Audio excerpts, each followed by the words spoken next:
Franklin County Commissioners meeting, October 22nd, 2019.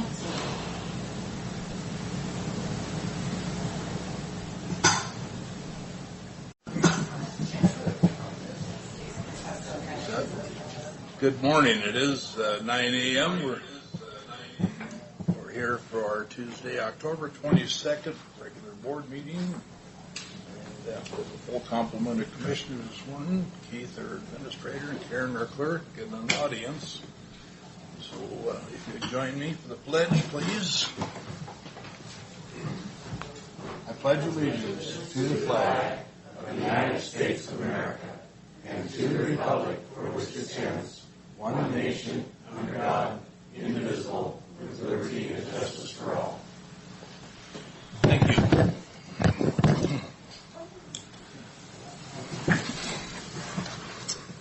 First item on our agenda is approval of minutes for October 1. Are there any addition, changes, or corrections that you're aware of? Good to me.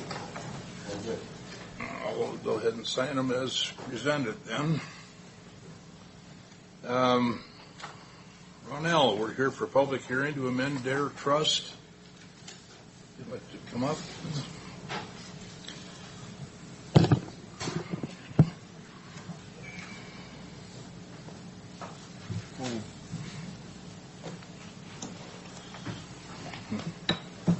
Morning.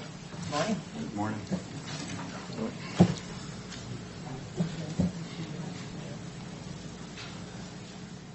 What do you have for us? Give us a little background or overview.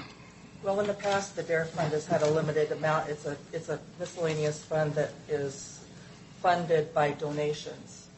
And the bottom line hasn't been, it's been, I believe, about $14,000. And currently we have a lot more donations going into it. So we have more expenditures, and the bottom line of the current DARE fund isn't enough to keep up with the expenditures.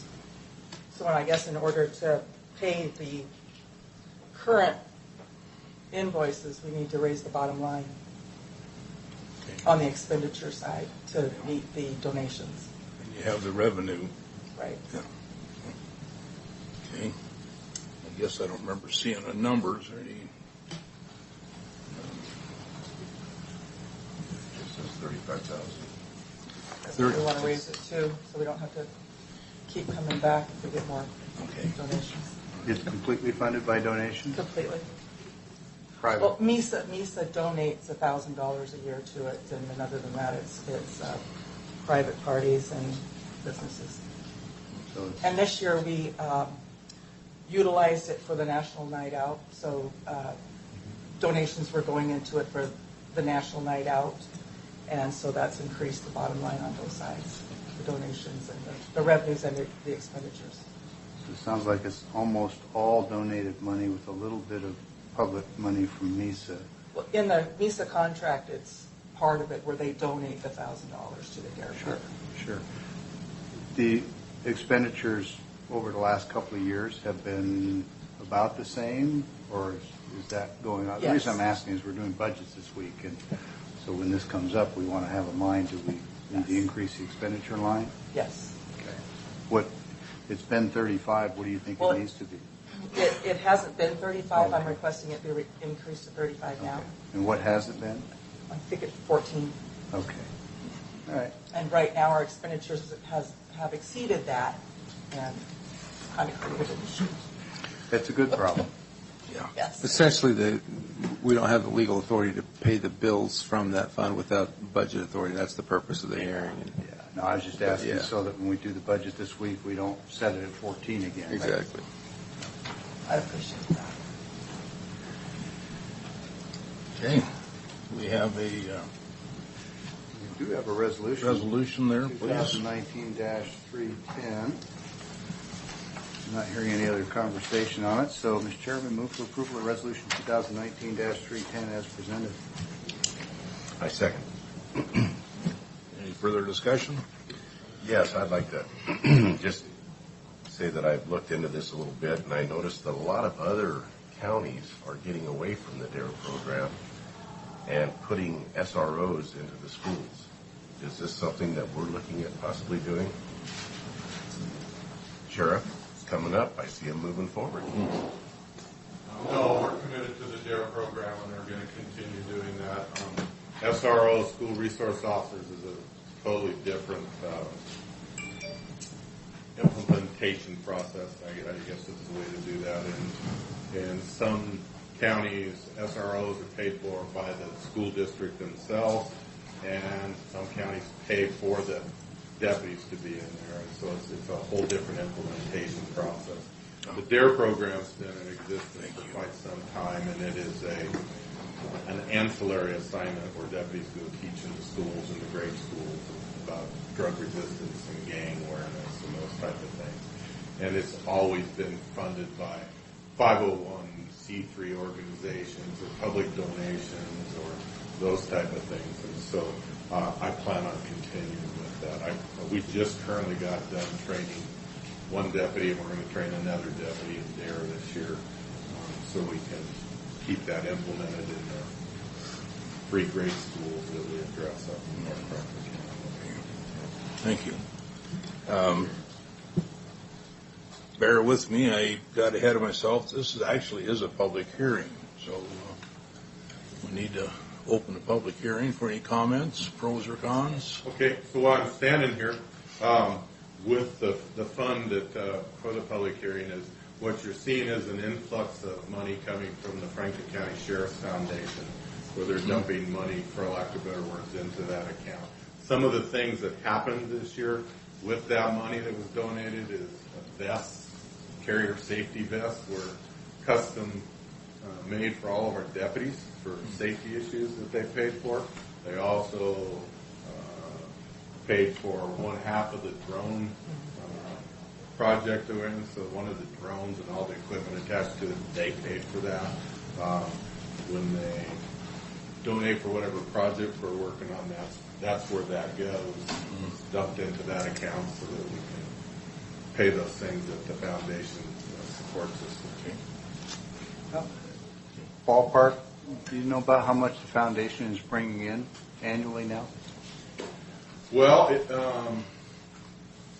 probably right around $100,000 a year. The foundation brings in with some of the different things they do. Yeah. But they're also supporting, like I say, Community Care Fund, DARE, Explorers, all those types of things that the tax dollars they can't support or pay for.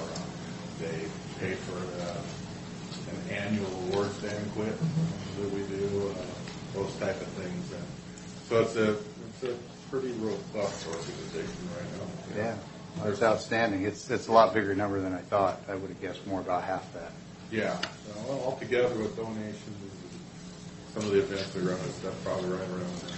And I'm assuming some of that is fully eligible for matching funds for various programs to leverage it further. Yes, yeah. Like the drone project, for example, some of those funds when we bought the drones came out of state monies essentially, and then in order to solidify, make it a solid program, what we're trying to do, they ponied up the money for the rest, so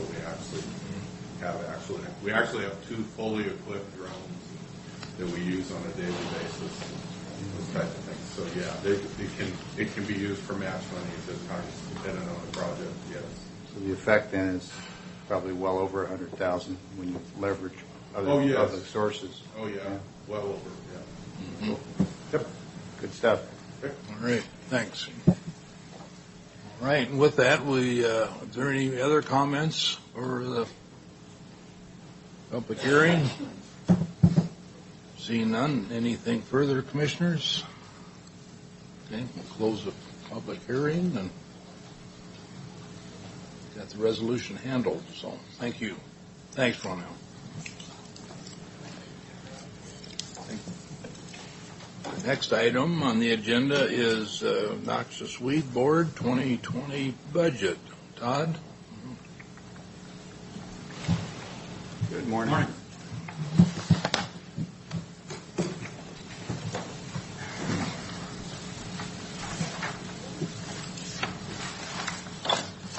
What do you have for us this morning? Well, basically, we've not changed our budget a whole lot from last year. If you have a copy of it. We try to keep our costs well within our means. Some of the bigger changes that we have, I guess probably the biggest is our payroll change, and it's only about 10,000 or a little less than that, I guess, from what we had for last year.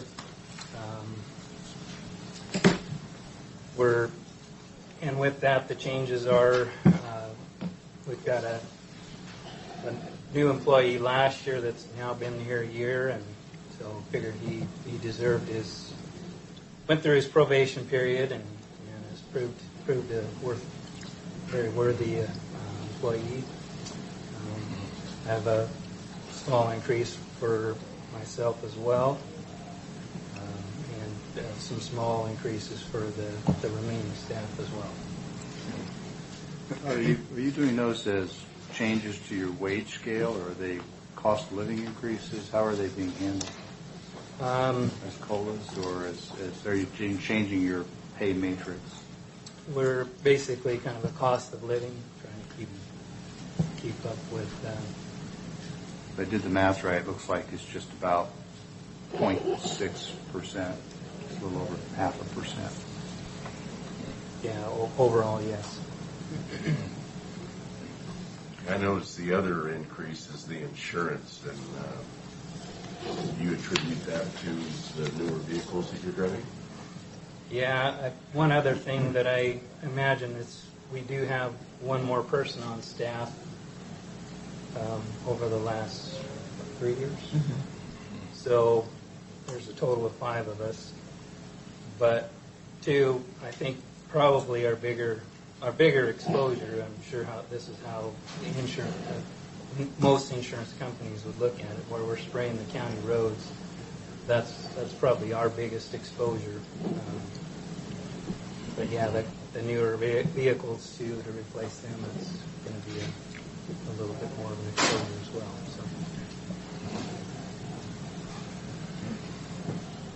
Anything further? Any questions for Todd or Betsy? Process-wise, curious how you came up with these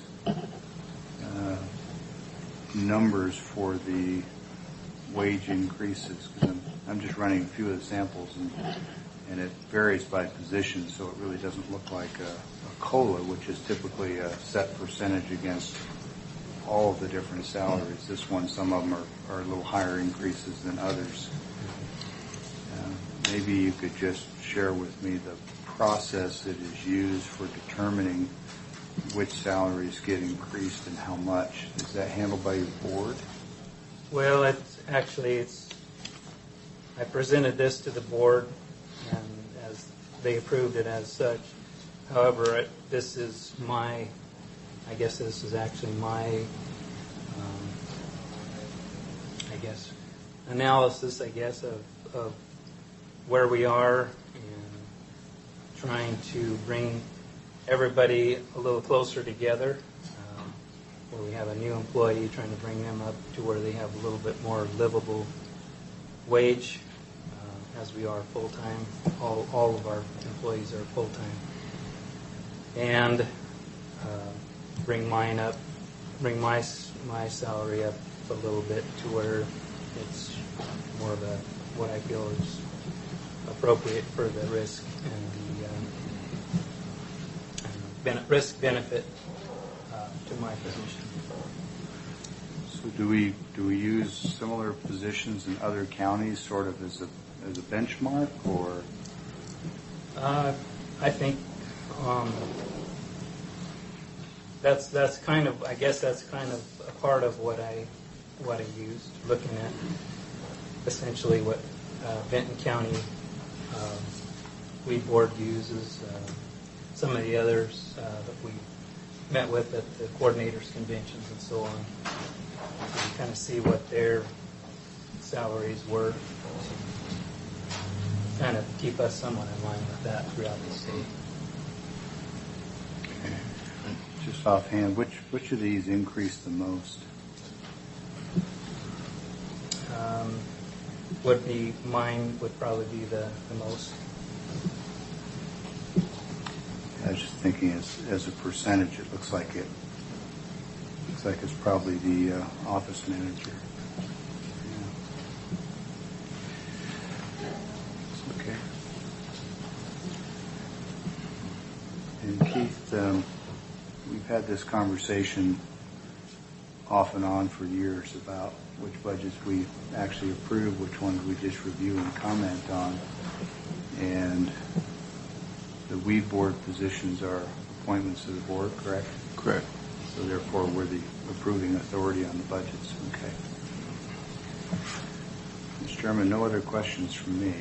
Okay. Commissioner? Okay.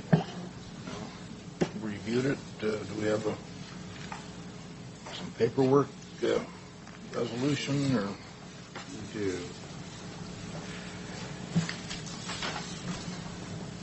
That's Resolution. okay. Yeah. Got the same package here. Yeah.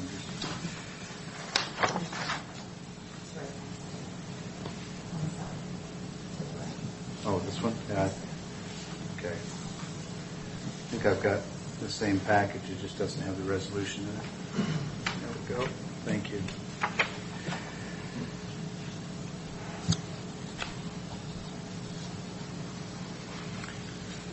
Okay, Mr. Chairman, move for approval of Resolution 2019-311 with discussion. Discussion? Just an observation. I've run the percentage numbers here. They're not at all unreasonable compared to West Coast cities' CPI. And the salaries for the level of responsibility for the positions don't, generally speaking, appear to be out of line. But I would be appreciative if in the future we could use a little more formalized process where we'd maybe find 3 or 4 comparable counties of comparable responsibility and size and pair ourselves against them.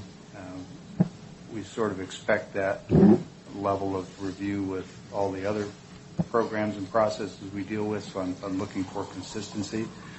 My guess is that for comparable sized counties, you're probably going to find that you might be a little on the low side still.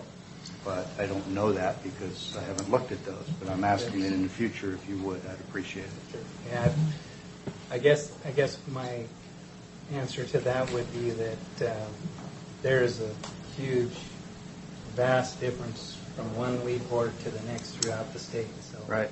regardless of the size of the county or funding. So Sure. yeah, it's a little bit of a challenge to try to match those together and come up with that consistency because there is no consistency. It always is difficult, but the consistency I'm talking about is how we do these processes between departments, not how you might do it with other counties. The other counties is a guide. One of the concerns is if you don't do that, then all of it sits right in your lap. And if somebody says, why are these guys getting these increases? Well, because we like Todd and he said so. And that's just not the right foundation for it. But anyway, I do get your point about the variability across the state, and that's input. It doesn't drive the decision. Todd, I have a question for you. This year, you were using something in the borrow pits that was very effective for the tackweed. Was it a new chemical that you were using? Because everybody was complimenting that the tackweeds were not growing in your borrow pits Well, that you sprayed. I guess the last couple of years we've actually used more or less the same recipe. This year I thought that our results were not quite as good as the year before, primarily because of the lack of rainfall through April, which Okay. is kind of would have been right behind. But I guess to answer your question on the puncture vine, I would say Esplanade is probably our What? main How do you spell that? Esplanade. Okay. It's a pretty spendy product. Well, they're all getting to be that way. But what else did you put in that mix, if you don't mind me asking?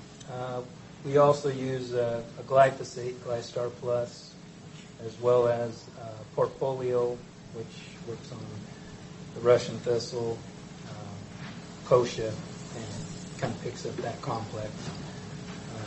And then this year, we're going to add in a new adjuvant in that mix that will help to hold or bind that product to the soil a little better. So hopefully we'll get a little better long-term, or last a little longer, I guess you should say. Well, I don't know if you were disappointed in the results, but you got a lot of compliments from the neighbors out there of how well your batch was working. So there has been questions that were asked, and I couldn't answer. Now I can. Thank you. Okay. Any further questions? Okay.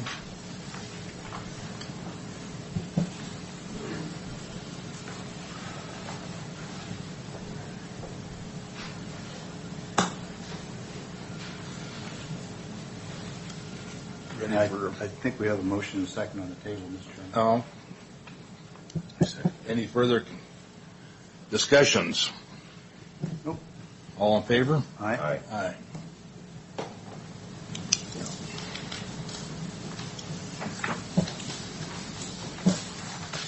Thanks. Ready? Thank you. Thanks, Todd.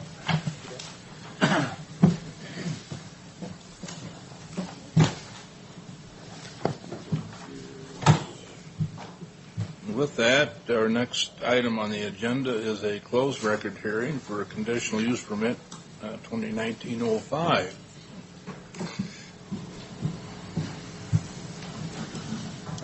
Mr. Chairman, before we begin, after reading through this is clearly an application for an event center. I think as people are widely aware, my wife and I own an event center in Franklin County, so I'm just going to excuse myself until this one's over. I'll be recusing for this. Thanks.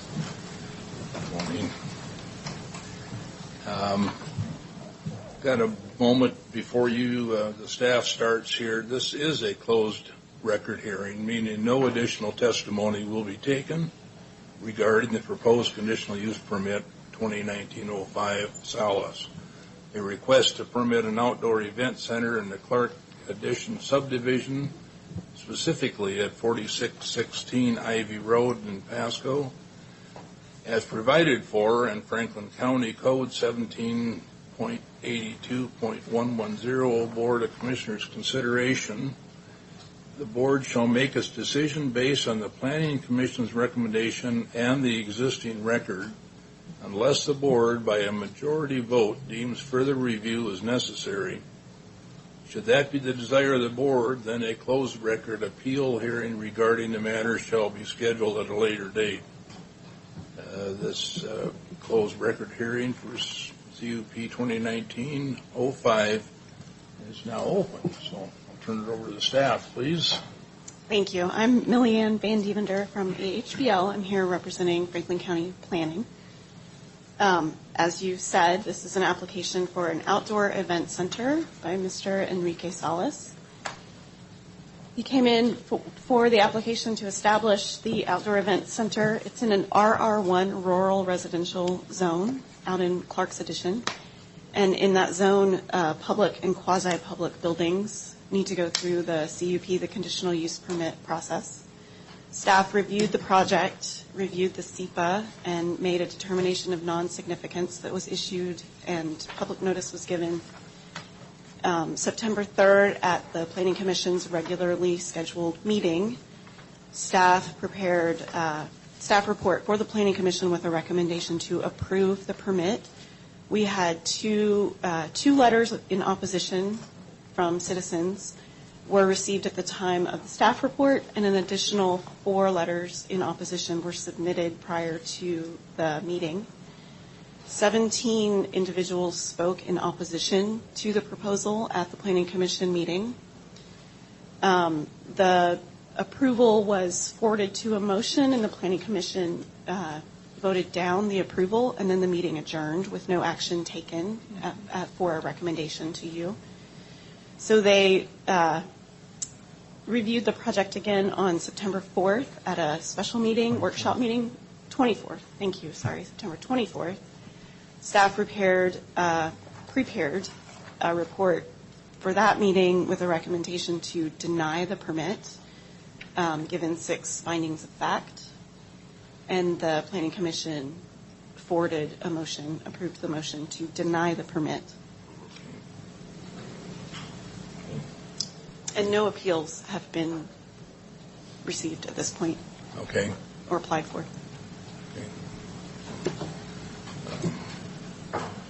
Comment? We follow the planning board. If we follow their decision, I think it's a pretty easy decision. Well, and also I drove out there the other day and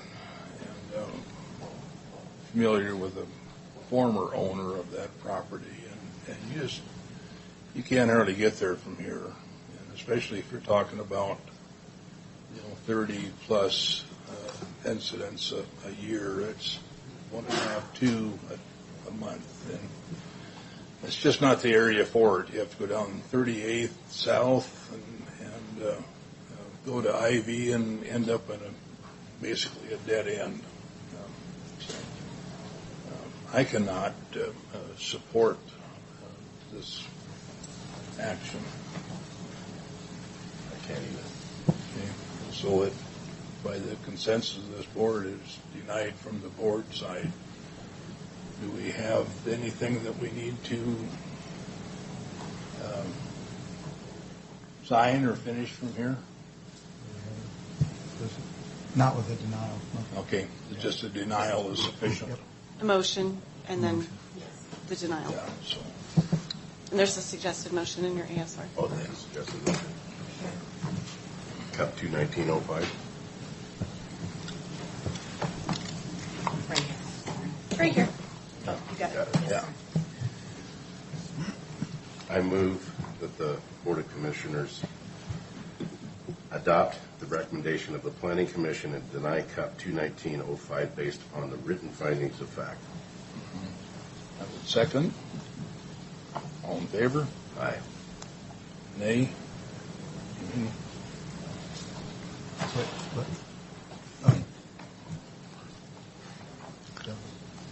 That I meant a nay as far as we don't support this.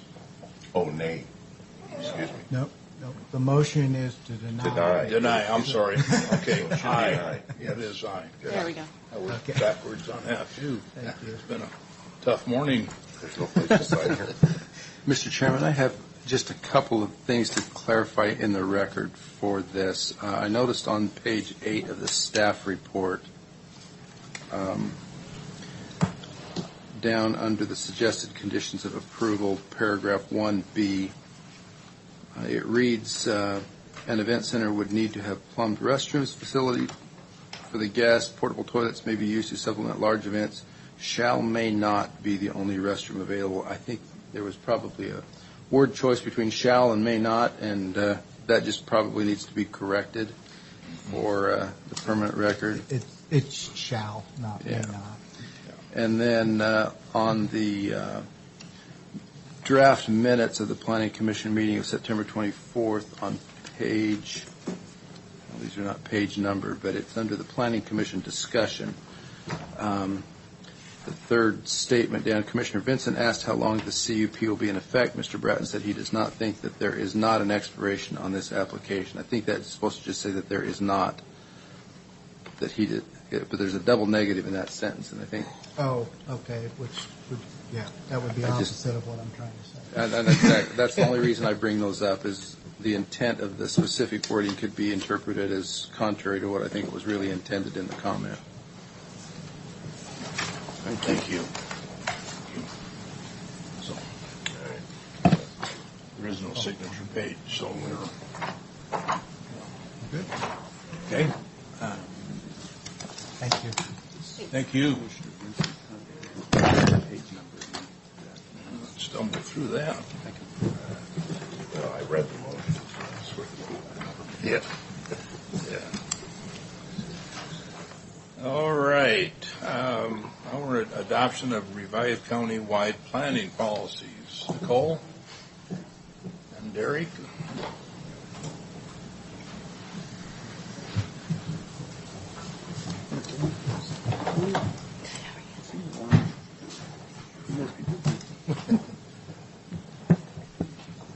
Good morning. Thank you and good morning. My name is Nicole Stickney. Again, I'm with AHPL and representing Franklin County Planning. Thank you. We're here today to discuss the countywide planning policies. This is a part of the project that's underway to update the county's comprehensive plan. It's a project that's been going on for a while, and we do hope to wrap that up here in the near term. As a reminder, Franklin County is a fully planning county under the context of the state's Growth Management Act, and you began this effort to update the comprehensive plan back in November 2017. The periodic update is still underway, but one thing that can be done at this point and should be done is adoption of the countywide planning policies. There are countywide planning policies on the books right now for Franklin County. They were written in 1993, so we feel it's a good opportunity to update those. Clean them up. And they are required by RCW 36.70A.210, Section 3. So again, we're looking to update those policies that were adopted in 93. According to the State Growth Management Act, a countywide planning policy is a written policy statement or statements that are used solely for establishing countywide planning framework from which the cities and the counties develop their comprehensive plans and adopt them pursuant to the Growth Management Act. The framework ensures that the cities and counties' comprehensive plans are consistent with one another and consistent as required in the RCW 3670A.100. It doesn't alternate the land use powers of the cities, but rather it's a collaborative effort to make sure that we're all planning off of the same framework and concepts. In your packet, you will have seen a great deal of materials that has been prepared for this effort.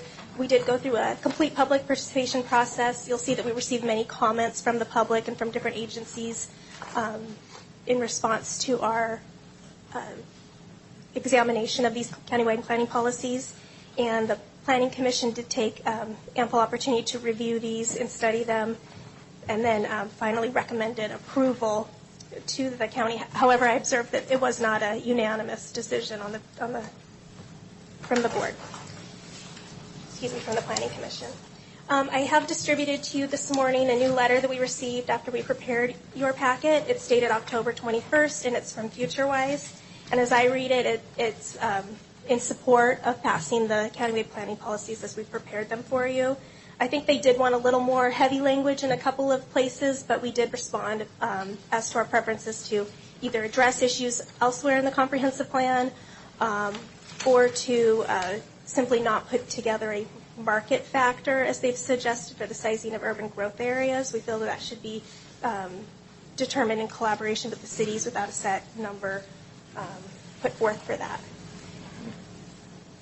The last thing I wanted to mention is that this has gone through the SEPA review process, and so SEPA DNS was issued on October 3rd, and there were no comments pursuant to the SEPA determination.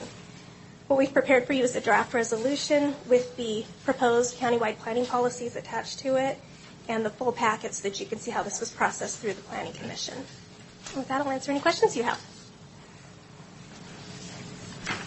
Questions, Commissioners? Comments?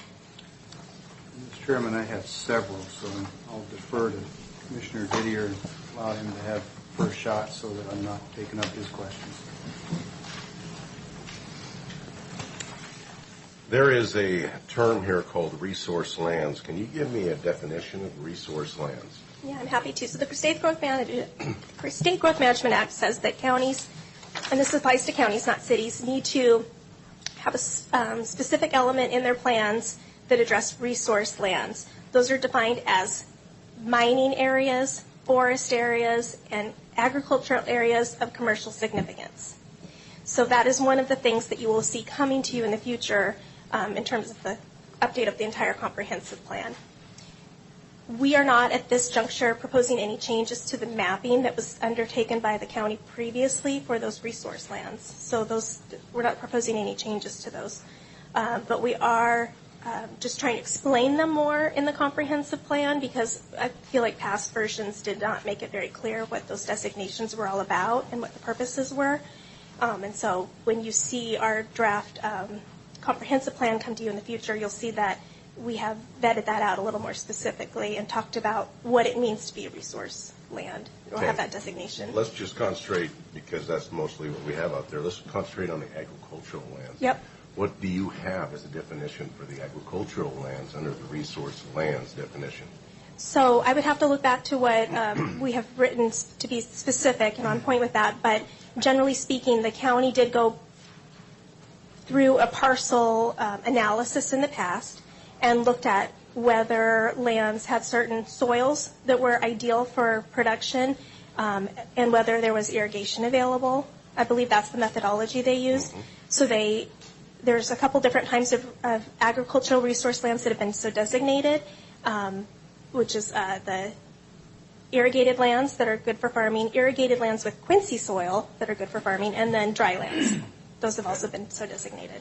So under the irrigated lands, is there different classifications in your definition? No.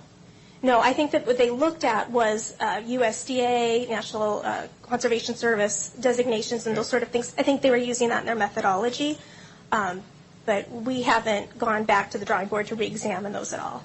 One thing that we did do is we're adding in language about how resource lands can be de-designated, because right now there is no opportunity for that in the county's comprehensive plan, and we feel that that's important to set forth a process so that in the future, if these items need to be revisited, there's a process set forth to allow for that. Because in number 12 of this policy,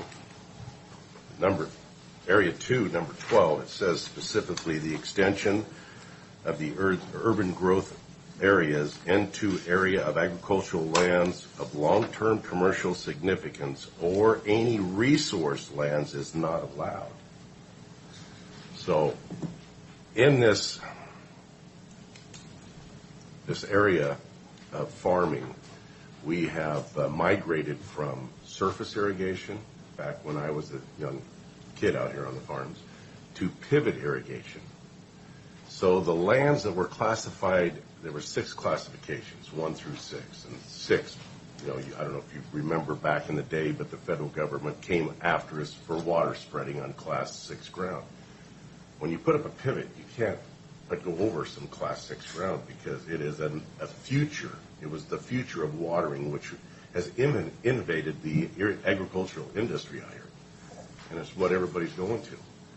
So the classification of Class 1 ground, which is a heavier soil, which wouldn't allow the water to penetrate and lose your ditches of getting the water from one end of the field to the other, is really useless today. We're finding that the Class 1 grounds is actually a nuisance to the pivot irrigation because you'll pack soil to the edge of the field. It's heavier soil. And it's really, the classification is almost reversed. Sandy loam soil is the perfect soil. So our urban growth movement is really going into the best farmable lands now, instead of the Class 1 grounds that is down by the river, which is a heavier soil because of the river and the way that everything was laid into place. My question is, are we going to reevaluate this as far as classification and the urban growth area movement because of this, or are we going to keep following this old way of doing things? So the purpose for establishing urban growth areas and for designated resource lands is to protect farmland and to concentrate urban growth into those areas where it's appropriate in terms of services and a number of other things, and where it's not putting pressure to convert land from farming to other uses prematurely. So this number 12 right here is very intentional. It says that if you want to extend an urban growth area outward, you first have to go to the trouble of de-designating farmland if it's already been designated as resource land. So it's an order of events. And that's very purposeful because that way you have to go through and show, okay, why was this designated in the past and what do we now know about it that changes those circumstances? If that can be answered and that change can be made officially, then and only then can the urban growth area be extended out. One thing If I could just insert a follow-up here on that specific point. it's not just irrigated farmlands, it's irrigated lands or farmlands that have been previously designated. So any outward migration of the urban growth boundary northward out of Pasco into irrigated farmland isn't prohibited by 12 because it hasn't been previously designated. Yes, when they did the designations in the past, it appears to me that they did not designate any land within a mile of the urban growth areas that then existed for Pasco and around Connell. I saw that on the mapping. So we're talking years out before any sort of encroachment could potentially occur in my mind.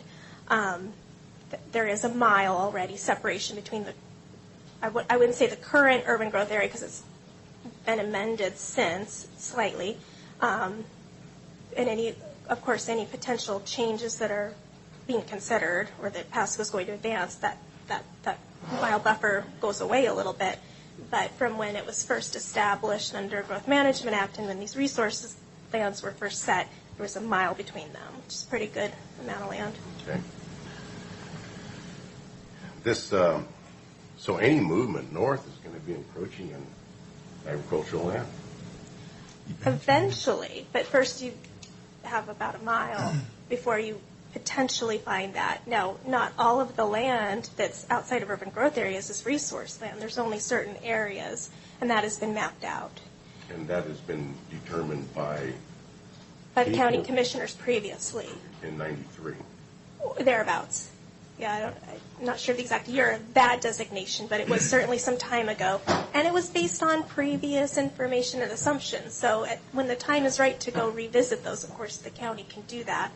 So I think Commissioner Didier makes an excellent point, which is that these lands that could potentially be designated as resource lands were evaluated under arguably an antiquated standard. And with irrigation systems today, lands that would not have been designated resource lands in 93 very well might be today, probably would be. And so just hypothetically, to get an answer to a question that has been in the back of my mind, hypothetically, if the lands on the northern boundary of Pasco were in fact, due to modern irrigation techniques, qualified as resource lands and so designated, we couldn't move forward without de-designating those and going through a public process. But let's assume for the sake of my education, we decided we weren't going to do that. We were going to go somewhere else to find the land to expand the urban growth boundary.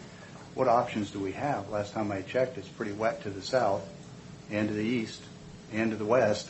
So it sort of begs the question, even if that land north of the city were resource land, we might not have any other option because we're mandated under GMA to increase the area to accommodate the population over the next 20 years.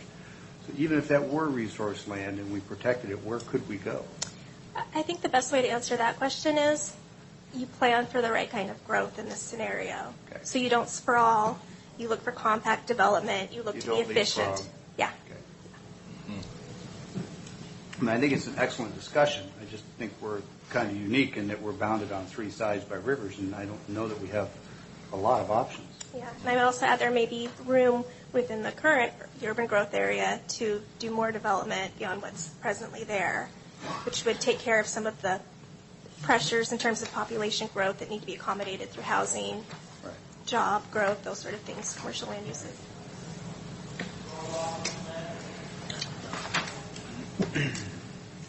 So in 23, to the extent possible, each plan should promote the construction of affordable housing, particularly for low and moderate income segments of the population. 25, comprehensive plans shall consider the effects of public improvement development costs on housing, including impact fees. So with this growth, how does a family that's starting out with small children and the cost of raising a family buy a $400,000 home, which they're basically selling for today?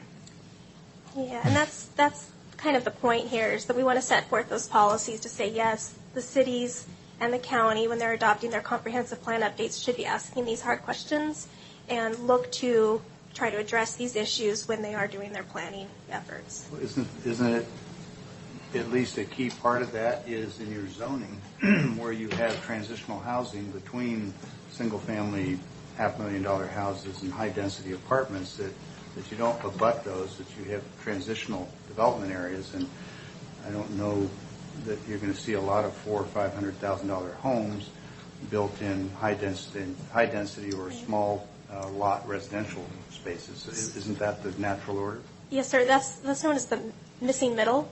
Right. I was actually at a planning conference last week. There was a lot of discussion about the missing middle and what cities can do to try to solve these issues. And so this is setting forth direction to cities to say, yes, we think this is important. You should be looking at these types of issues. Stop what we're looking at in your zoning. Yeah, and we're not prescribing to them exactly how to do it, but we're saying this is important for Franklin County. This needs to be on essentially your agenda, things you're looking at when you update your comprehensive plan.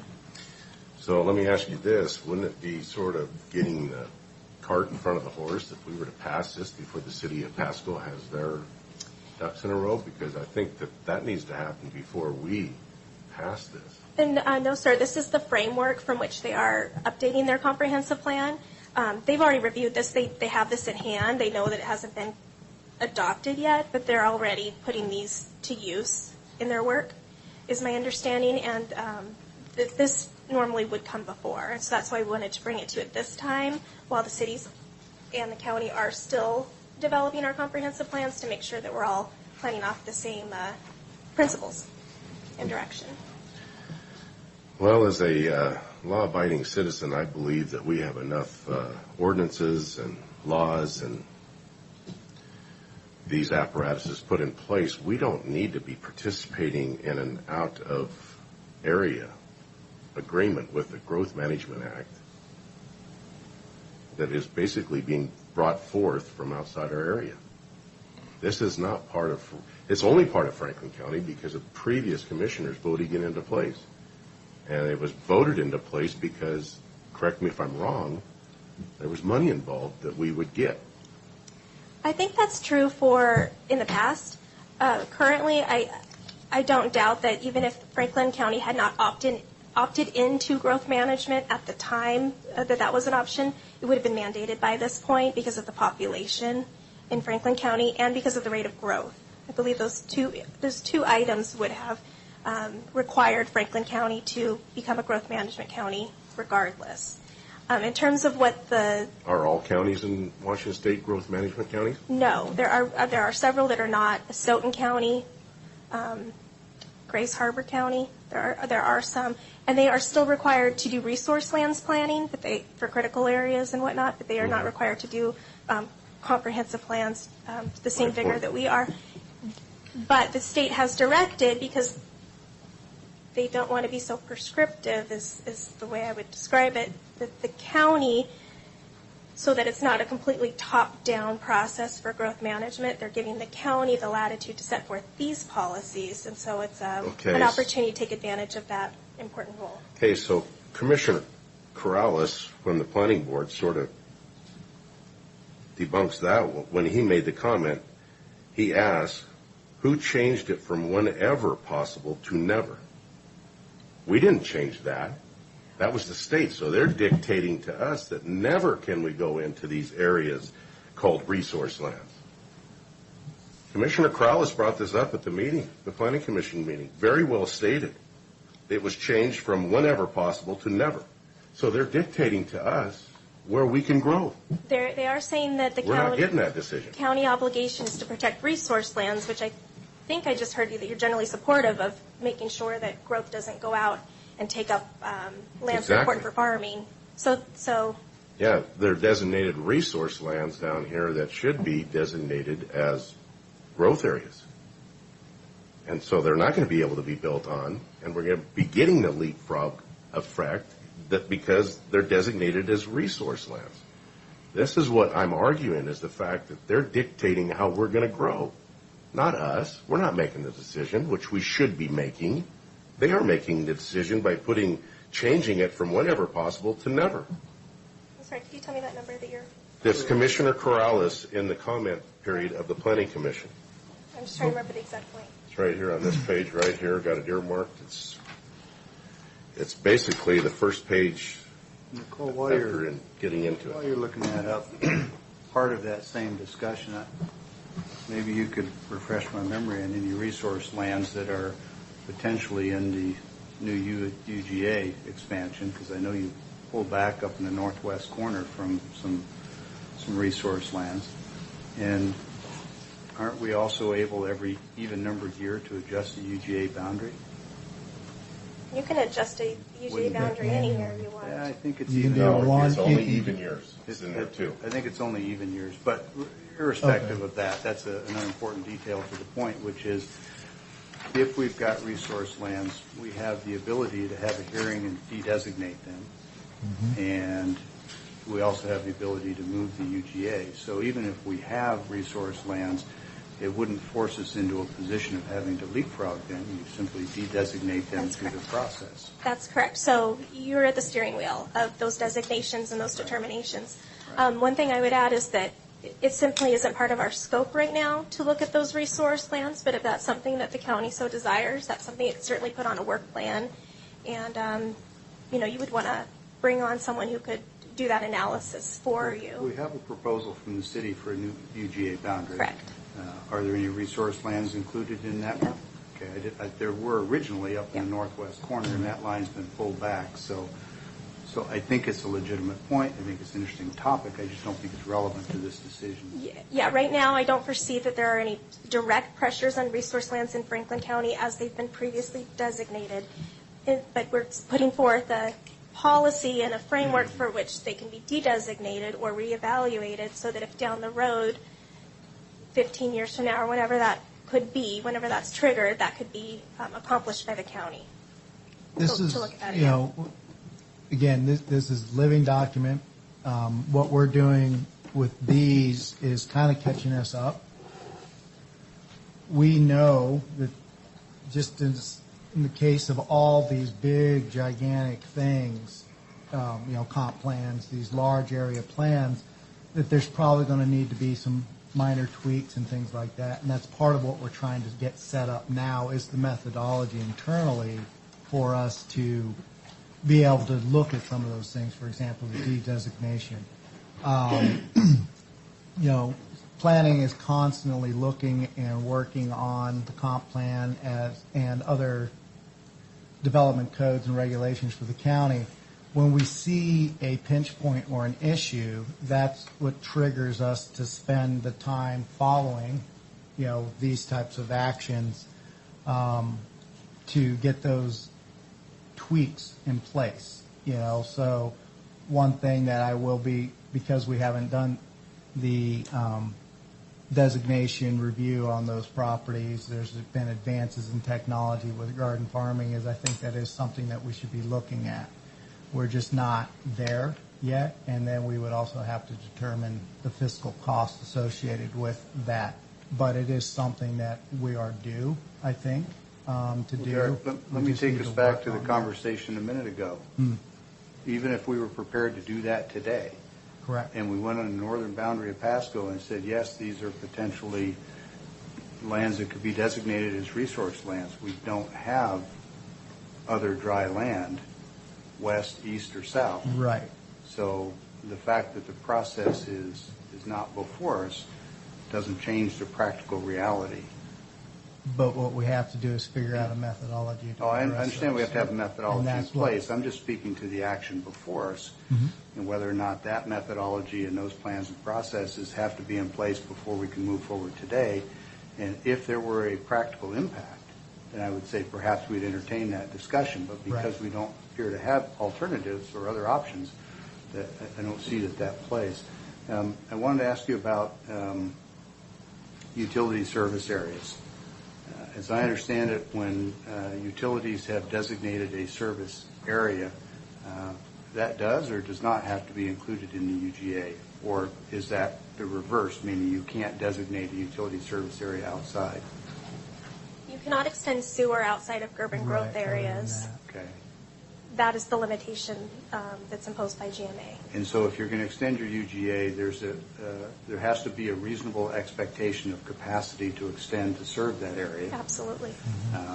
And then the reverse of that is that you can't extend outside the UGA. But let's talk about Well, I think that answers the question good enough, actually. I was going to go into electric utilities, but I think the answer Really, is sewer is the one Sewer's the that only drives one. Right. urban development. right. And the water is no factor. You can extend water outside of an urban growth area because that does not. Yeah. So the letter that you presented to us here at the beginning of the meeting, what bearing does this have on it now? What is this? It's just comments from FutureWise. FutureWise, Yeah. which is located in 816 2nd Avenue, Suite 200, Seattle, Washington. Yeah, What- they have what a do they- satellite here. What do they a have to do satellite in with Spokane. this whole situation? Watchdog. They're a watchdog They're a group. watchdog. They're an advocacy group. They're an advocacy group. Advocacy. And I encourage everybody in the audience to look up FutureWise and read up on them, because this is very important to our future growth and who they are. I think we're an advocacy group. That's supposed to be our function as advocates for citizens. Hopefully that's what we're doing. You know, we talked earlier about control from outside the area. And if you really want to just break it right down, GMA is driven by folks in a big stone building in Olympia. And FutureWise is a player, but they're nothing compared to the people making decisions in Olympia. And that's what's obviously driving GMA and all of this. I want to ask about city-county development standards. As this is drafted, what effect does it have on So I'll just commonality, Yeah. parity? So item number 15 gives kind of a laundry list of all those details that should be worked out. Right. This has not been changed at all. That is verbatim the policy from '93. So that's something that needs to be worked on still. And I'll defer to Derek to talk a little bit about recent efforts. So, and before we go to Derek, just I'll admit it was a little bit of a setup question to get exactly that answer. Okay. Because we're doing this, and there's some question about carts and horses and which comes first, our approving this doesn't commit to any changes in those development standards, but as the city completes their plan, that's part of the discussion that we need to have going forward. Is that a reasonable summary? We're setting forth some direction for work that needs to be done. Okay, great. Yeah, we are trying to get together with the city to go over, because we are running into some differences in approach regarding short plats and things like that. In the, for example, say the Riverview and West Pasco area. So we're in process trying to get that. I would have to. I personally have not had the response I was hoping for from the city. It's been kind of, I haven't heard anything from them. But I don't know if other, Keith, have you had any response? So it's certainly So we need to understandable. push some more on Let me just pick it up there. It's certainly understandable that a city would enjoy having a county develop streets, roads, curbs, gutters, lighting, all that to city standards, so that when the city annexes those portions, those costs are done. They're not borne by the city. They're not borne by adjacent property owners under LIDs and so forth. Is there any standard practice that you're aware of that speaks to what those standards ought to be? Everything I've been taught and read suggests that the development standards are predicated on the use at the time and not necessarily for some potentially distant future annexation. Do you have any thoughts on that? I am in that camp. There are different interpretations as to how these things are supposed to be applied. But my experience has been the majority view it as you described. It's about what's going on today. And then for those things that may come into the future upon annexation or a change of jurisdictional authority, that's when those items get triggered through things like LIDs. And no jurisdiction wants to deal with that. Let me follow up on that point, because one of the arguments I have heard for that logic is that if you try to predict a use so many years down the road, there's potential for zoning and boundaries and usage to change. Mm-hmm. And when it does, you may have prescribed and built expensive infrastructure previously that no longer is suitable to the future use. Correct. Have you heard that argument, and if so, do you think it's a legitimate one? Yes, on both. And in fact, Just in the planning. for example, a subdivision of land, just to use it, is a subdivision of land.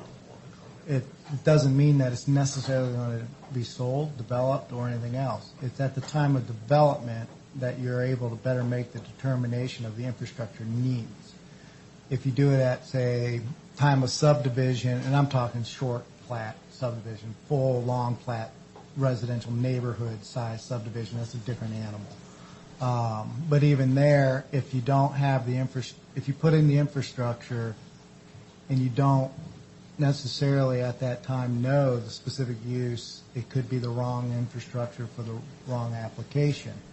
Until the time of development occurs, until there's an application where you know specifically how that property is going to be used, not may be used, but know, that's when, in my opinion, it is the appropriate time to require your conditions, your infrastructure improvement, and things like that.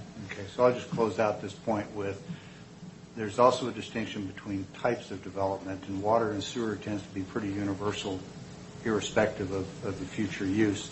It's things like curbs and gutters and storm drains and lighting and those kinds of accessory development things. So just an observation on my point. I'm sure other people still have questions, and I think there's also still public comment coming, so thanks.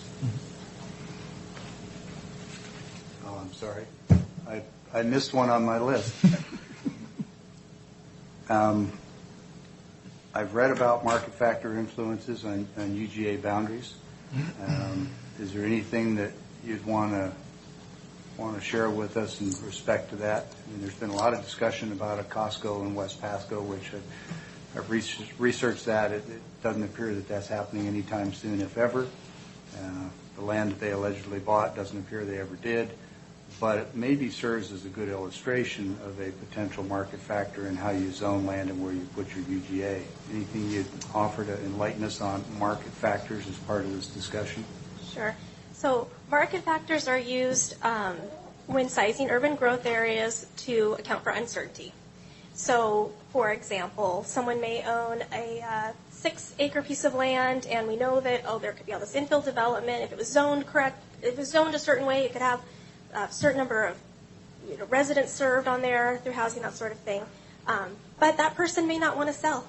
And so it's that sort of uncertainty that a market factor accounts for.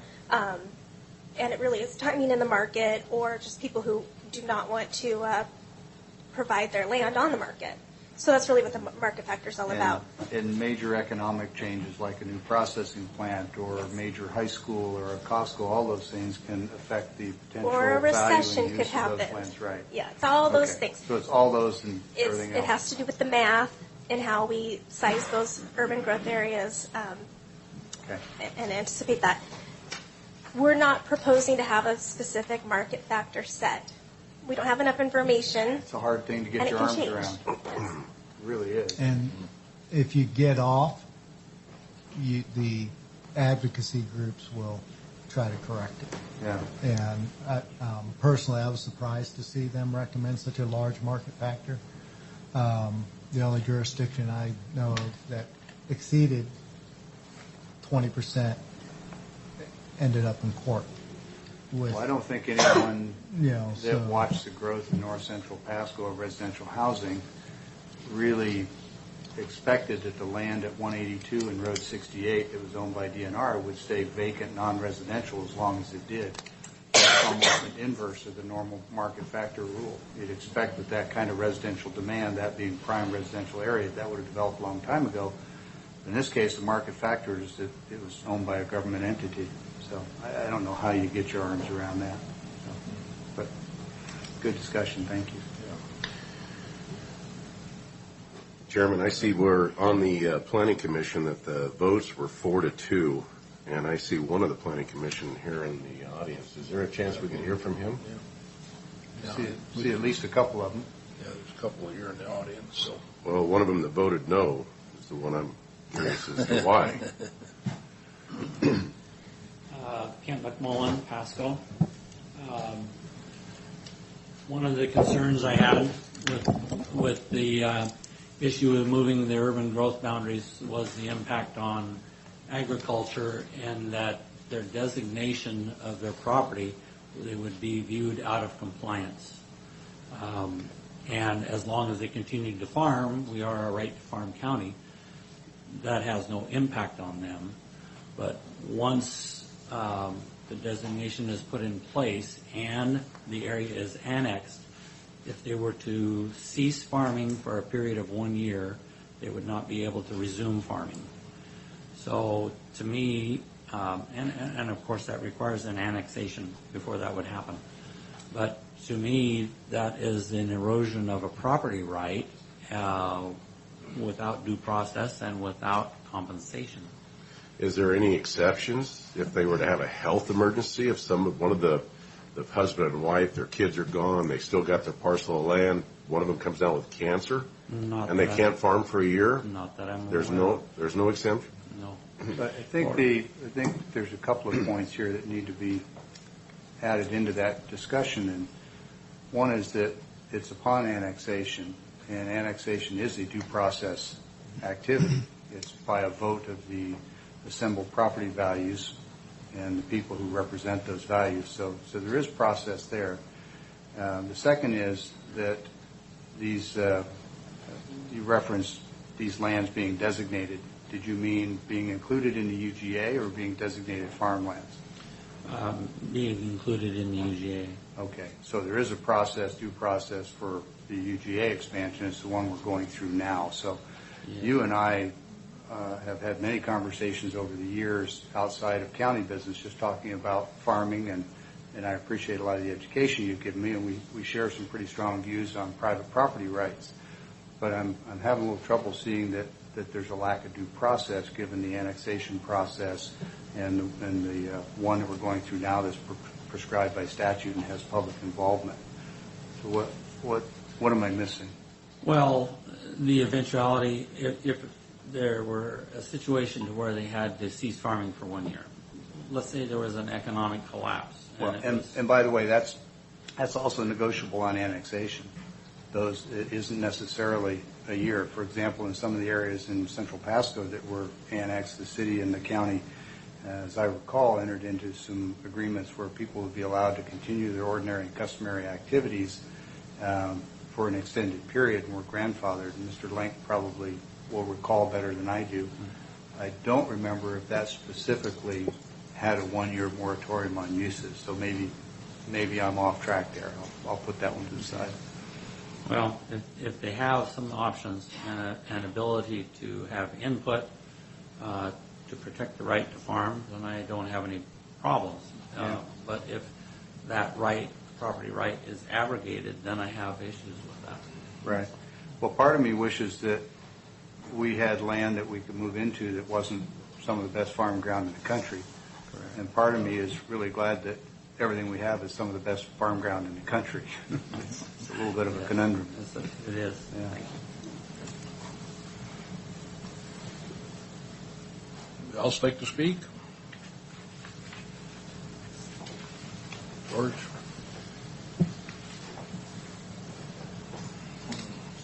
George Dockstader, 4951 South Landing Road. I have one problem with this resource property on withdrawing it. And you've got to come up with a designation or some way in the comp plan to where you can withdraw resource property. All it takes is one idiot with $1,000 and a jackleg lawyer, and they can sue to stop anything out there because it's designated agricultural property. It doesn't matter if it's annexed or not. It's still everything that's going to be developed in Pasco, except the rock quarry, the old Smith property, is resource property in the eyes of the way the law is written. You've got to have a way to withdraw that property because everything out there, except for that little chunk right there on 68 with all the little mini tracks, is farmland. There's nothing left that is not farmland. So you've got to come up with some way to withdraw that, or somebody's going to sue and stop everything in its tracks. Derek, correct me if I'm wrong. It's not resource land unless and until the county designates it as so. So with all due respect to Mr. Dockstader, no, sir, none of it is resource lands. It's all valuable resource and valuable farmland, but the process for putting it into resource lands category that creates the kind of difficulty you're talking about is an action by this board, and the process for taking it out is antiquated, and you're working on fixing that right now. Is that right? Yes. No, it's a great point. but I just the wanted to thing clarify. is, we understand what's going on because we live here. Sure. But the idiots from Olympia don't. And it doesn't take much when they're funded through trust and all these other foundations and not, to just file a lawsuit real quick and stop us in our tracks. If I may, Mr. Chairman, just as a point of clarification, I'm not talking about a tax. I should have said that before, too. I'm not talking about a tax designation or anything like that. There are many lands that are called resource lands on the tax rolls, or open space designation. That's not part of what I'm talking about when I mention resource lands. And that's the point I was making, is that resource lands has a specific legal connotation under GMA, and our county is not all resource lands. In fact, it's a fairly small part. It's a specific map designation. And we're looking at a process that gives us current legal flexibility to put lands in or out.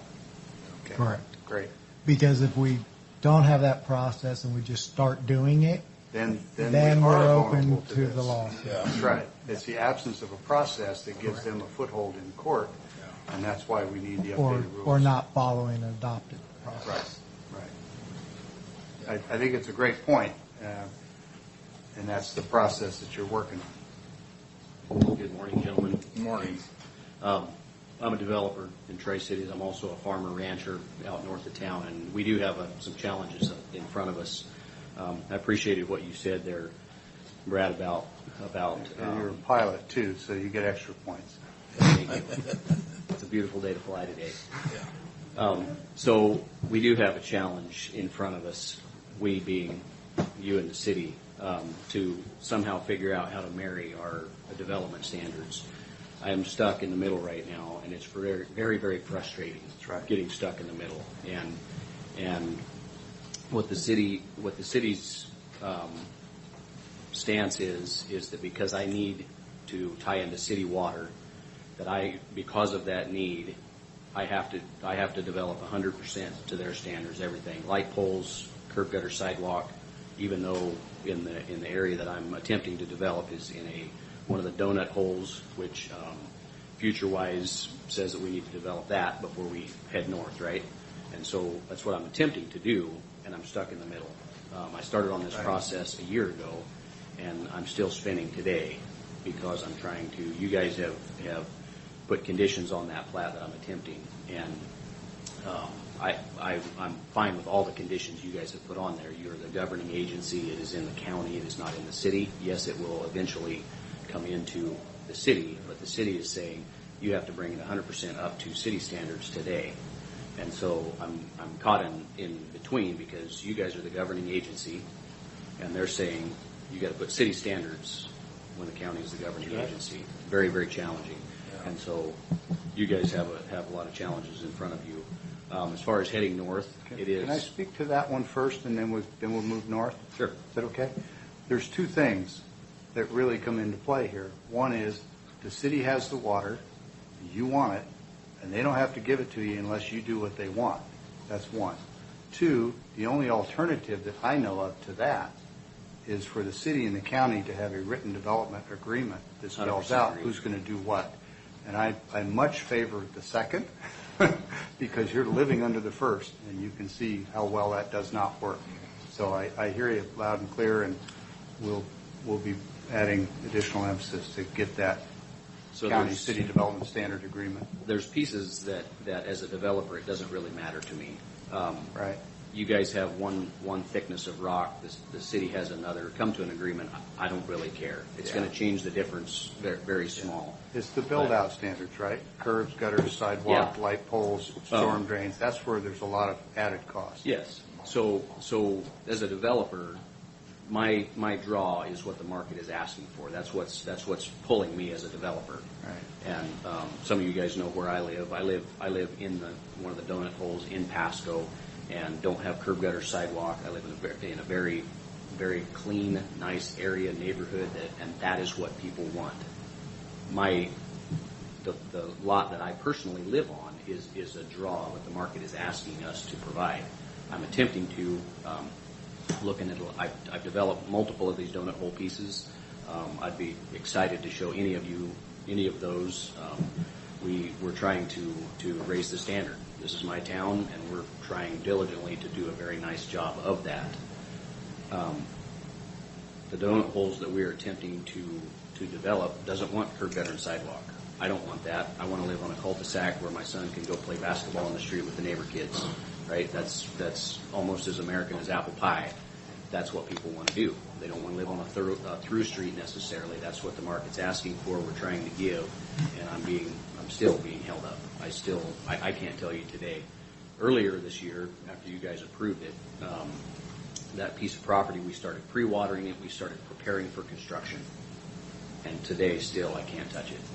And I don't know even. I can't project for you when I can. So that's extraordinarily frustrating that I'm just being held down. And this is what the city and the county needs, is the donut holes to be filled up. That's helpful to both agencies, except for, as a developer, I'm stuck in between.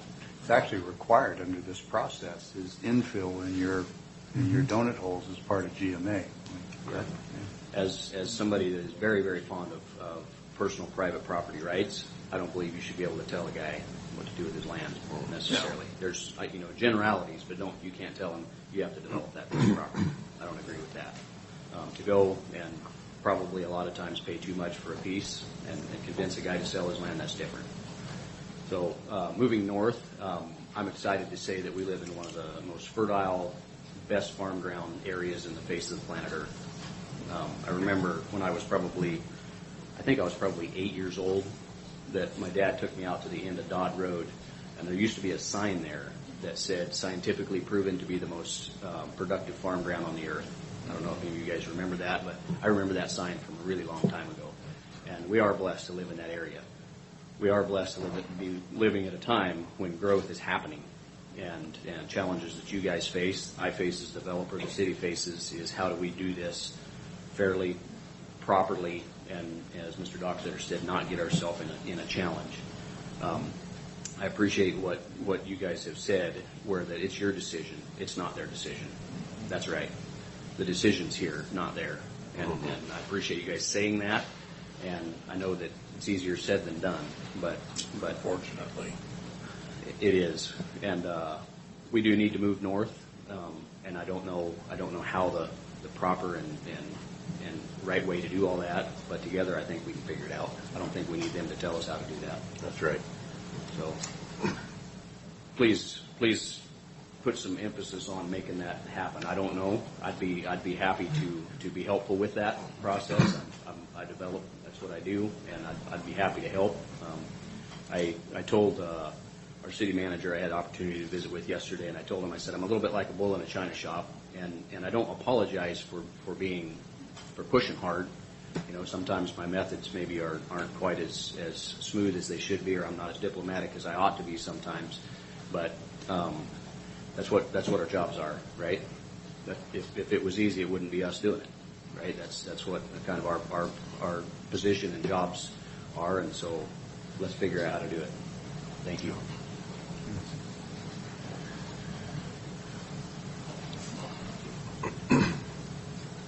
Normally I save my fun for public comment, but hearing this discussion, I actually do have a question. Maybe you can answer this for me. One of the concerns that emerges is the idea that farmers, especially generational farmers that have been here since the county's founding, are getting priced off of their land. In more progressive circles, we call that a form of gentrification, wherein a community becomes overpriced, so the residents of that community are forced to leave that area and go to another one. So one of the concerns that emerges to me with moving the urban growth boundary is, are we creating an environment in which farmers, like, for example, Commissioner Didier, I'm sorry, you're the only farmer I know firsthand off my We got to head. get you out in the county more. I really think we should. But would Commissioner Didier theoretically be put in a position, if we move this boundary too far, to where he is effectively being priced out of his land, or where he is being pressured to sell? And how does the plan take that into account? Does it take into account, is that your job? I know I just threw a bunch of curveballs, but Okay. when I go in deep. Couple real quick. This is the countywide planning policies, so it's Okay. not the actual plan. Okay, cool. This is a piece of that, and this is the framework under which the plans are supposed to be developed. That is but going to the main question regarding basically gentrification, it's funny because nobody talks about rural gentrification. It's all about urban gentrification, going into the poor neighborhood, and for whatever reasons they do, and then boom, boom, boom, and then the next thing you know, everybody's, been living there forever. And, well, it works in reverse.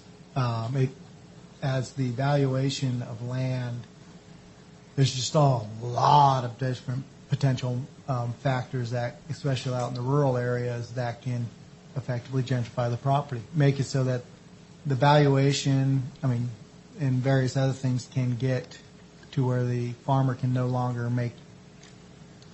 meet ends, and because for whatever reasons, and it's something that we guard against. So it's something that staff in the process of, as they develop these long-range plans, we're always keeping an eye out towards. Not just, I'm saying here, me. I can only speak to what my staff's doing. How are you guarding against that? Under the purviews that I have, and that's utilizing land use and development codes to help to mitigate. I cannot necessarily prevent. All we can do is try to implement methodologies to mitigate against that and help protect. How you do it, there are a lot of different potential methodologies, but each one has to be, for example, Franklin County is a unique county. The specific applications and processes that we will use to help mitigate that are still in works, because it's a large county, a lot of land, we have a lot of different things. One, as we've heard, we've got to look at the current resource land designations.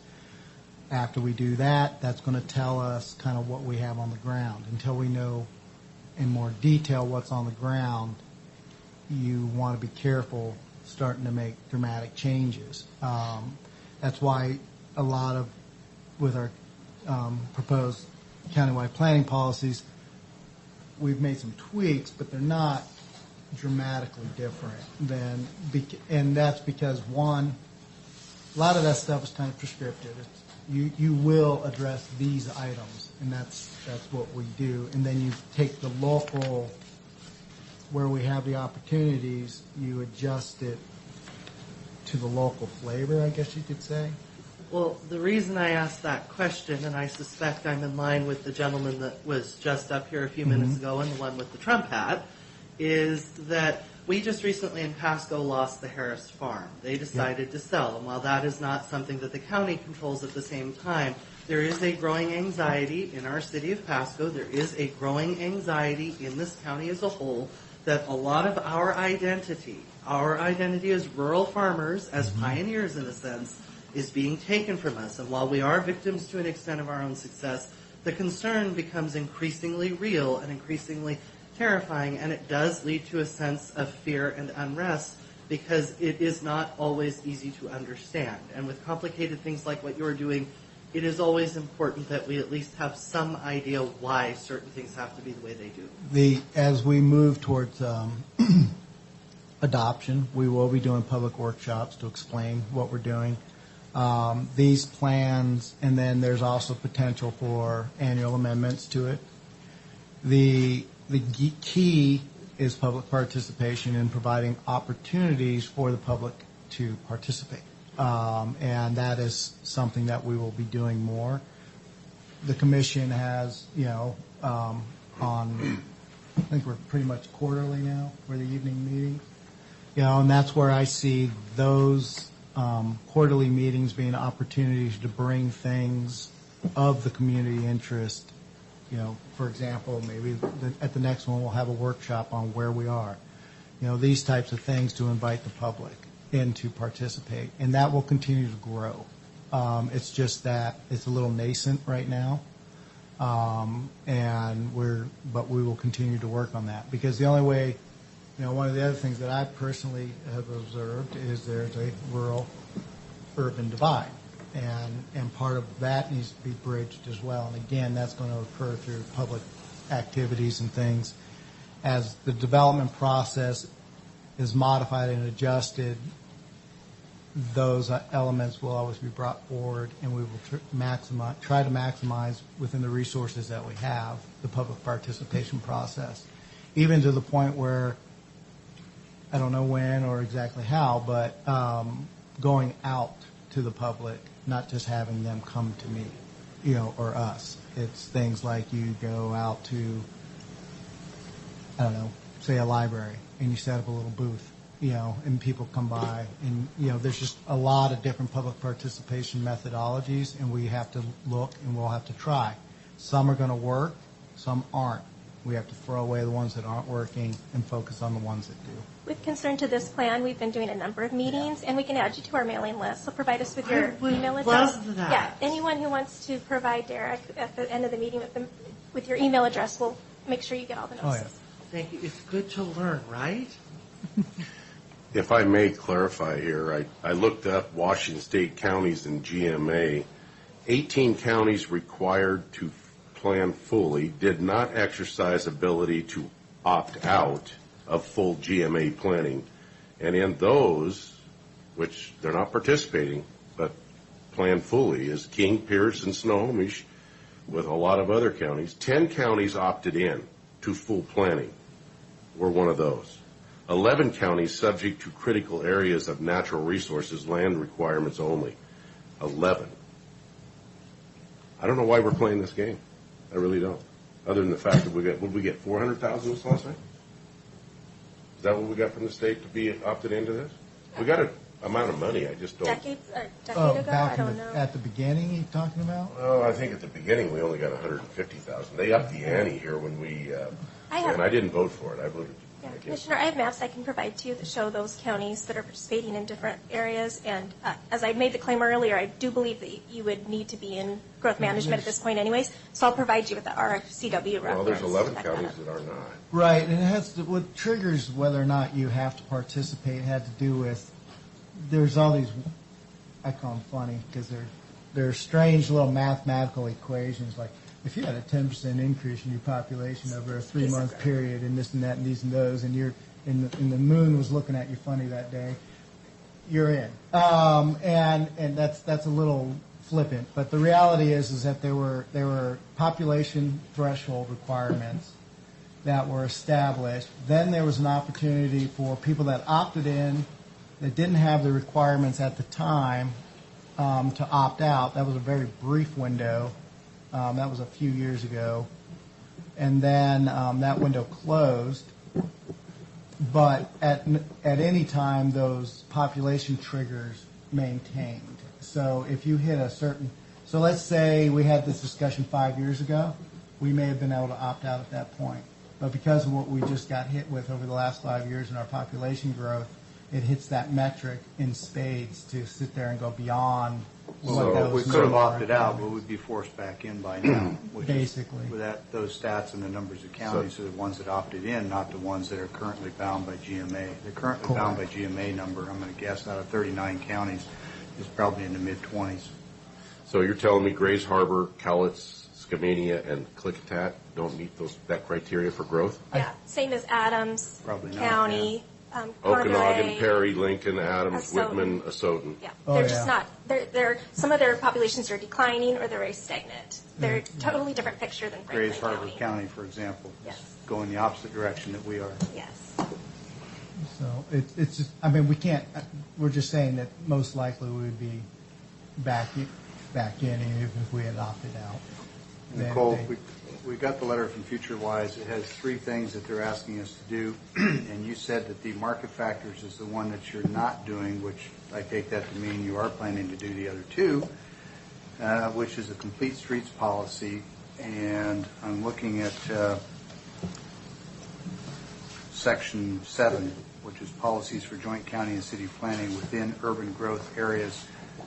You're not proposing changing any of this language in Section 7 as a result of this FutureWise letter, are you?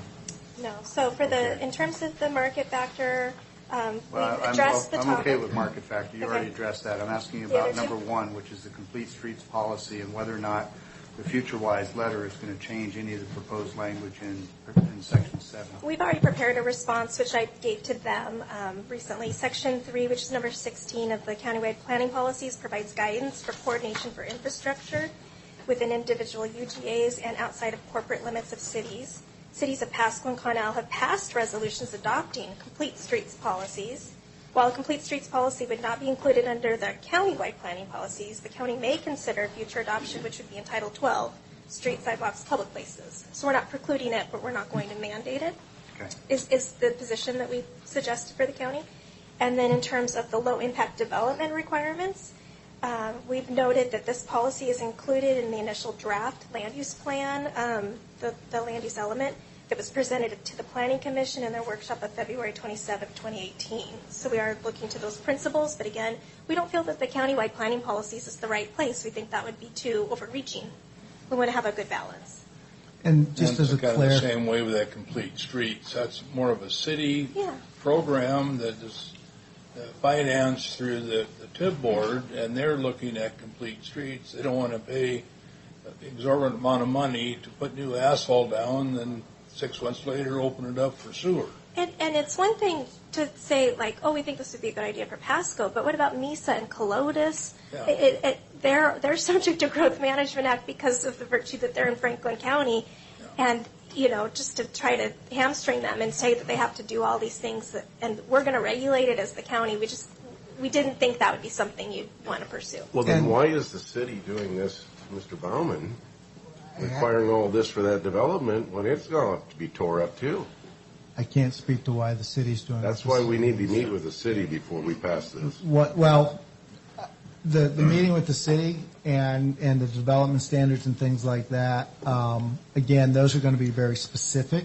These are more broad brush policy statements. Another thing I'd like to do is clarify, just in case, complete streets is not quite what a lot of folks think it is. And when we hear it, we're thinking most often we think of, a downtown core with all these bells and whistles and bike lanes and all this stuff. Complete streets, the concept of complete streets and a complete street ordinance is a declaration that you will provide the infrastructure required for that corridor based on the needs associated with it. At present. At present, That's what I was getting to or earlier. as you, the controlling jurisdiction, so desire, maybe potentially into the future.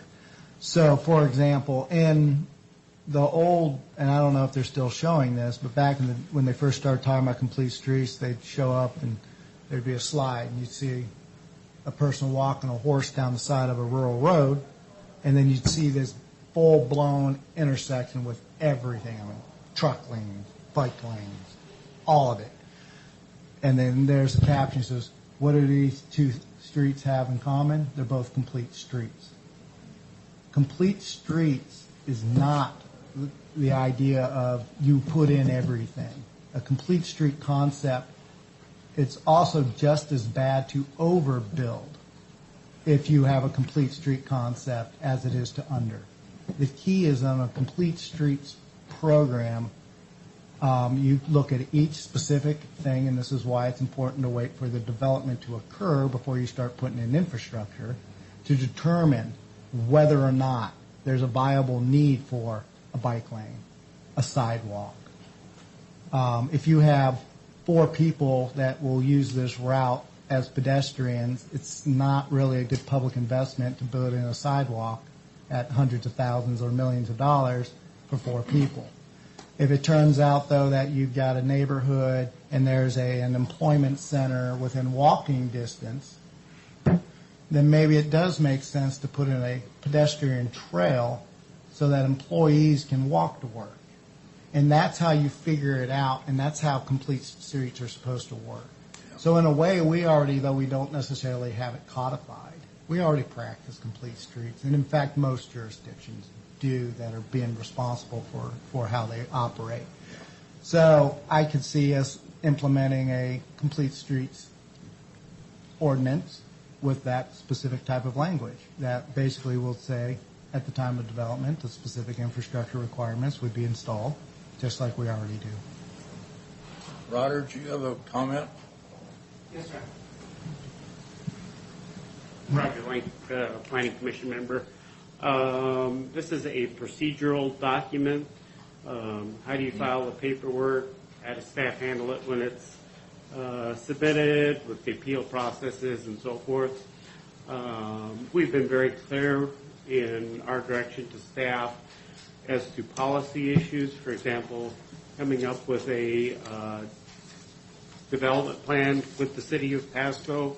Planning Commission wants to review that prior to making a recommendation to you. The same with some of the other policy issues that need to come before us before the comprehensive plan gets to you. So that's my comment. This is more of an administrative issue at this time. I think we've had the same discussion as you've been having as to what our concerns are, and I think our concerns are quite similar. So, Thank you. thank you. Any further questions here? We think we have a resolution to adopt the revised countywide planning policy.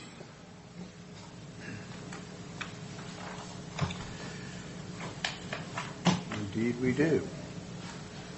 So, Mr. Chairman, move for approval of Resolution 2019-312 entitled Adoption of the Revised Countywide Planning Policies in support of the county's periodic update to the comprehensive plan. And while I don't have further questions at this time, certainly leave the motion open for discussion. Yeah, I think that we should delay this vote until we get the updated policies. With due respect, Mr. Chairman, we're required to have a second before we move to discussion. Otherwise, it just dies. I'll second it. Okay. Thank you for keeping us legal. So, I can't see voting for this until after the city gets in line with what we're doing and we have our ducks in a row about what is going on with these designation of lands that are north of us. So, Mr. Chairman, I do have questions now. Derek, designation of lands north of us, we currently don't have any designated resource lands that would be potentially or even remotely impacted by the proposed UGA boundary submitted by the city of Pasco or the other cities. Is that an accurate statement?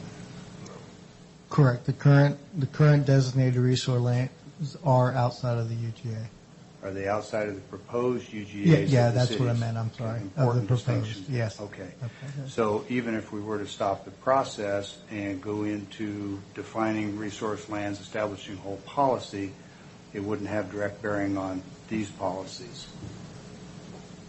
Correct. This again is a broad policy document that helps inform how we do those things. Are the cities able to complete their planning without our policies? If we don't amend these revised policies, would they be left with the countywide planning policies from 1993? They'd be planning under that. Is it your opinion that it's in the best interest of the people of Franklin County for the cities to plan under these new policies or under the 1993 policies? It's our opinion to plan under these current ones due to the fact that they're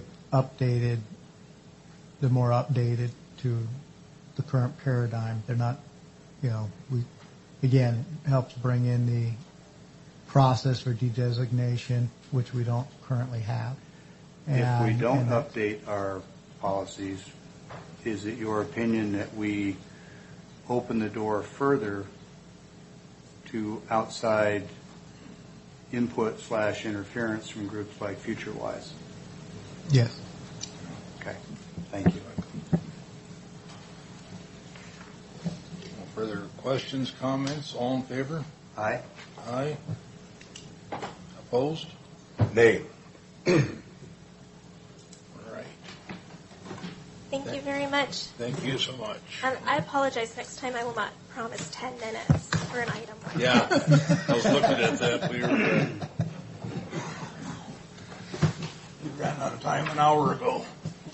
Next up, Commissioner Cook, please. All right, with that, it is the first item, or first time on the agenda for public comment.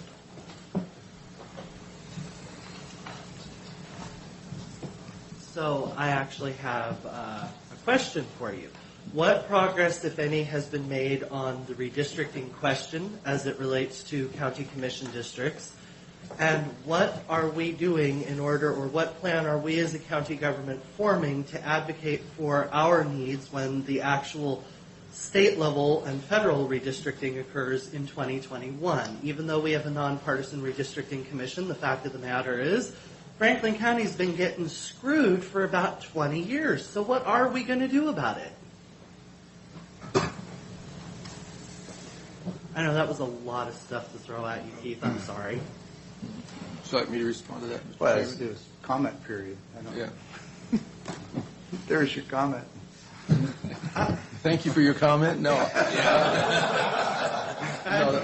It doesn't say Q&A, Jeffrey. It says comment period. I'm sorry. It's still the question. If you don't want to respond, that's okay. But the other thing, How's the county getting screwed for 20 years? think about it. We are split between two legislative districts. If we existed in one, our county would have more voting power. If we existed in the smaller legislative district, where there's only 3 other counties to contend with, we would have more of a voice with our elected representatives. Instead, one tip, which is separating the rural parts of our county from the city county, is in one legislative district, and then we have the rural part of the county in another one, so we don't even have an excuse to talk to each other anymore. Well, first of all, I thought you were talking about county commissioner districts. I'm glad to know you're talking about I'm talking state. about, legislative. Sorry, Brad. So when I go to Olympia, I feel like I have a lot more ability to influence things in Olympia for the good of the people of Franklin County when I go in and I have senators and representatives from 2 different districts to talk to. That's potentially twice as many votes. So if we were all in one legislative district, I think that would reduce our vote and our voice. Well, it's wonderful that you may feel that you have this influence. I can tell you as a voter, I don't feel that influence. And this isn't even a partisan question. I have Republicans that say the same thing to me. The concern, again, though, is our county has been split. We don't sit at the same table anymore. As a regional matter, we have lost yet another avenue where we as a county could be talking to each other, could be outreaching to one another, could be talking about things like development. We are becoming 2 different countries in our own county. And splitting us between 2 legislative districts might seem like an empowerment to the public official, but to the voter and the everyday person paying the taxes that sends the official to Olympia, it doesn't really translate. Let me speak to that, because you didn't hear me say that it enriches my influence. It said my ability to influence things in Olympia for the good of the people of Franklin County. I'm not there for my own aggrandizement. I'm there to try and do good things for Franklin County. And I'll tell you, when I can speak to 4 different state reps and a couple of different senators as opposed to half that number, I have found through empirical evidence and experience that it's beneficial for the people of our county to have that extra voice. That's just my opinion, but I've been doing this for a few totally years. agree with the years that I was over there doing the same thing. That Absolutely. You're talking to 6 people instead of 3. You have less power over them. You have less ability to affect their ability. That's an opinion. Thank you. Yep. Any further Morning. to that really quickly. If Jeffrey wants to come to our Republican meetings, actually, Bill Jenkins is there, Mary Dye is there, Joe Schmeck, and all of a sudden I can't think of the fourth one. But they come to our meetings all the time. They listen to the people of Franklin County. And Legislative 16 is just a little piece. Really, majority of our county is in 9. But, yeah, I think that I have a bigger voice because they come and they listen to the people. So, Thank you. Further comments?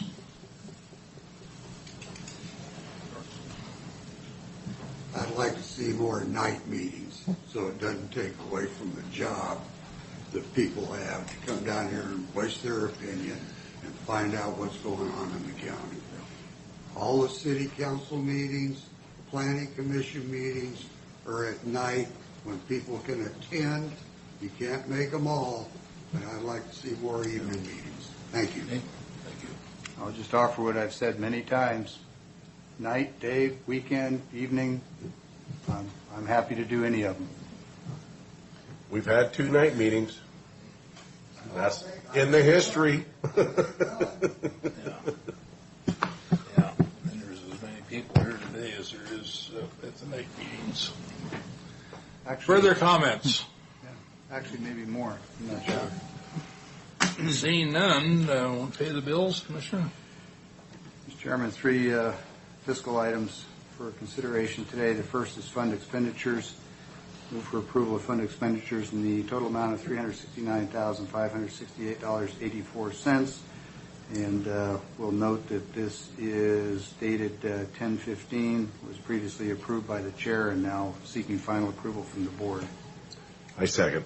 All in favor? Aye. Aye.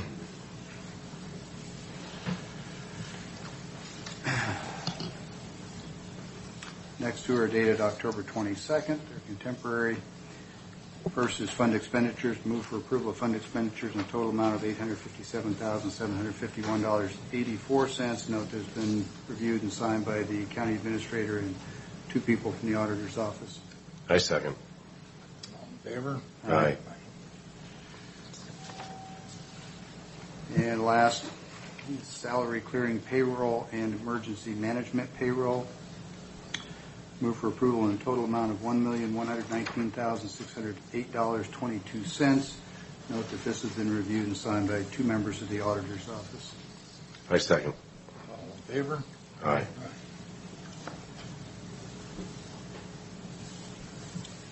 With that, we have a consent agenda in front of us with 13 items. So, Mr. Chairman, we've had a long discussion on other matters this morning. Would appreciate the moment just to refresh my memory on these 13 items.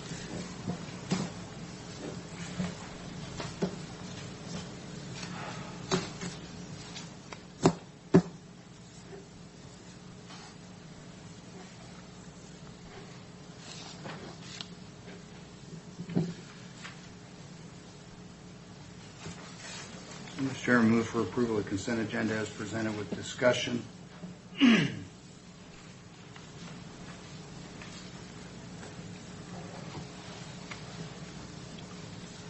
Second, Commissioner. I second with discussion on items 2 and 13.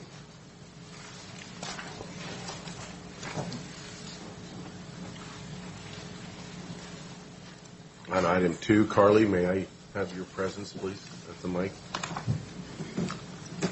And Mr. Chairman, 2 and 13 were the items of interest to me, especially 13, so there won't be need for any others. Okay. So, Carly, on this 2020 update to the Franklin County Benefits Administration Policy, Franklin County contributes $1,030 per employee per month for eligible employees towards employee benefits. And now, this is not a fiscal impact, but how does the $1,030 equate to the VEBA and salary benefits that we're giving to certain individuals? Is it going to go up to $1,030 for them too? The 1,030 is the amount that the county has contributed to employee benefits since 2015. Okay. That amount has not changed. So, and this policy does not change that amount. Okay. The action today does not change that amount. So how do we come up to the 945 amount for the VIVA and the salary benefits that were given to people in salary? $945 a month is the amount that the county contributes to medical plans for employees. Okay. The rest of the 1,030, I think it's 6161 that goes to dental. It's 1384 that goes to vision, and then we've got 499 and 495 that go to long-term disability and life. Okay. Under the Franklin County Benefits Administration policy, effective February 1 of 2020, written here, E, underneath definitions, Plan Administrator, Franklin County Human Resource, HR, is designated Plan Administrator for all the Franklin County sponsored employee benefits plans. Yes, that is not a change from the existing policies. When I go over to the contribution amount and payment, it's listed here as C, if the county chooses to offer an HRA VIVA health reimbursement savings plan, the difference between the premiums for plans selected by the employee and the amount of the county contributor is greater, will be deposited in the employee's VIVA account. And then underneath that it has a 1. Deposits will be processed following the first and second payrolls of each month for a contributions effective the following month. That is changed language to align with our biweekly pay. That was one of the changes that we wanted to make. That language came from the auditor's office. But this is incomplete. There's nothing listing here that we have 7 people receiving this in cash benefits as far as salary. This is the Broad County policy. So this is the policy for non-bargaining employees of the county. You are correct that there is a separate resolution that changes how those excess contributions are handled for elected officials. Shouldn't it be listed under our policy? I could update the policy to say that, but then if that were to change, then that resolution, then we would have to change the policy, but I would be happy to make that. Well, I think it needs to be noted. And specifically for elected officials. It should be listed because the people have a right to know that instead of receiving a benefit in health coverage, they're receiving a benefit in salary because they have a health benefit elsewhere from another government entity. Certainly, and that's not something that's been hidden. That was a public process to authorize that, but I'm happy to reiterate it in the policy if that's what the board desires me to update that Is policy. this, I'm not, excuse me, Commissioner Peck, but I'm not done yet. Could I finish? Go ahead. Is this applied to union employees only, or is this countywide? This county policy is for non-bargaining employees. The union contracts indicate how the benefits contributions are handled for union employees. That's part of their collective bargaining. Benefits are mandatory subject to bargaining. It has to be included in those collective bargaining agreements. So you are responsible for overseeing to make sure everything is on the up and up. I am designated as my department as the plan administrator for the county. So if somebody is receiving a health care plan from the government, another entity of the government, and receives this in cash benefits from another entity of government, is that double dipping? The policy for how benefits contributions are handled while I administer the plans, the policy for how the contributions are handled are a matter for this board to decide, and I follow the direction of the board. Okay, thank you, that's all. So Carly, the way the policy is set up now, each employee receives the same amount of consideration, and that can come in the form of health care benefits, it can come in the form of a contribution to a VIVA plan, it can come in the form of a taxable cash payment.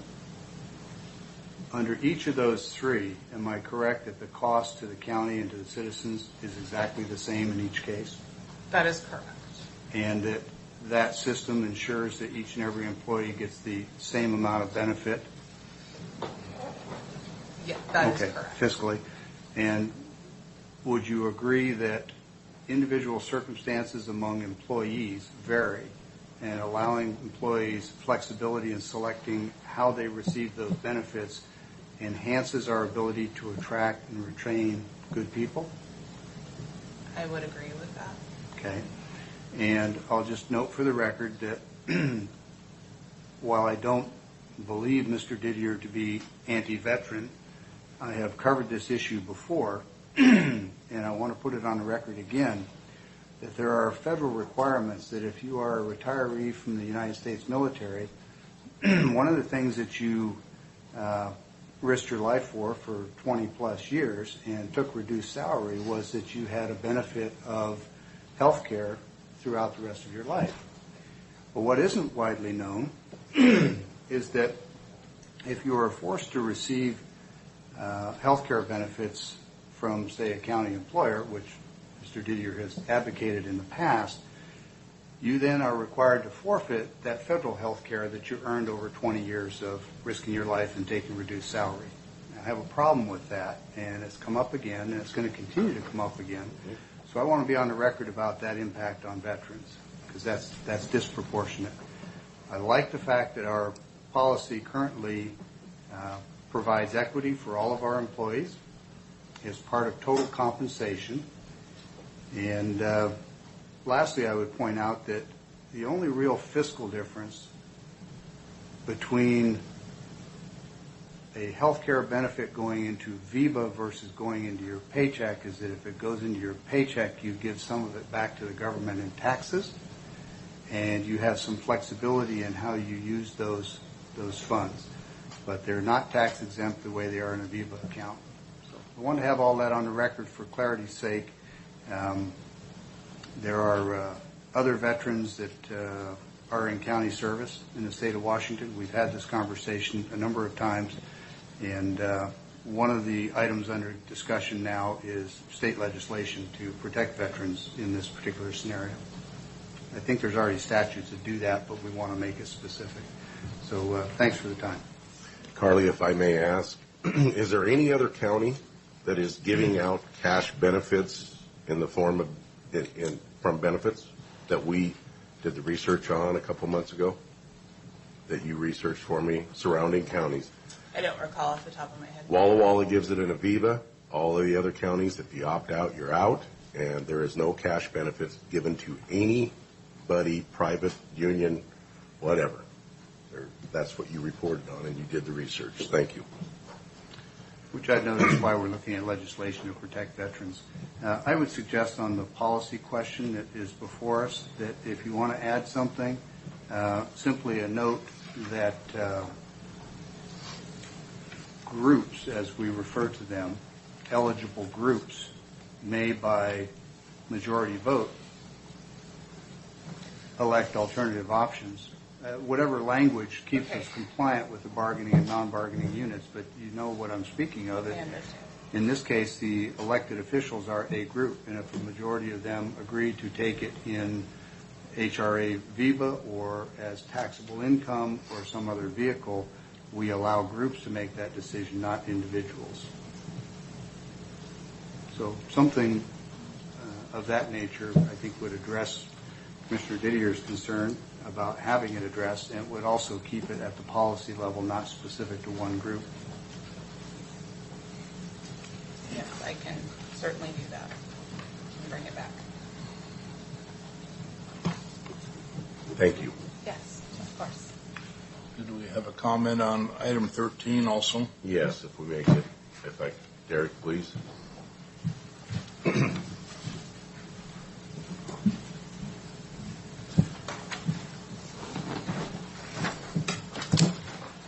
Derek, I read through your letter that you're sending to the Lisa Wood, SEPA responsible official for this Washington State Wolf Post Recovery Plan EIS scope comments.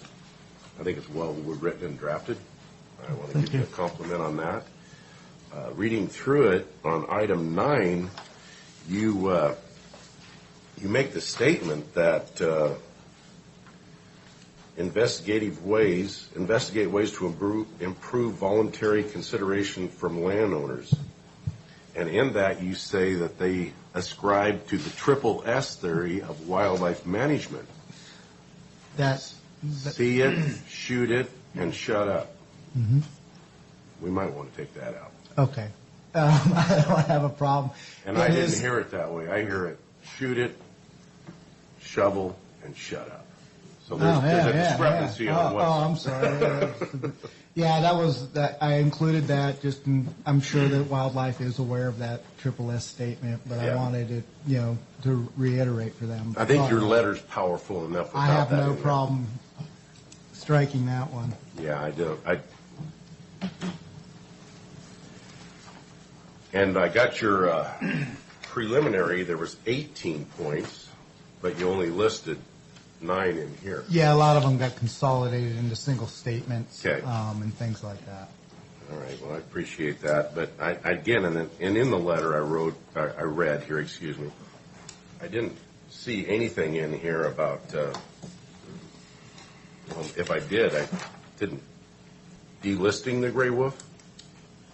Did you put anything in here about delisting it?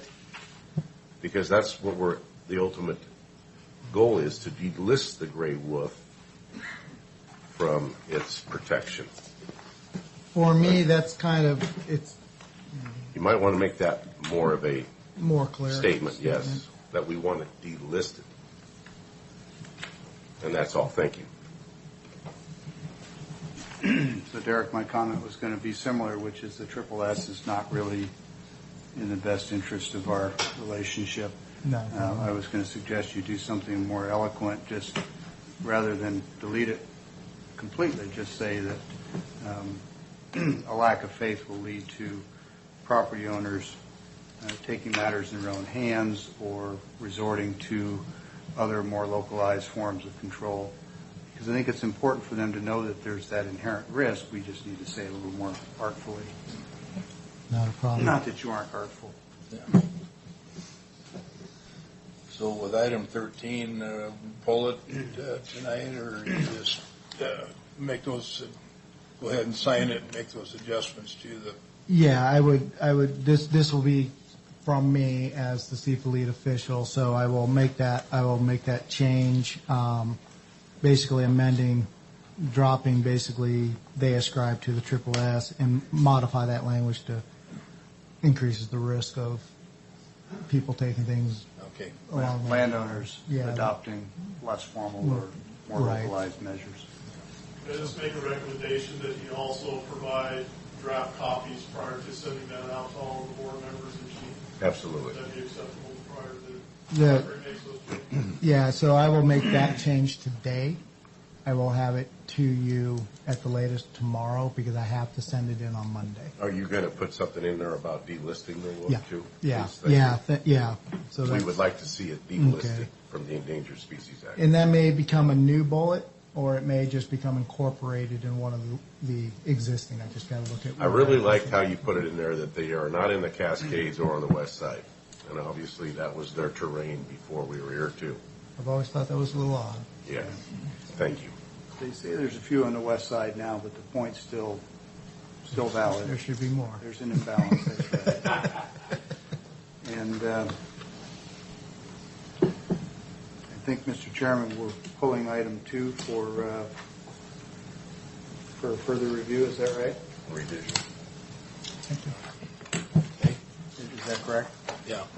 All right. Well, then it'll be necessary just to amend the motion that it's no longer for items 1 through 13.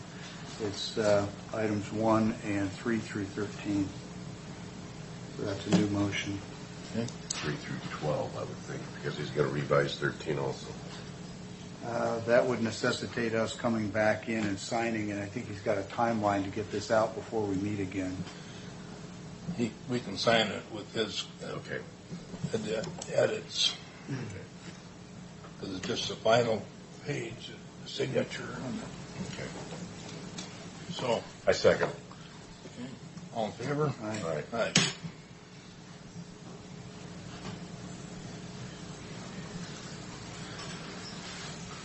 Keith, what do you have for us today? I'm going to request an executive session after our last public comments period. Just remind the board that we begin our budget hearings today at 1 p.m. here in this room, and just wanted to have a very short discussion on the upcoming meeting schedule. November 19th, which is a Tuesday, we are scheduled to have a meeting currently. That is also the beginning date of the Wasatch County Leaders Conference in Spokane. Most of those meetings don't begin till later in the afternoon, so I think there's time to have a meeting and still for the three of you to attend leadership meetings that you might have Tuesday afternoon. But just ask you to look at that schedule and see if we might need to either change that November 19th meeting or just restrict the agenda to essential items so that you have time to travel to Spokane that day. We don't need a decision on that today, though, and that's all I have for business this morning. Okay. Anything else, commissioners? I have a conflict on tomorrow afternoon, Thursday, Friday. You guys are going to have to handle the budget. I got a crab board meeting in Olympia. I think we have one more public comment too, don't we? Yes, there is. Keith, is that all you have? Yes, that's all I have for business. I do have an executive session. Public comment, final.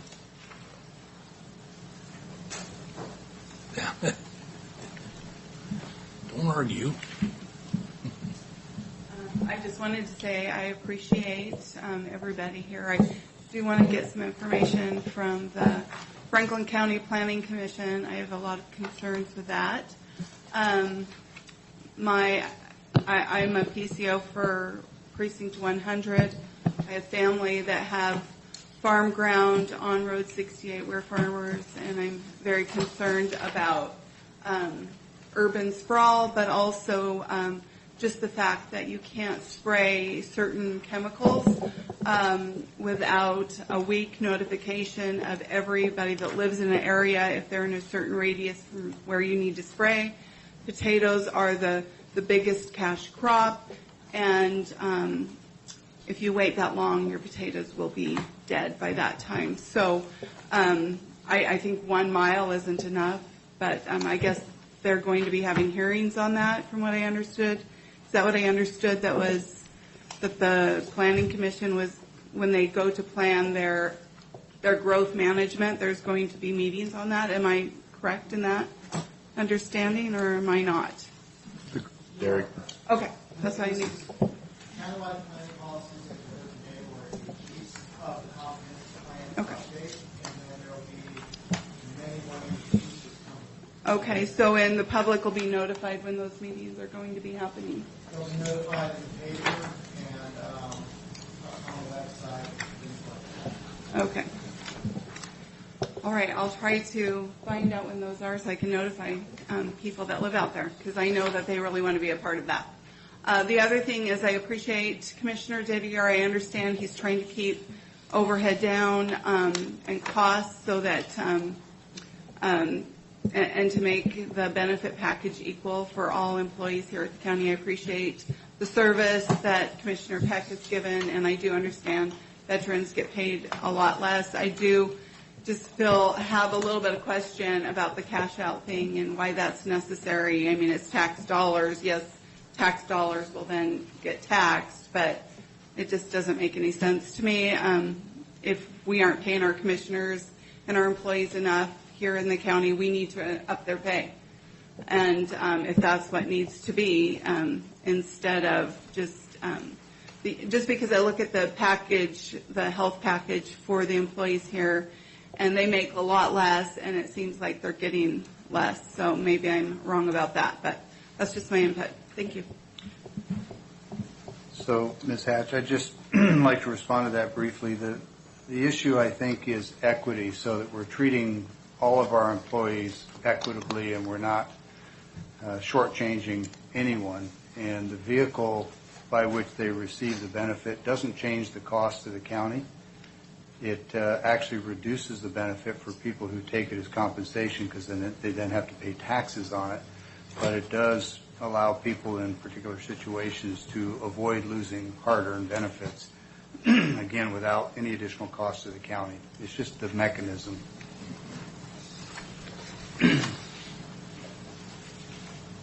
Further comments? Okay. As Keith says, we'll be going into executive session. How much time do you think you need? 15 minutes. Okay.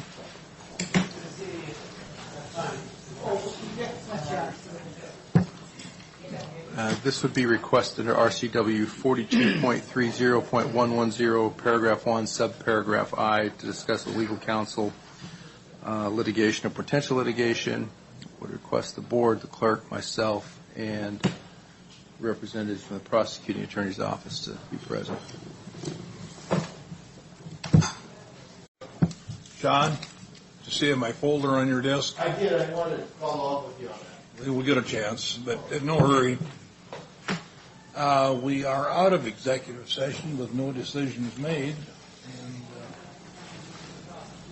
do we have any further commissioner comments? Keith, how late are we scheduled to run on Wednesday, 4 or 4:30? Wednesday, 4:30. Wednesday or today? Wednesday, Oh, tomorrow. It'll just be important in my schedule that I get out no later than 4:30, so just a heads up on that. Yeah, from 4 to 4:30 is some review and any postponements, so I expect we won't have any problem being done at 4:30. Okay, good. I'll break away about noon.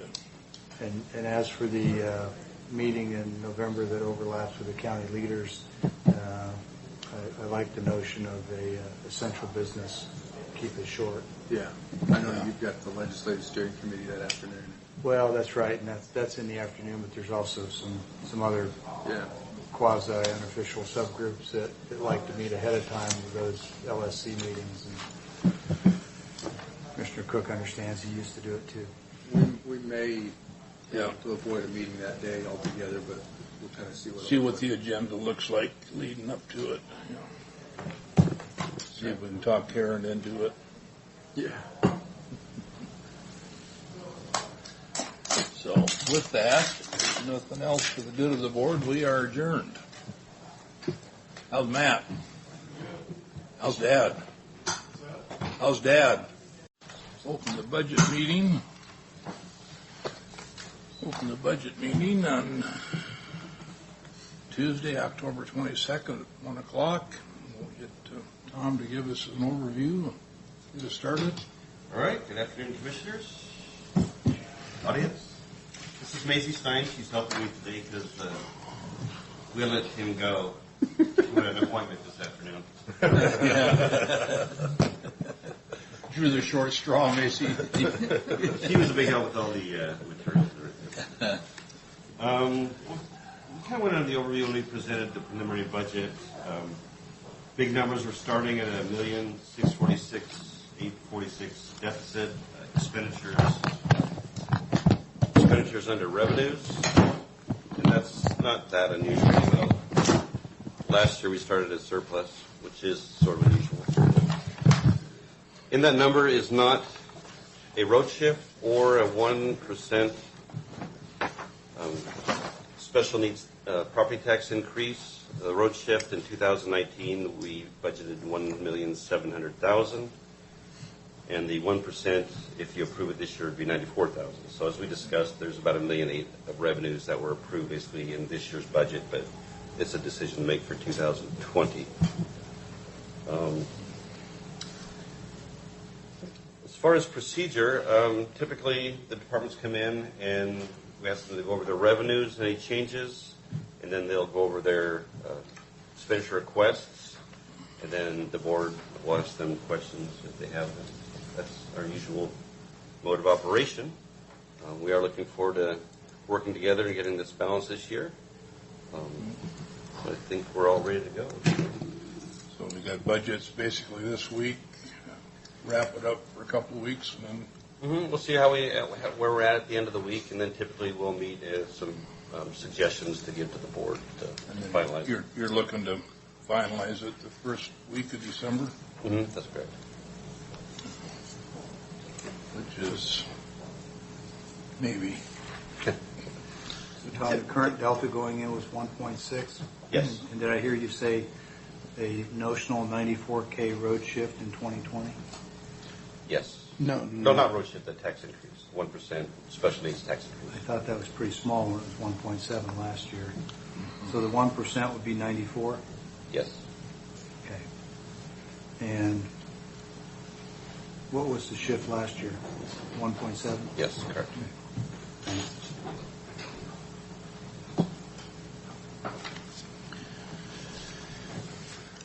If I may, Mr. Chairman, just for historical purposes, maybe for the benefit not only of the board but the audience, that the road shift you recall last year was a significant change from what we had done in the past. We'd had county roads billing the sheriff's department for other way around, for law enforcement services, and we combined those rather than go through that separate billing. The road shift in the prior year was considerably less than that, but because of that additional billing, it was functionally the same. So we combined those in the 2019 budget. That's why that 1.7 was so significant during the current year.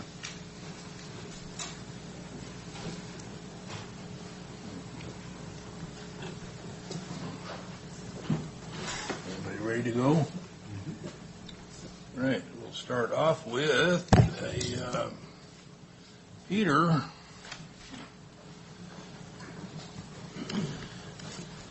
Budget number 40 on worksheet 3 and 4. It is in tab number 8 in the binder.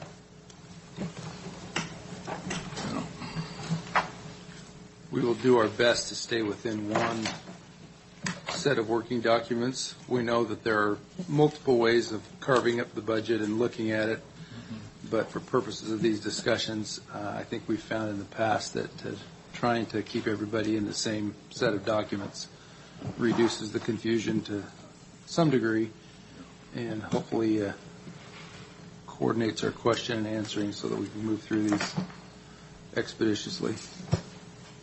Okay, one enhancement on your worksheet schedule, there's a column for a tab and the page numbers on your legal size worksheet that was provided. So, Okay, say that again, Tom, because I didn't. on the worksheet there, after the department, there's a tab number on the binder and a page number for the worksheet. Okay, great, thanks. Right. And which of the two is more current, Tom? The binder or this? This should be the same. Okay. I'll leave it there.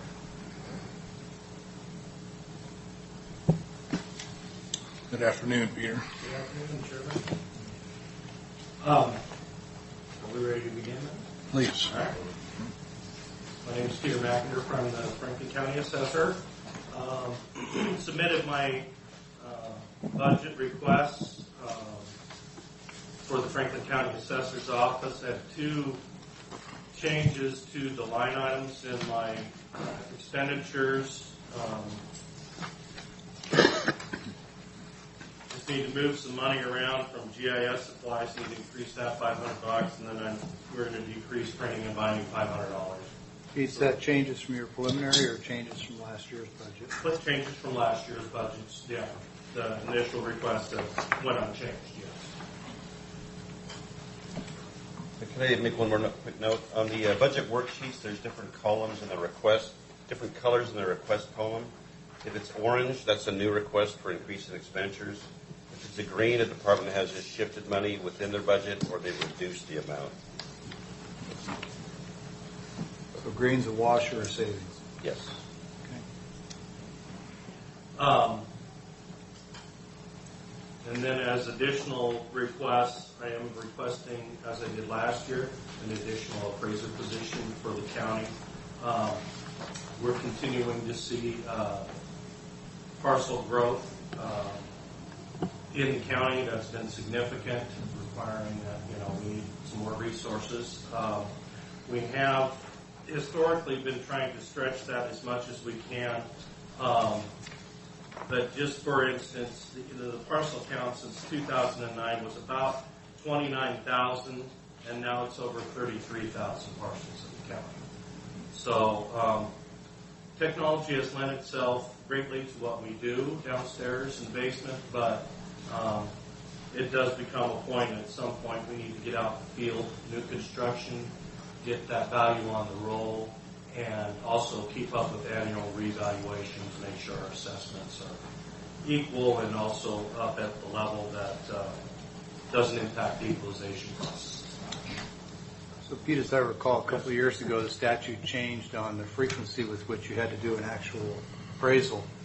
Can you contrast for me how we're doing things in 2009 versus how we're doing it now? Because it's not just the number of parcels, it's how many of them you have to value, right? Right. So in 2014, the legislature changed the state law to go to an annual revaluation. Prior to that, there were counties that were annual counties or cyclical counties.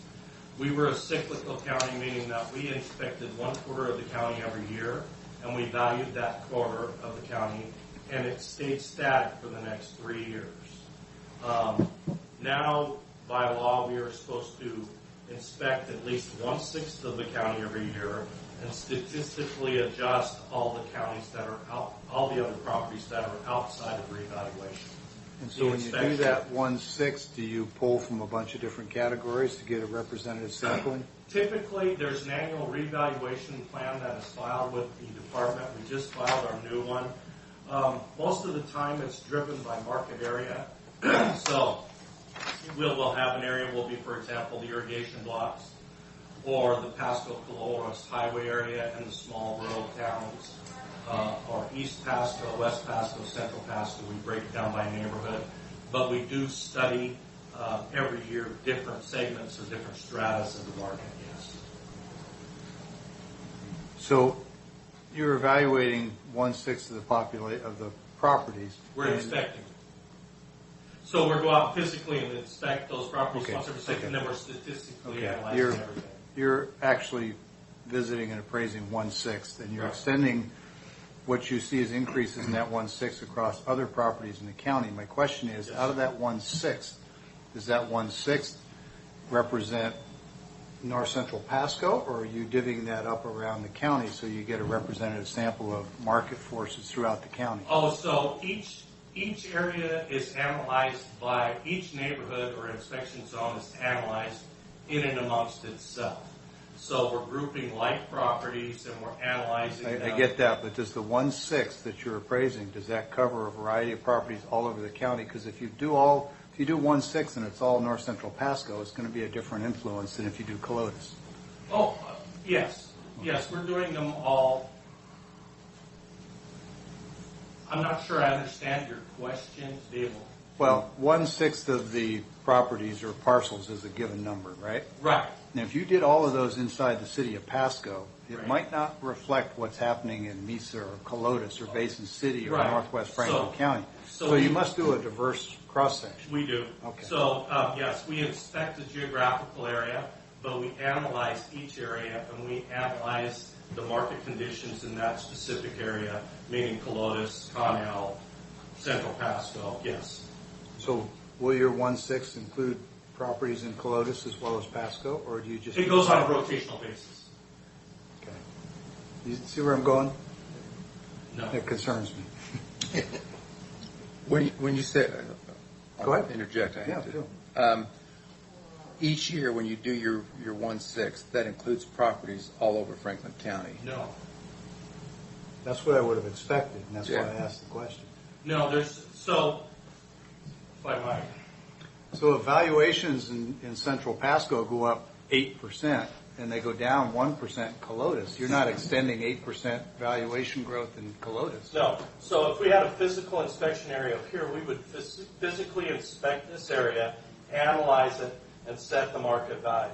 Okay. And then in the other areas, we would statistically adjust by the market conditions in that area. So you feel like your 1/6 sample area is geographically large enough and diverse enough to reflect the whole county? No, it doesn't have to be. We're not applying analysis from here to here.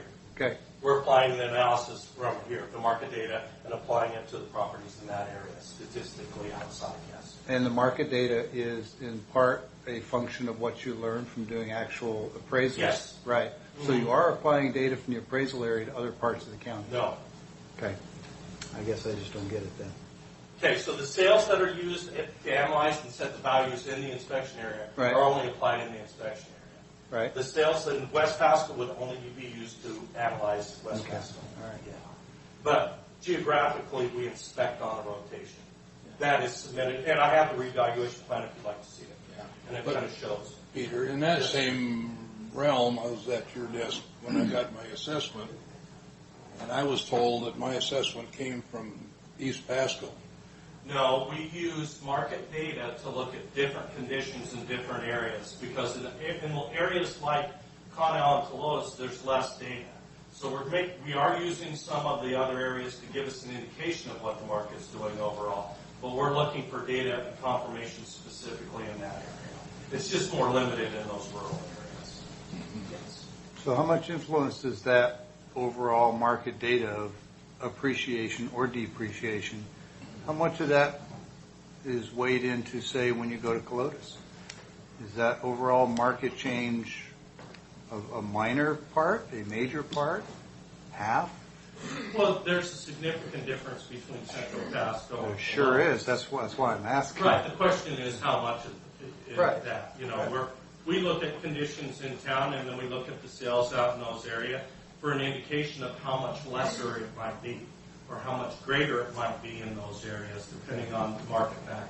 So just so we're clear, the reason I'm drilling down on this is because your ability to actually do more analysis and do more specific property appraisals, the more capacity you have to do that, the more accurate your data becomes, in theory.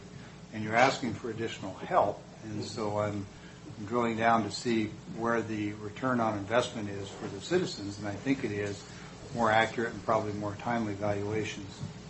Yes, we have been able to stay on time for the most part, but as with any other department, given the resources, we have to make decisions on where we're going to analyze and what kind of emphasis we're going to put our resources to. Yes.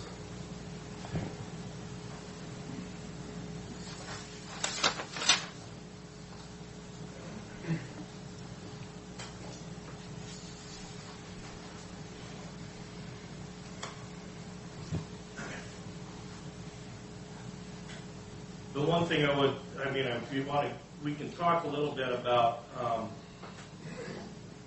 part of the hard part with hiring people for what we do is there aren't a lot of people that are trained specifically in appraisal work, especially for what we initially pay. So those people that we would bring in with different skill sets. Maybe it might be construction, financial, agricultural, and then we train them up, educate them.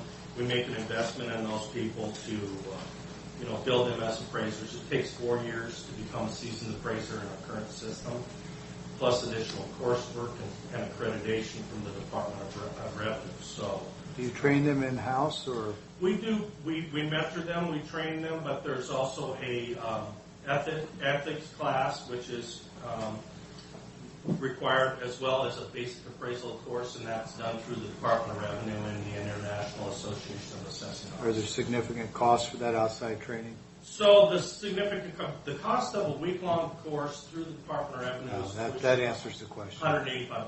I was just kidding. $385. If it was like tuition assistance, we'd want some commitment for them to stay. But if it's a week-long course, it's not relevant. Well, honestly, this year we had 3 appraisers apply for scholarships and did receive over $1,100 worth of scholarship money this year. And we've got people applying for scholarships next year as well. Yeah, that's a separate issue from where I was going. I was looking at whether or not a new hire should have a retention program. If we're going to invest significant money in getting them trained from outside sources, then they need to commit to stay with us for a period of time. But it sounds like the training cost is minimal, so disregard. It's more mentorship, yes. Okay. Yeah. One thing with the annual reevaluation that is a benefit that is predictability in our levels of assessment. And real property, by law, we're supposed to be at 100% of market value. Our ratio this year is 93.6. Our ratio last year was 94.2. So we've got our level of assessment moving less than 1 percentage point, which I think is very good. And in 2017, it was 91.7. So those factors, that comes into play in a couple of places with equalization and centrally assessed properties. So it's desirable to have a consistent level of assessment in the 90s.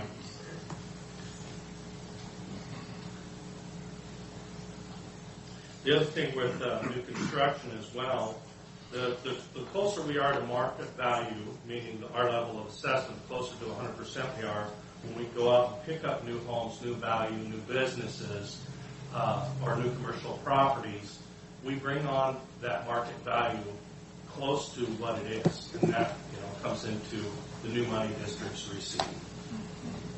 So our goal is to accurately and equitably reflect the market, and another position would help us immensely in doing that. As I said last year, we'll do with what we're given. But looking at the 1% document that I furnished to the treasurer, new construction this year was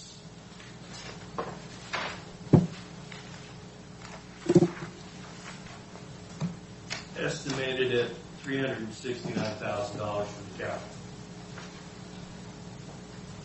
capital. Additionally, we're one of the fastest growing counties in the state, but we do work all of our permits, meaning that we go out and field and pick up the new construction on the year the permits are issued. Some counties choose not to because of work resources, manpower. So we have been able to. I'm looking at the parcel counts. 29,000 in 09, 33,000 in 19. That's only a 1.3% annualized increase in the number of parcels. But I'm guessing that the nature of the appraisals has gone heavily from vacant, undeveloped ground, which is easy to appraise, to new construction, which takes considerably more time and effort. So these numbers, I don't think, tell the whole story. I think the workload is exponential as it gets developed. Do you see it that way? Yeah, and I think the other thing is too,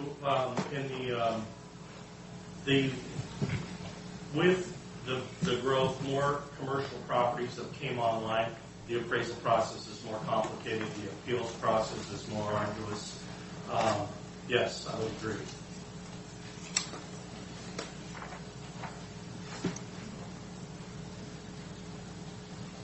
So, Mr. Chairman, are we using the same process we have in previous years, which is the second to the last column on the right, where we indicate a preference for yes, no, maybe? I believe I think the auditor's office put the I see the column. YN and M. I appreciate them putting those in there. It's helpful. I've remarked over the last decade how impressed I've been with the assessor's office and the fact that they seem to continue to do more with the same or less. They've used technology about as far as they think current opportunity allows. So even though it's the first budget of the first day, I'm inclined to say that this is one that I would support. Yeah. We can carry on at that point for now, and we'll just see where we end results are. We have two yeses for that, myself and Commissioner Cook. We can make them green. I might just interject. Interject just one word of caution about making sure we all understand what that means. That we're not approving that yet, but inclined to support it, and we're indicating a preference, and we reserve the right to change it when we see the whole budget. Yeah, exactly. Tentatively, it'll increase the deficit, but Yeah, you always have the right to. I want to make change sure back. Peter doesn't walk away thinking that it's a done deal and we have to come back later with it. I understand it's not done until you guys pass the resolution. Thank you. You've still got a balance at the end of the process. And considering that he's first in line today, that don't want to get too far ahead of ourselves. First in the phone book. Josie's coming up here shortly, and she wants to have equal considerations. There shouldn't be a penalty for being in the front of the formation. Any other questions on that? No. Have anything? Thank you for your time. Thanks, Peter. All right. Looks like Josie is up. Russ.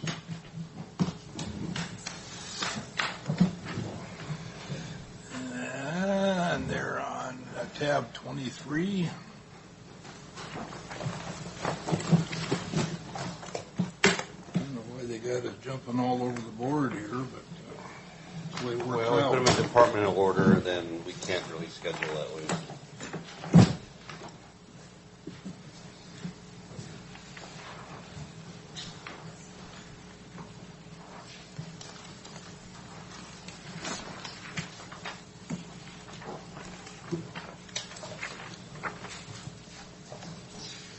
Good afternoon. So, just a little asking how we're going to go through this. Want to go line by line? Major changes, I think. That's worked for the commissioners. Changes from last year, please.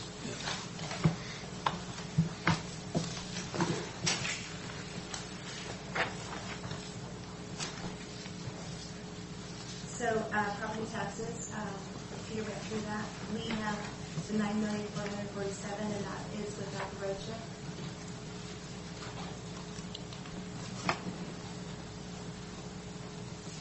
You got a $380 reduction on your armored car service. Mom never says no to a reduction, so it already has a why. Well, in revenues we have a problem.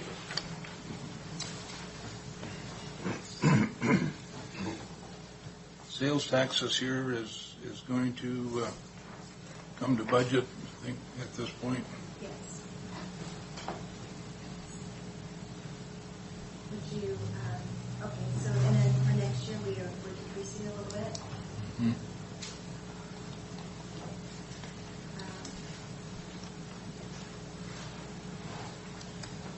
So leasehold, we're increasing leasehold to 220,000. Excise, local admin fee, it's staying the same.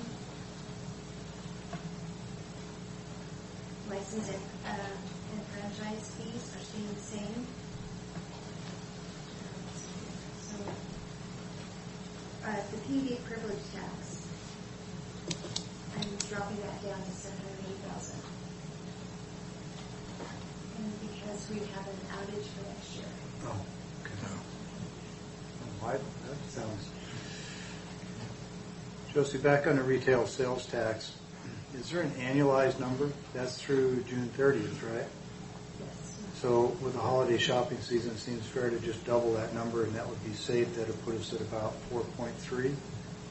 So looking at where we're currently at, which is at 3,211,000, and taking the last 3 months based on how they were last month, that would put us just above 4. I'm sorry, you said where we're currently at. The data I'm looking at is through June 30th. Yeah, sorry. So currently, as of today, we're at 3,200,000. As of June 30th, we were at that. So how would you annualize that? So what we're doing is, sorry, ask the question again. How would we annualize that? Yeah, I'm looking for what the projected end of year 2019 number Yeah, looks so like. it'll be just over 4.5 million, based on where we are right now, and then compared to what we collected during this last 3-month period last year. Just over 4.5? Yep. that like- 4,520,000. Okay. And the last 2 months, it does seem that we had a slight decrease, not much, but I'd say about maybe 1 to 2%. So it seems like the sales tax has slowed down a little bit, or at least stabilized a little bit. Based on the budget we've done the last 3 years, it seems like whatever number we budget, we would under budget. So we've been kind of aggressive with it the last year or so. And now it seems like we're more at a stable place where as far as the amount we have budgeted, it's roughly where we're at. So combination of being slightly under in a presidential election year, 4.5 probably does make sense. It always creates some instability in that fourth year, and we see the people spending a little less, waiting to see how things come out.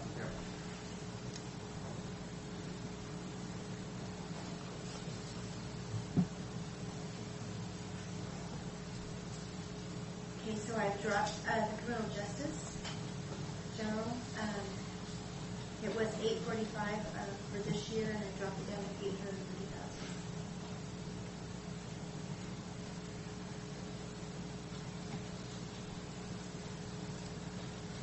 So I see you zeroed out the quarter point REIT with the new law going into effect January. Is that going away? I know that there's other parts of REIT that have gone up. It's kind of in stages.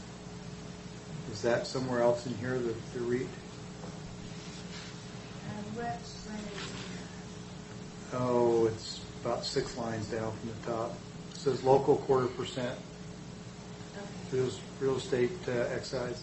Yeah, so this, it must have been the way that the line was written on the thing goes back to 2017. So right now we have both of them in here. They're just under different revenue lines. And I don't know in 2017 why it was split out, but right now we get excise based on state and based on local distribution.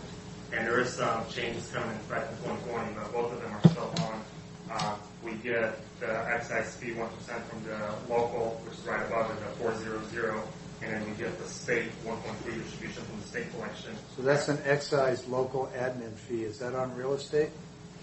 That's on sales on excise, yes. For real estate. So maybe we could, just for future reference, make that REIT or real estate or something to indicate that that's what that is. I mean, there may not be any other excise taxes, I don't know, but the ones I'm tracking most are the REIT. And I think if you remember right, in January it changes, and there's a step 1 up to, I think, $1 million, and then it jumps up after that. And that was Does our share of the REIT change in January? What do you mean by that? Well, there's the real estate excise tax is collected on real estate transactions. We get some of that, but we don't get all of it. And so I'm just wondering if the portion that we get is going to change, or if the increase is all going to, Mother Olympia. We're thinking that it's going to change. We're not going to get as much. It's going to be going to Olympia, but we don't know that. DOR does not know that either. We do get the same admin fee of 1.3%, but because the amount that the state's going to collect is now going to decrease, right now the flat rate is 1.28% regardless of the value of the home that's sold. Now if the home is under, I believe it was 500,000, don't quote me on that, but there's a certain threshold. If it's under that, the state amount is 1.1%, but then if it's a more expensive house, the amount goes up. So whatever they collect in that fund, we still get that 1.3% distribution from there, but that fund could change depending on how many sales. Isn't it 1.9 or something on the more expensive properties? It goes up. It's a substantial increase, and the projections in Olympia are that that's going to generate more revenue. Correct. They wouldn't do it otherwise. Yeah. So I'm just wondering what our share is, how our share is going to be affected. It sounds like we don't know yet. Yeah. Okay. But that is a cumulative, right? It keeps adding on to one each other, right? Depending on the sale of them. So if a house is sold for X amount of dollars, let's say $2 million, they would pay all 4 thresholds. The first threshold, if it's up to $500,000, they would pay that 1.1% stake. Then from 500 to 750 or whatever the next threshold is, they'll pay that steeper tax rate, and then so on and so forth. It goes up to $3 million for the house. But farm ground and forestry is exempt.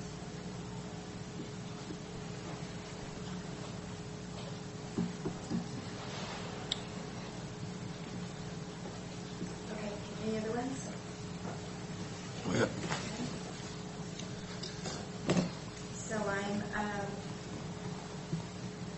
the other changes we have is the treasurer's fee. It went from $24,000 this year, $2,400 this year to $1,000, and that's removed would mortgages, when they ask for our tax roll, we would charge them to do that, and now we just have a daily file that just goes out, so there's no charge on that anymore.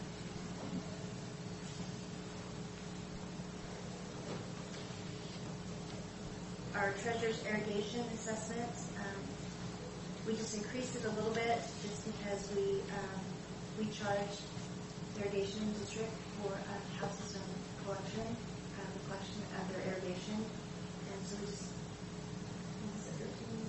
So we charge $3 per parcel that we collect on, and last year we collected on 4,670 parcels. So not counting any new irrigation parcels, that would put us at that amount of budget, 14,000. But as of June 30, So that amount won't change. It's a one-time bill. So we collected 14,010, and on the 4,670, whatever the amount of parcels is. So and they pay $3 per parcel, whatever's in our system. So for 2020, we're using whatever amount of parcels we had in 2019, and in 2021, we'll use the amount of parcels we had for 20. okay, so So it's a one-time fee in February.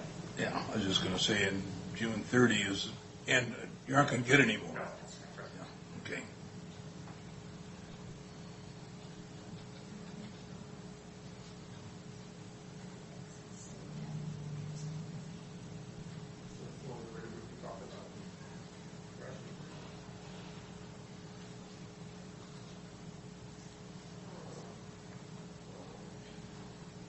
So on the penalties for failure to list personal property, we dropped that by $10,000. There's really no way that there's a way to determine whether it's going to be late. So we dropped it because so far we've collected based on the collections for this year.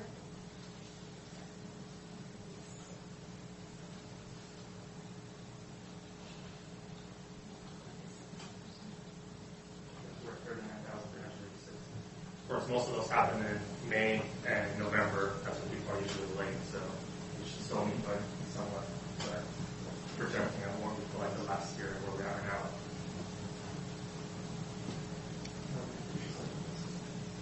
So we have decrease on investment interest because of the way the rates are going, and again, presidential elections, we don't really know where the rates are going to be. They are dropping. That is our LGIP and interest, and for our current expense and our residual. So we're dropping that.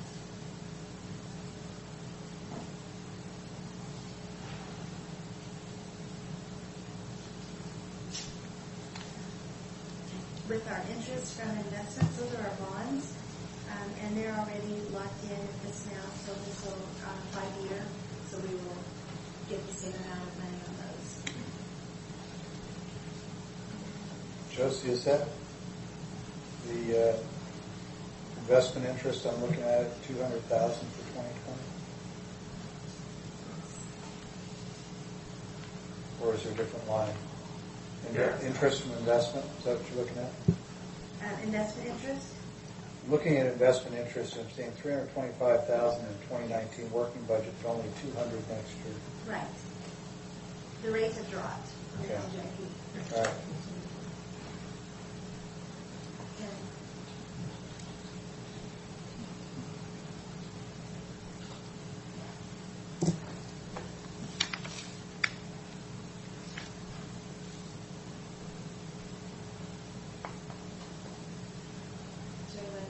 Any other ones that you'd like to just go over?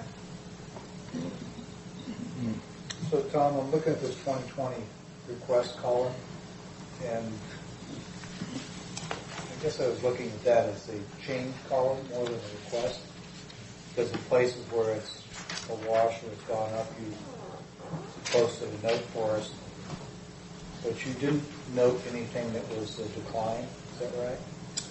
We didn't use it for expenditures. I guess in the future we could use that for a change column. Well, I'm looking at the income, like this income line where there's 325 last year and 200,000 this year. It would help us call out the reasons behind what is a $1.6 million revenue deficit over last year. So you then have to go back through and look at all of them and try and figure out what it is that's driving that and whether or not we have any control over it. Like Josie said, investment rates are down. It's not like we have a lot of control over that return on those investments.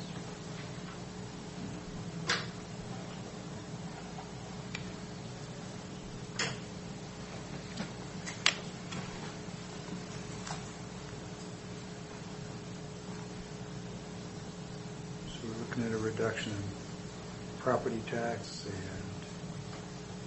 retail sales.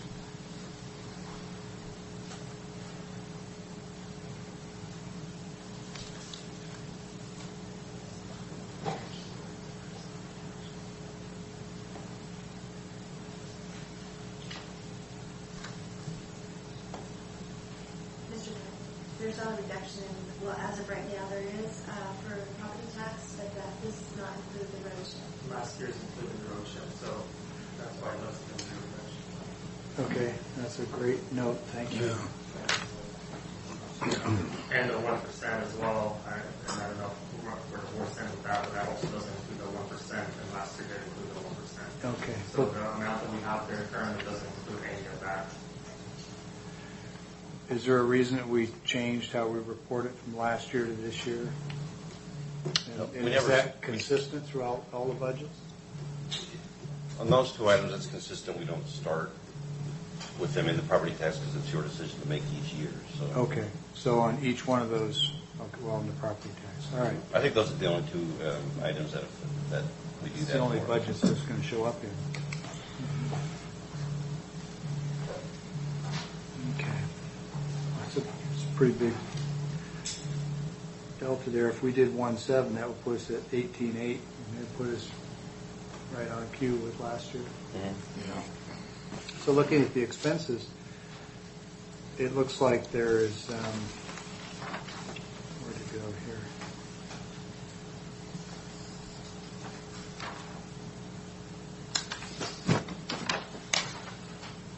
So the total 2019 working was about 750, and 2020 is about 65,000.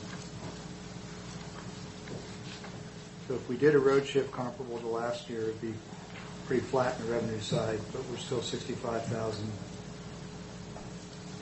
increase on expenditures.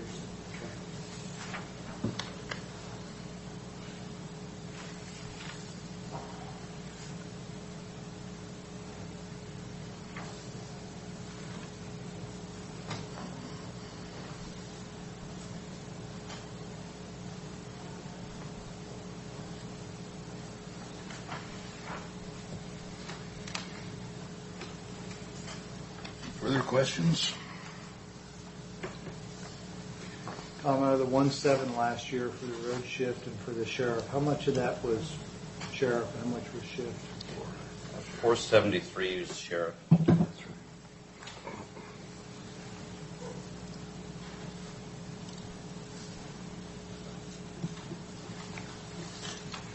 Historically, it's been vehicles. So that leaves about 1.23, which was shift, and if we added that to this year's numbers, it would be spot on. Okay. So it's drafted as not planning to, but as if we were going to do the same as last year.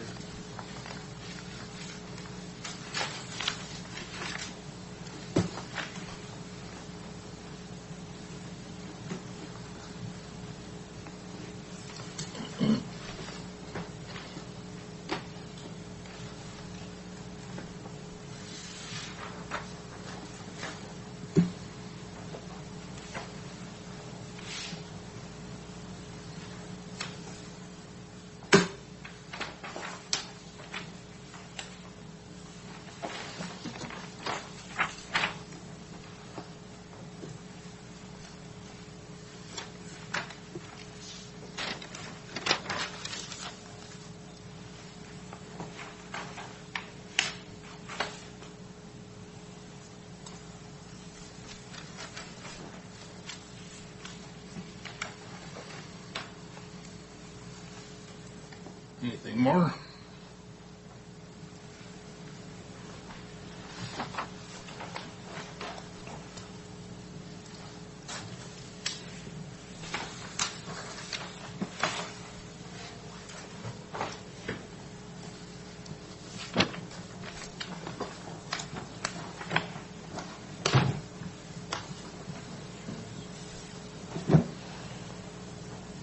A couple of miscellaneous funds we could go over. Is that the 106 one? 107. I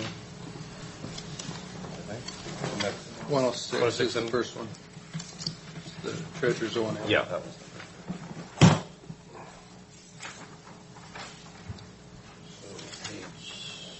So page 70.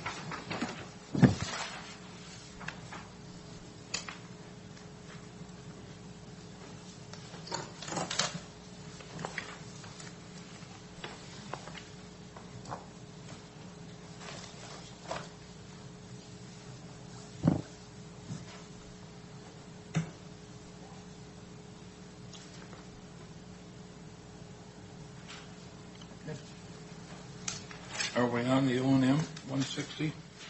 Or 106, I mean? I believe so. It's on page 70 on the worksheet.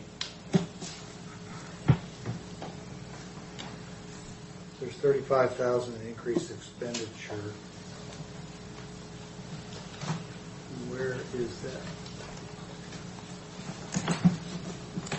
Research? Yeah, that's what I was, get that worded, a big jump in the research from 12.5 to 22K. Actually, that's the revenue. Yeah, it's the revenue side. So They just combined I those. wanted to comment about that.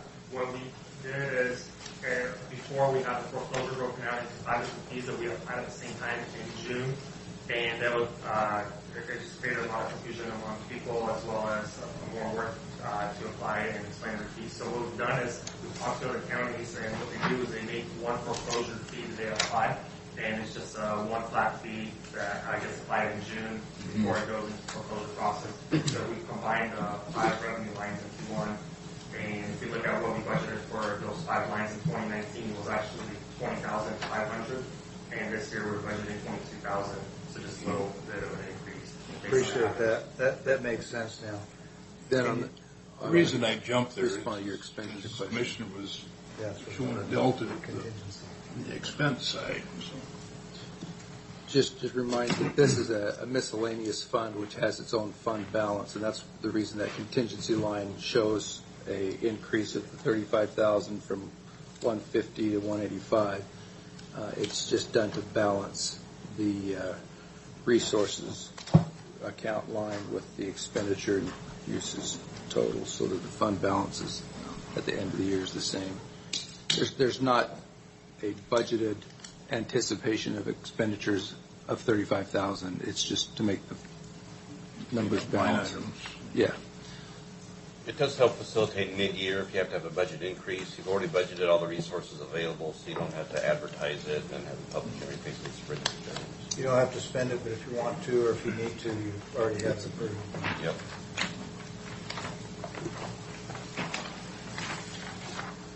And Tom, where's that miscellaneous revenue? We just discussed the foreclosure fees, but what's the other big source? Beginning fund balance. Okay. There it is. Yep. Okay.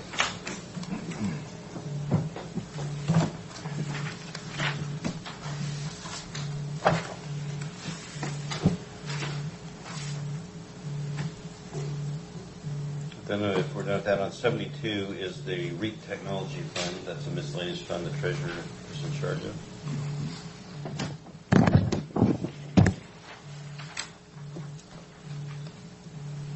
Sorry, Tom, 72? Page number 72, yes. What document are you working off of? It's off of the worksheet. See, all three of us are using binders, so you. Okay. Well, your it audience should is be under the not- same tab number 23. Okay, and it's 70. 107. It's the 107 fund, okay.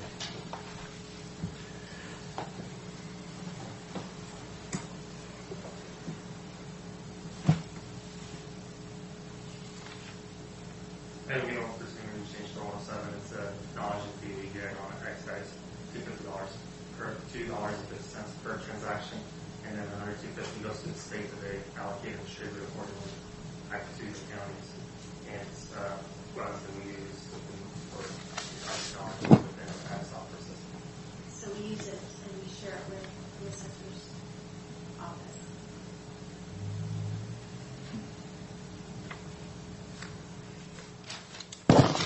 So is this all the rebate you get, or a portion of it? This is all that we get for the technology. So it all, okay. So every single excise that comes through the county has the excess calculation and an additional $5 fee on every single transaction, regardless if it's exempt or not. And then that $5, $2.50 stays directly in the county. The other $2.50 goes to the state, from which they redistribute back out. The state doesn't keep the $2.50; they redistribute that back out as well. We keep $2.50. What do they do with their $2.50? So they receive that and they collect based on from the other read. They take a portion too, and I don't know what part they actually keep, but we do get redistribution from the state. We get some of that $2.50 that the state withholds. We get $2.50 ourselves that we keep, so we're getting half right off the top. I'm just wondering about the other half. We will look into that, but I'm almost positive that they get the $2.50 and then we get the $2.50. Send us this directly from the state. So they sent us a distribution, but I'm not sure if that consists of that $2.50 or what other technology. I'm just asking because it would surprise me if they let us keep half and then they gave us some of their half. That's just out of character. It sounds so cynical, but you don't have to be over there very long to figure it out.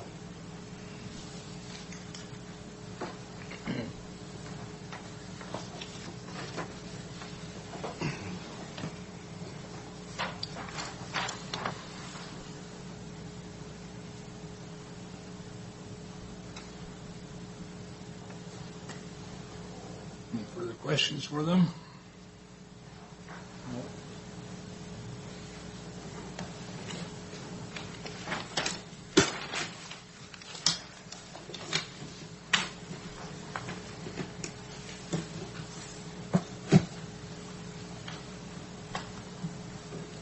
Thank you.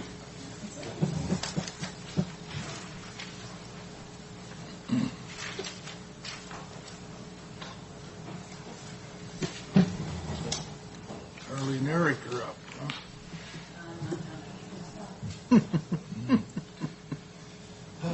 Tab 25.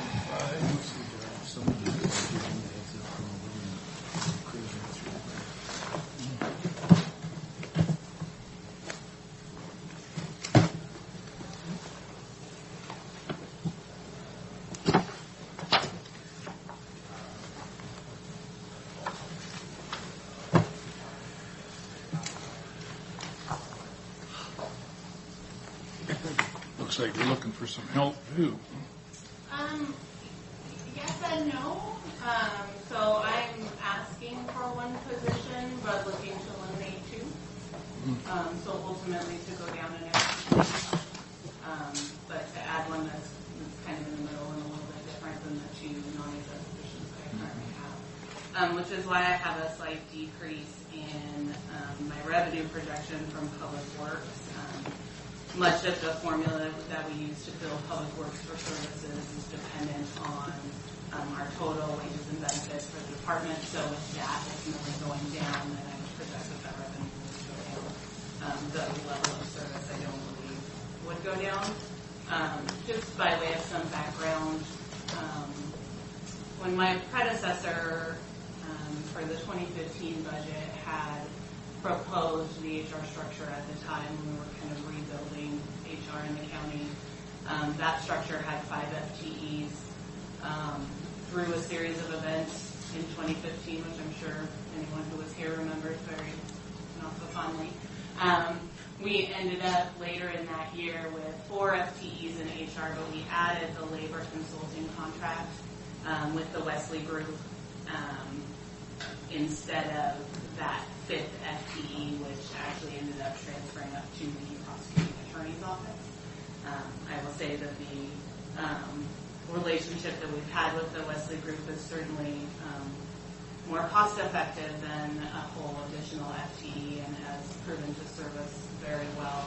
I will be coming to the board, I believe, next week asking for a renewal of that contract into 2020 and 2021.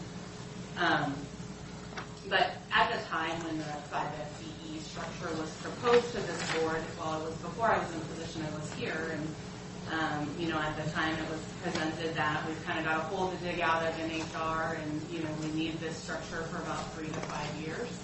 At this point, we've hit the long end of that 5 years, probably because we lost an FTE along the way, but definitely felt it was incumbent upon me to keep that commitment to the board and analyze our current structure. And I do believe that going down an FTE, the way I've proposed that third position, that we will be able to, continue our policy work and moving forward, but also be able to provide an acceptable level of service to our partners. We've done a lot of work in process improvement, enhancements, and we've had great support from the different leadership in the different offices and departments to put some very good systems in place that have greatly improved our administrative efficiencies to the point where I'm comfortable getting that FTE back.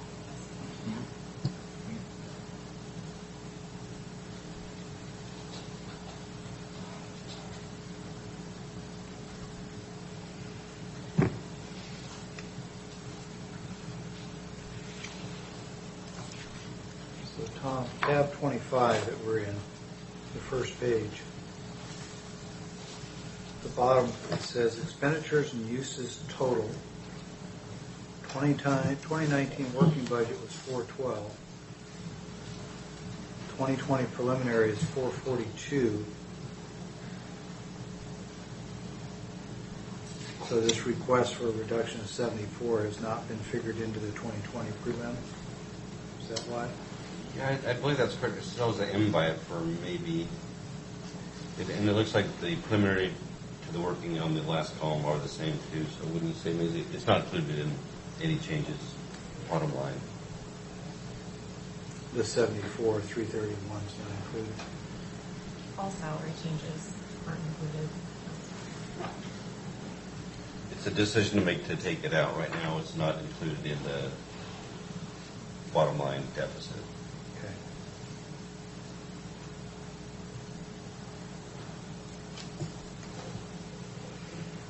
So the delta between those two is about 44,000, which would explain adding back one after taking this out.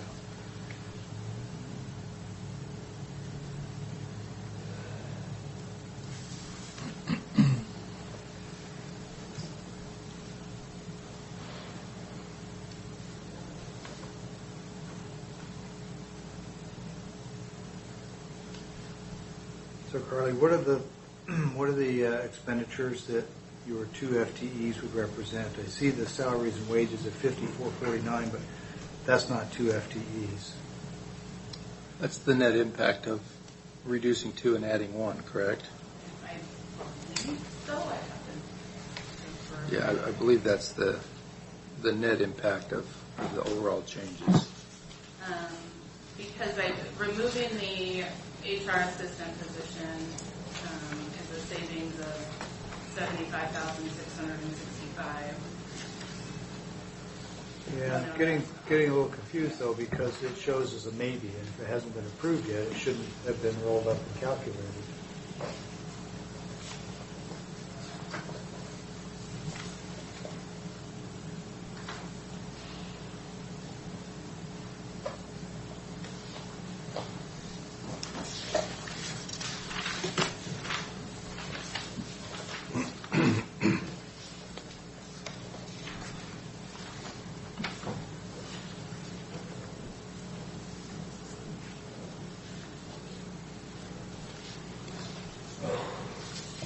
Tom, maybe you can help clarify this for me. If we look under expenditures and uses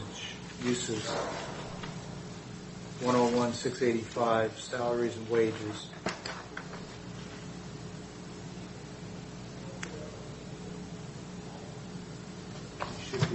close to the line. I see what you're I guess I don't see what you're looking at there.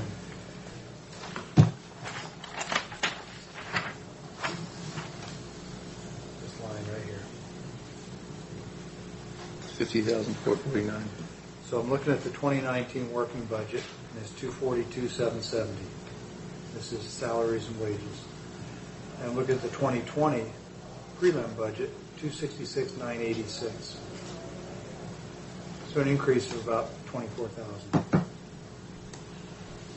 And then I see the yellow block, which shows a reduction of 5449 in Navy.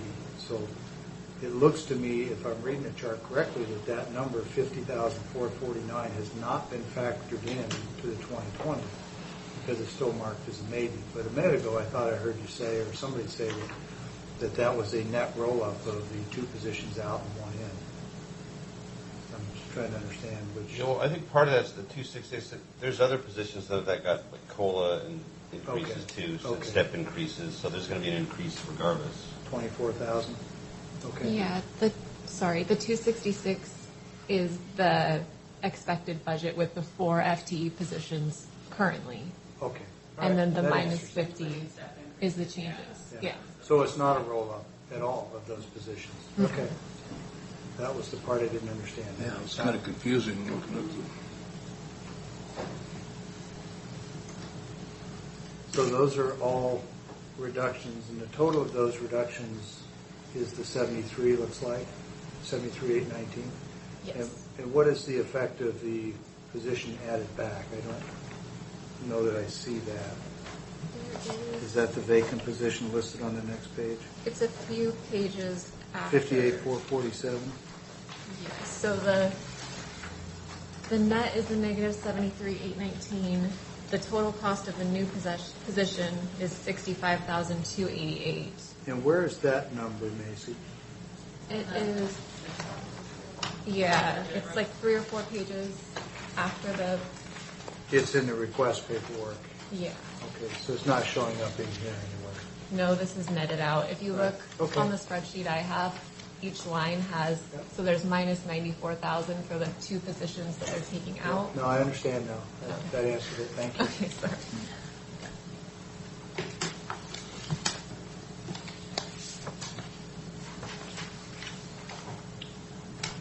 So based on our last conversation, I'm just going to indicate what I'm marking on my sheet. I don't know what anybody else is going to do, but I certainly think that makes sense. I'm not going to argue with you taking out 2 positions and adding 1. I understand the one you're adding is sort of in the middle, probably a hybrid of the 2. Somewhat of a hybrid. Some of the existing positions go to the other 2 positions, but I wouldn't say it's right down the middle, but it's close. And it is I am requesting a 40-hour a week position as opposed to a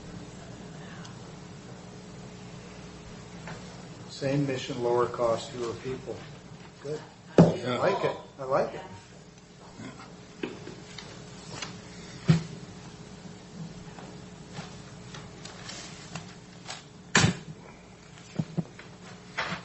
So would the board like us to make those green for now? And a yes. Keith, how do you want to handle that? Do you want us to start marking this green, or do you want us to keep track on our own books and vote at the end? It's helpful if we have a sense of the consensus of the board of your preference. That's what I'm trying to do. Yeah, I think it helps us when we come back with proposals for balancing the budget. We don't want to propose things that the board obviously doesn't support. And I think Tom's question is, do we want to leave it at a verbal sense of the board, or do you want him to actually change numbers up there? Realizing, let's say that we all gave consensus now that we like this idea and we support it, he changed it to green. We get to the end of the process, things don't balance, we go back through and reevaluate. I think anything that results in a reduction of the overall budget, if we can green light that now, that's helpful to us in the process. So helpful is the end result. Yeah. We could also change the code and the color of it to indicate it's sort of in between.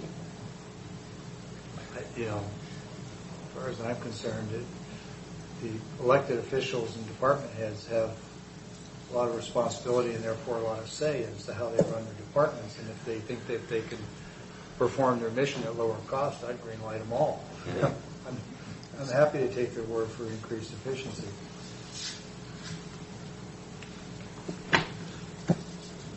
So I would say change these to green. Yeah. Since it's going down, it's kind of easy. I mean, I appreciate the fact that you didn't mark them green without getting feedback from the board. That was the right thing to do. But as we go through, I think you can mark them green. Okay.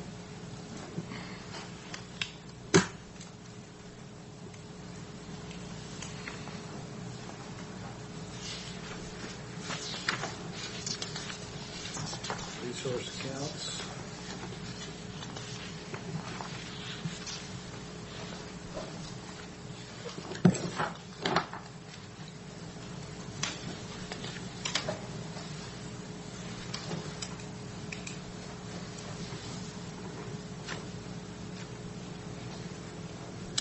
I see your 590 budget is just the chief examiner.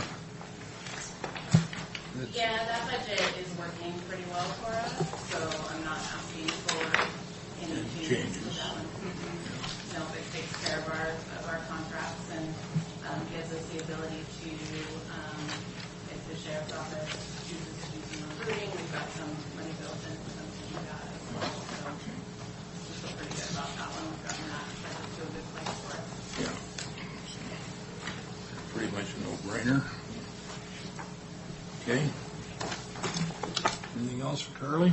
Where'd you find the 590? Towards the end of the tab. I don't know how to read this page. 20 of 23 in tab 25. There it is. Okay.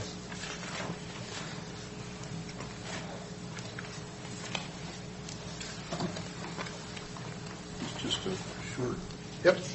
I don't know if the page is stuck together or what. All right. Very good. Just easy to sort out.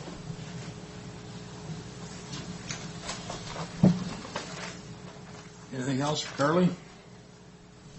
No, Mr. Chairman, I'd note that it's only 2:05 and we're scheduled to be with HR through 2:45, so we have 40 minutes of questions we have to think up. Yeah. Or we can skip the break and move right on to planning and building if they're ready. I think that'd be a good plan. I think Keith sent Derek sent him a a note. text, but I I was just doing the same thing. Matt, are you ready to move ahead without him? No. Okay. Is there anybody else we can leapfrog to? Mike Killian was here a little while ago.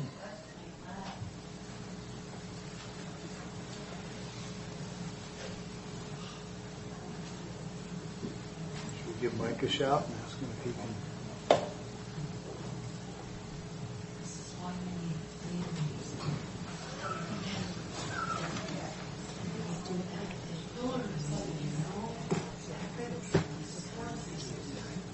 Yeah, this is just a preliminary. I think we've done it in the past, whether it's legal or not, I don't know.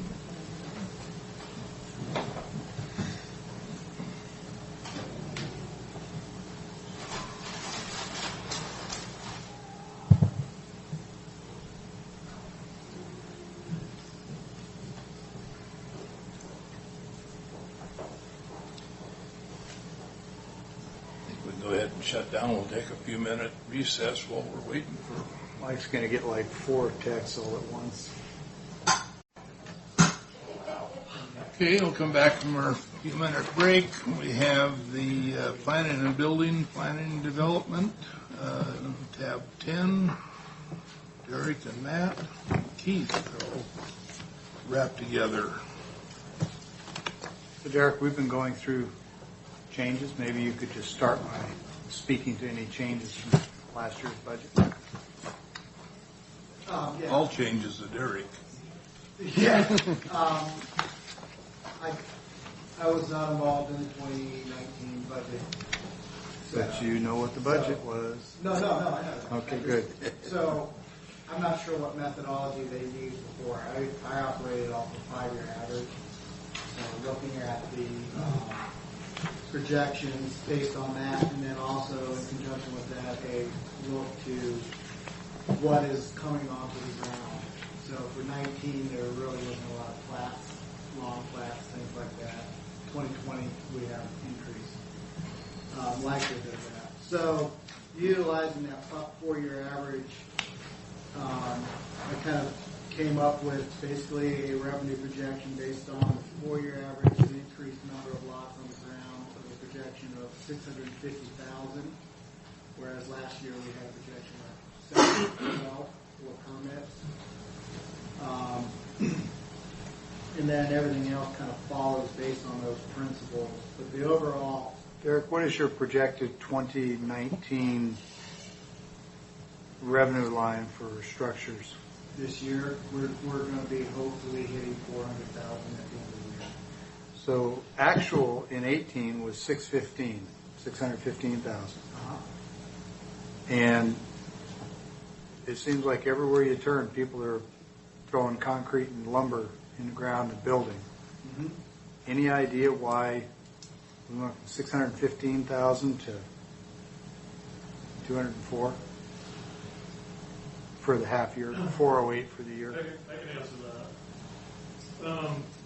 When we're looking at these numbers, we're looking at what types of land use actions are going on out there, whether they be subdivision, short class. And then based on that, we're making estimates on how many homes are going to be built. What we do know is that some of those subdivisions got caught up in short flats, as we even heard today at the meeting, and not as much construction happened as what we anticipated, but we do anticipate those rolling into 2020. So those permits already been, what's the term, not perfected, not grandfathered, there's another vested. Are those permits vested such we'll be doing that work next year, but have already collected the revenue? We haven't collected revenue for the building permits because in some cases subdivisions or short flats have been held up for whatever reason and haven't been finalized. Okay. Or just being finalized, and we expect to see those building permits next year. And what do you think has been holding that up? Because that's, to go from a projection of 712 in 19 to an actual looks like it's going to be just over 4, that's a massive drop. I'll let him speak to that, but my belief is very based on what we heard today in the board meeting, is that there's a lot of back and forth going on with the city and some of these subdivisions. Well, that would imply that there's a lot of donut hole projects and UGA projects that are held up, correct, not things in the unincorporated county. Does that sound right? Accurate? Correct. Okay. Yeah, in 2019, when you looked at the approved plats on the ground, the parcel counts were limited. Most of what we've been doing in 2019 has been finishing up Spencer 2 and a few other, Spencer's 3 was just approved. That's 35 that we know are going to roll into 2020. Okay. Lane, Vineyard, those are each around 20 each. So those are in the donut holes. Milan, depending on how that was Mr. Bauman's project that he was speaking about this morning. That goes forward. Once he works, whatever, we get that stuff worked out. His projects tend to be finalized relatively rapidly once all the details are in place. And we have another 6 lot where many lots. So in other words, I actually can see on the ground vacant lots we didn't have in 2019. So do you think that there is a reduction in activity, or do you think that there's been a bow wave of projects being pushed downstream for, doesn't matter what the reason, but a bow wave of stuff that'll hit in 2020? That's what I'm seeing. Then why is our 2020 projected number below our 2019 projected? Because presumably it would be all of 2019 and 20, it would be a portion of 19 that got pushed forward in all of 2020. Why would that number be smaller? Because right now, our revenues that we're bringing in, like I said, are going to be pushing 400,000 by the end of the year. Right now, we're at about 350, so we're only at about 50%. So if we program 712 and we bring in 412, that's a 300,000 deficit. Correct. Assuming that that was real, a good projection, and that would be the bow wave going into 2020. So we'd be starting 2020 with 300 plus whatever 2020 develops, which I got to believe at the rate of development is as much as 2019. It's just the 650 just seems lower. Are we being conservative? Is that what we're doing? I think that office always has been. Of course, I mean, we have, Well, because we're using the best information we have, which is lots that are currently. Yeah, I get it. I don't have the answers. I'm just trying to pick your brain and see what is, driving this philosophy. I'm not saying it's wrong. I just want to understand. It's again, looking over a 5-year pattern of development and how that's played out. On average, we were at 407,000 over 5 years in revenue. We had spikes that I think, I wasn't here, so I don't know exactly, but I think what was happening is we had a spike, and then that spike was carried forward. We were reacting to the spikes instead of trending. I'd say the 712 was ambitious. Well, I was just going to say the 712 looks like a spike. Yeah. Okay. All right. Well, the spike occurred actually in 18. Well, but 2019 was the reaction to 18 is what I'm saying. We anticipated 2019 to continue that trend. I would say just for background information, the city of Pasco's building permit revenue has been roughly equivalent in 2019 as it was in 18, slightly ahead of their 2018. So the spike that they saw at the same time continued, but it has not continued in county construction projects.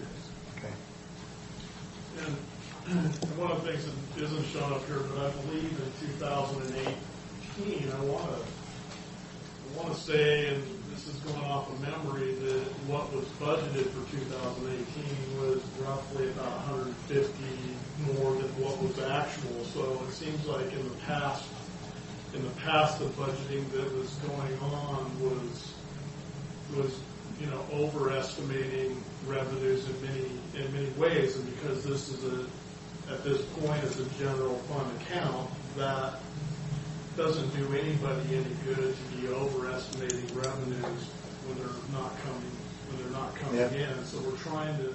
Well, I've been reading your data reports on permits that you send out, and I'm always looking at the year over year and the month over month for the current year, and none of that suggests that there's another spike. On the contrary, it's flattening. Because most of these plats that have been finalized have yet to start. And they, like Burns and Spencer's, those were a week apart. And then some of the other ones, I'm not sure why one of them's been sitting kind of, I don't know what his price points are. But the other two, again, we had 220 lots that became finalized as well this year. So whereas last year when you looked at the map, there was maybe 40 lots on the ground. That's just a spitball number. This year we have probably pushing 100. And that's a significant difference in potentiality. Because once they are finalized, they do tend to sell as long as the price is matching up with everything else. One thing we'd like is, well, I'll wait and see if the board wants us to go ahead and move on.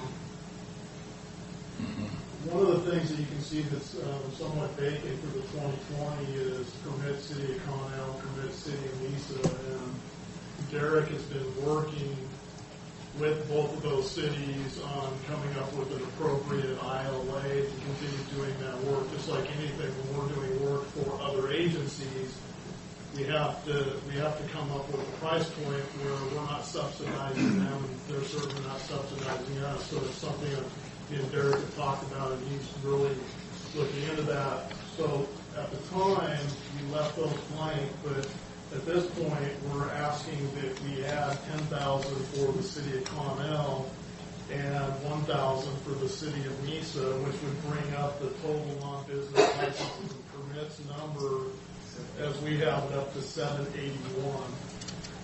So we're, and of course, we have other things added in there, so I believe that total building revenues would go up basically 11,000. 804. 804? 804. You're still 65,000 under 19,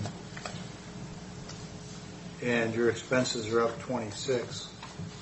So delta of about 100. Some portion of that attributable to what we already discussed. Matt, are you saying that's going to come in this year or in 20? You're saying 10 and 1. That would be for next year. That would be for next year. The work that we would be doing for the city of Connell, because we. So there is nothing coming in this year. 19. I don't know if they're being collected somewhere else. We do have it. There hasn't been a lot of activity. There's a new subdivision being proposed in Commonwealth. You didn't budget anything for that line in 19. Correct. There's no reason to expect it coming in 19. Because there was really they were finishing off, there was like one or two lots available in the existing subdivision. Sporadic. We've got some commercial applications that are now being proposed out there. That would be bringing in some revenue as well. That's just one of those, the same thing where we're looking at what's going on in Connell, what's going on in Mesa, and trying to have a good idea of how much building is going to be going on that right now we currently provide those. So you may have some years where there's absolutely nothing, and then some years where there is definitely work that we would be doing on their behalf. I know Connell, at this point, there's 6 homes being in process, and I don't even know if that's up in Oasis, if there's any up there. I haven't been up in that area. Yeah, there was 1 or 2 lots when I started, maybe 3, and I think he's finished those off, and maybe he's still got 1 left. And there's talk right now of a lower price point subdivision going in. It's killing the process, but from what I understand, it's just being moved to contract Yeah. at the planning at Sterling's level. Yeah. So, and actually, in fact, thinking about it further, there's 8 homes in process right now. That'd in Connell. No, we're not showing any revenue for them. Is there no permitting That's process? something for this year that we'll have to look, because that really is a matter of how revenue is being coded when it comes in. So that's something we can look into to see if it's just being all included under, in that case, I think they're looking at now that that's where we bill them, and it's a fixed rate, right? Well, they're showing in 2019, in June 30, the 13K has come in, so that would. Oh, yep, I'm sorry. It's being shown under personnel services. Gotcha. It's a different location. Yeah. Okay. Yeah. I apologize for that. One of the things that Commissioner did here is with the BARS manual, sometimes things change and we forget to highlight those areas for the board where BARS numbers have changed and we move stuff from the old line to the new line. And I certainly will try to do a better job as we're presenting to let the board know where those are happening, where we're just making the adjustments to be consistent with the latest version of the BARS manual.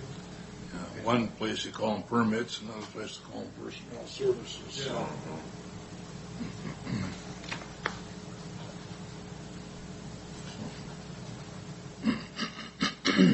So in light of that matter, are we still adding the 10,000 and the 1,000? Sorry? We're still adding the 11,000? Yeah. Okay. Right now, we're showing under personal services for City of Connell at 20,000, and then personal services for City of Mesa at 3,000. So is the appropriate place to put them there or down here? Well, we have a contract, we contract with the building department, which is a company called the Building Department, to help assist in some of the, this is, oh, that's right, but, yeah. So that's my guess, is that that's where it was before, it's coming out of personnel. Because we've been paying them, and it has to have come out of somewhere. So this is revenue. So this is what we are getting in from City of Conneaut, City of Mesa. Yeah. That's what we're anticipating. Okay. And then, So you want to add an additional 10,000, 1,000. So that would go to the 20,000 and the 3,000. Does that make sense? So so that's what, we don't have the permit car line anymore, it's the personnel correct. services. All right, I apologize. That's mine. So personnel services would be 31 for Connell and 4 for Mesa. And we're getting more activity out of Mesa to the point where I'm actually been asked to put together an ILA to offer planning services. So that will be coming for you. Our contracts for building services are off this year because we did it 1 year, so we had a chance to analyze. In that process, we've learned that Mesa would benefit from planning services on a contractual basis. I'm still working on the specifics of that. That'll be coming for you probably in November or December for a renewal of their contracts and then the amendment for changes to leases. So that's another. They're having more activity in Mesa, so that's why there's a projection of maybe an extra 1,000 or 2 out there.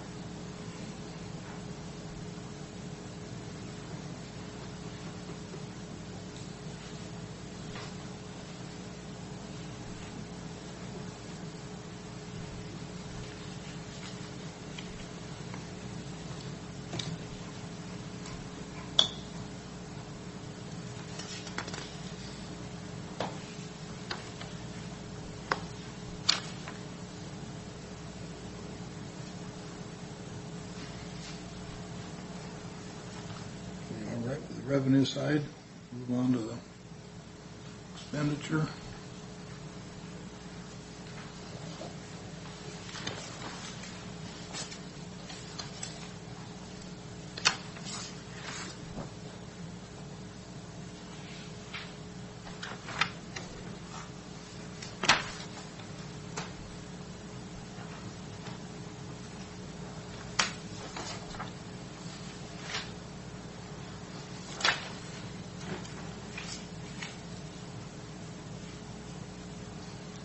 A lot of green in the lower end of the building expenditure side, making some numerous changes. There's professional services at 22K. There's a lot of that was for AHBL. Okay. The pay for the Right. I'm trying to remember the Contracted name. services. Yeah, the contracted daily planning services. We have staff now, and I projected. I want to keep them in case there's something weird that shows up or that we just don't have time. But at the same time, I don't. Basically, that differential is gone into the new salaries. Yeah. Okay.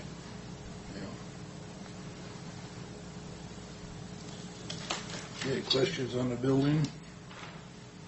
This looks like your salaries are going to underrun about 17,000 this year, which speaks to what you were just talking about with the contract. Some of those changes that we made with going to the planner one, and that's what we haven't hired as planner one. So that significantly reduces the projected salary that we had originally budgeted in 2014. So is your building lease $400? Is that an increase or decrease? Increase.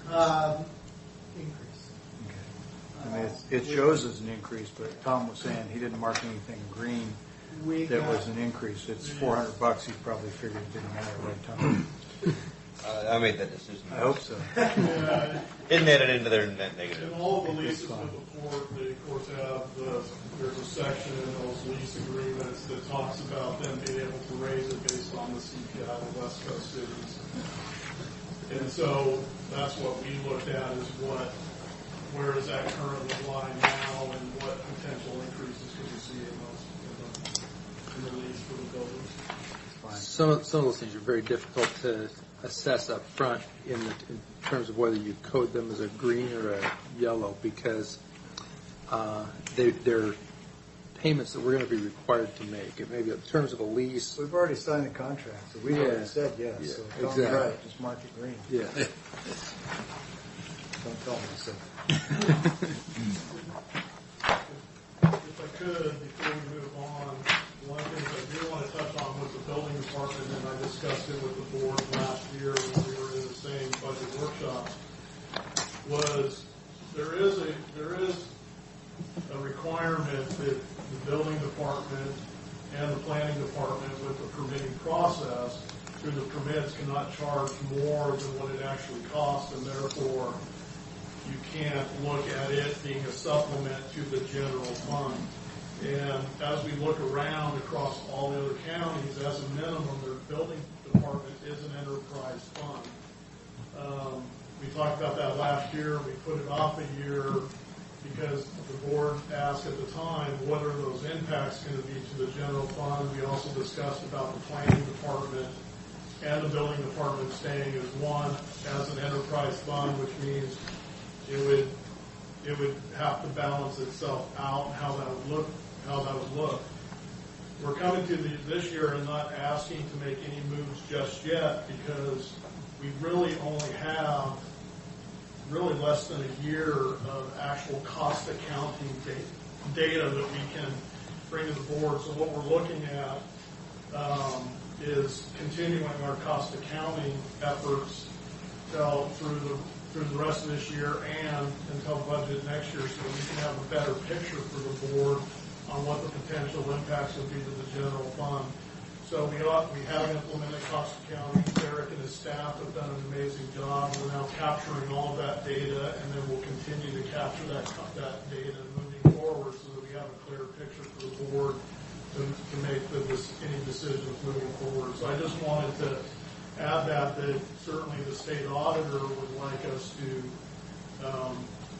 for as a minimum, the building department to be an enterprise fund, so that what we're collecting is much easier from a bookkeeping standpoint to really track to ensure that we're not collecting more money in permit fees than what it actually costs to run the building department function. So that's really all I had to add on that. Was we're asking for one more year of collecting data, like I said, doing some pretty in-depth cost accounting to understand what the actual costs are, what we're accomplishing with what we're receiving with the permits, to make sure we're not overcharging for permits and we're not undercharging for permits. But I just don't feel like I have enough data to pull and come to the board and make any recommendations on the way. So. Move on to the planning on 132 or 1132, I guess.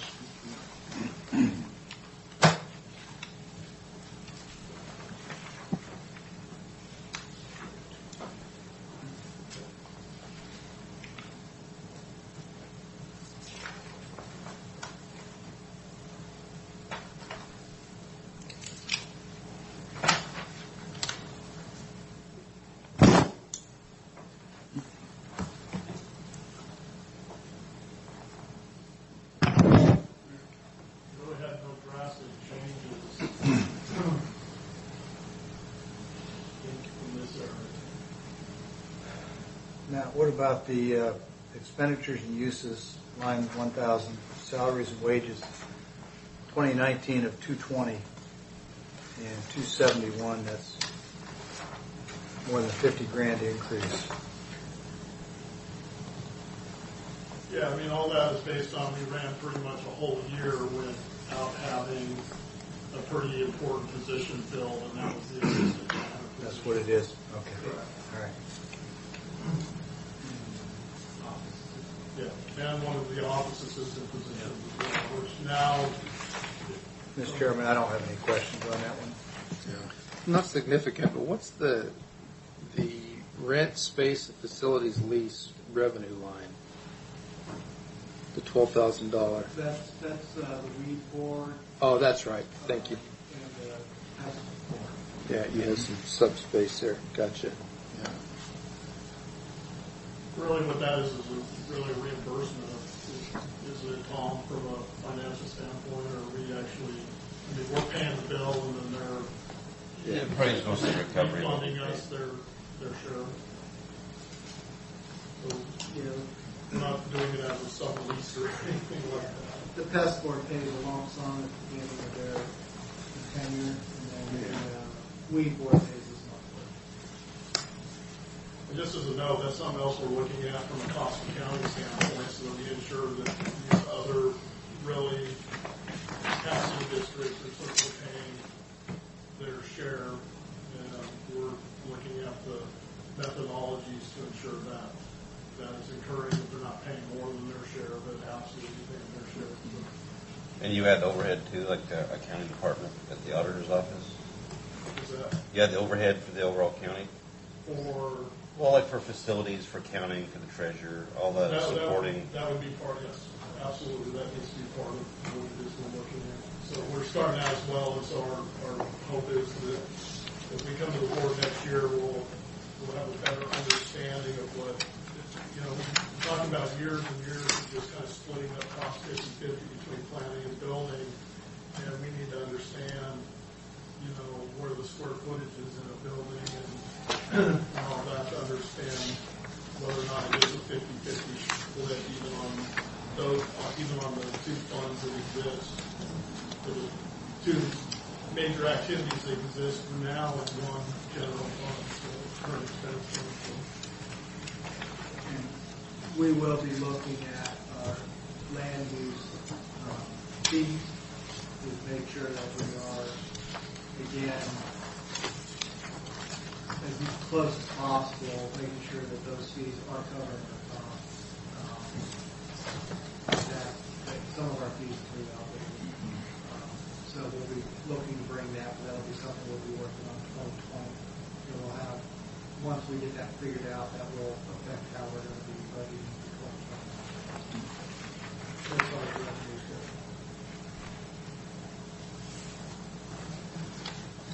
With the 108 budget, is that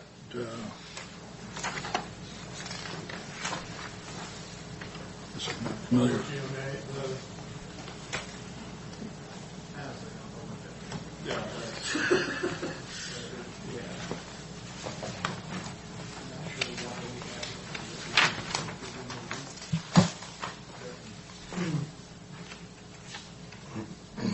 Well, that fund is, is set up as a fund for when we receive, of course, state grants for doing these, and then the work that was involved in it was paid out of that.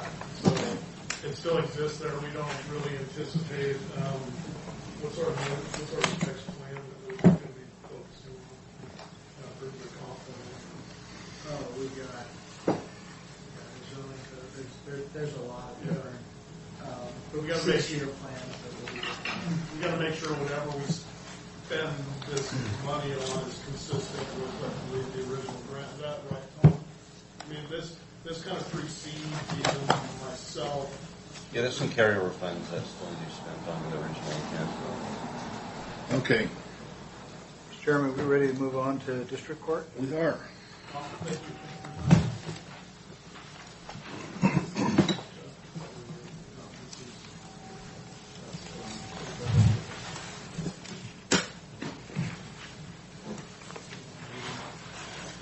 Tab 16.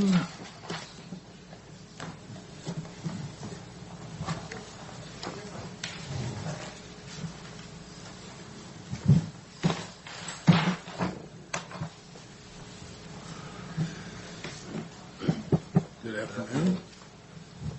Good afternoon, Judge. How's things going? Good. Ask Kelly. let's just jump right in. Your revenues are down 30,000. Your personnel costs are up.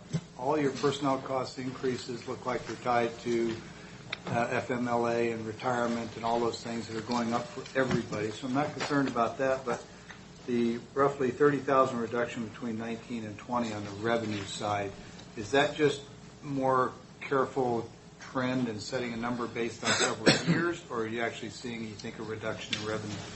It's the unpredictability of our revenue sources. We have this year, I think, about 1,000 tickets less filed than last year. The least amount of the bail on a ticket is $119 or $134. If you take that 1,000 tickets less, and that transfers, that translates into quite a bit of. I'm not even going to question it. It's my fault. I told my wife she had to quit driving. So your budget's probably way down. Drive at the right time. And we don't have any, I'm not going to say a stop tickets. Yeah. I didn't even hear Terry that. knows about those. Red light cameras. So the revenues are a function of people paying, and we're continuing to have the guidance from our Supreme Court and even the state that we should not be as tough on fines, and we should.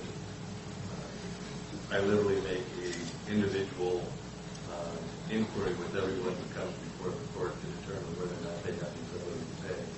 And in the last year, I have not imposed fines at a higher rate than past years, and I think it's probably stayed consistent, but that's just what I'm told to do and expected to do. Is any of this reduction in any way connected with driving suspended in the third? Is that still impacting us at all? Driving while suspended third, we are doing our best to resuscitate those drivers by giving them opportunities to get their licenses back and have it convert to a different process where there's still some costs, a monitoring fee to get them through the 6-month process where they attempt to get their license. And in that process, because their license is suspended for failure of legal financial obligations, it could actually be that they owe our court money and they do pay some of that money to get their license back, though they're normally spread across however many courts they drive in those jurisdictions. And theoretically, if they get their license back, it's easier to get employment and then they can pay. In theory. Yes. Yeah. No, and we do what we can to keep people driving. I mean, sure. But it's an interesting subset of the population that continues to reapply. So, Mr. Chairman, this budget is always pretty straightforward, and given the unpredictable nature of the revenue side, I don't have any other questions with this first piece. Yeah, no, it's all that statement as far as that many less tickets makes a lot of difference. And one of the reasons bottom line. One of the reasons for that was, for example, February, we had snow on the ground the whole month. People weren't driving. People were getting tickets. So that's the kind of thing that we contend with, that who knows where it's going to come or when.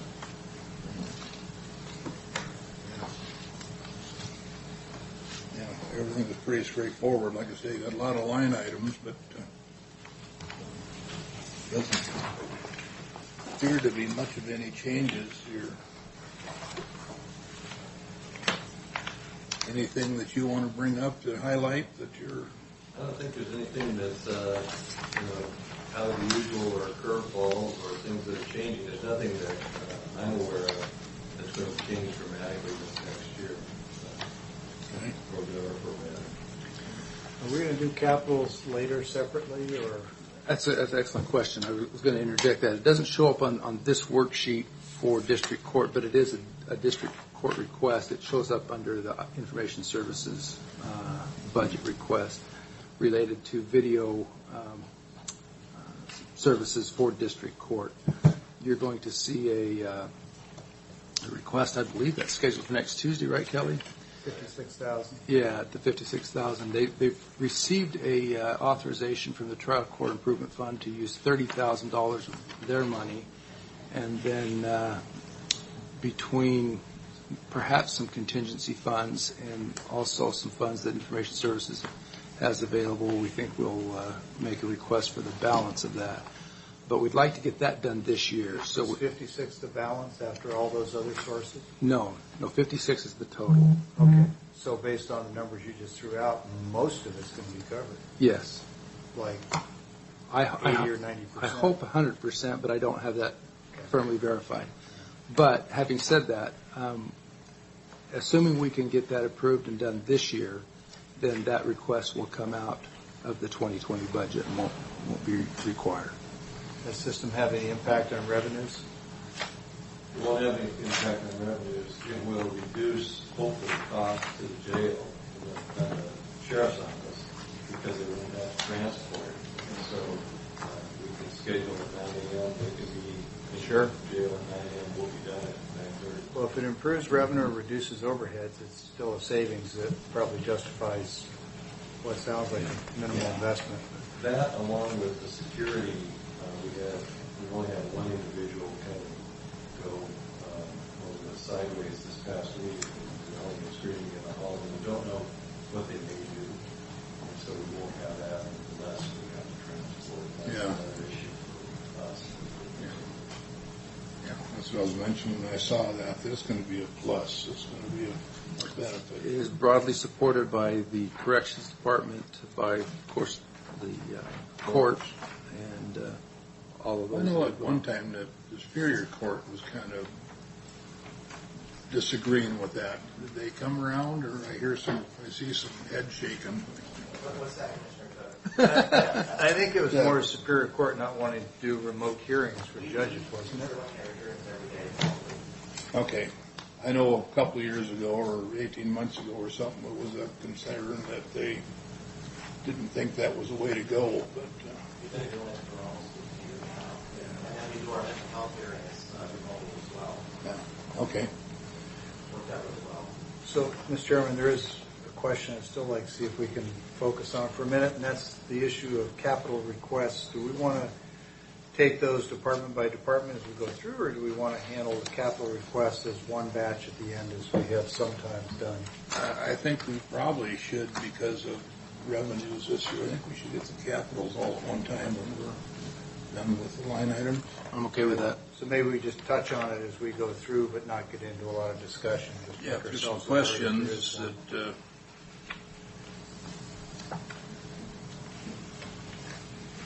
some concerns, questions that pop up for you?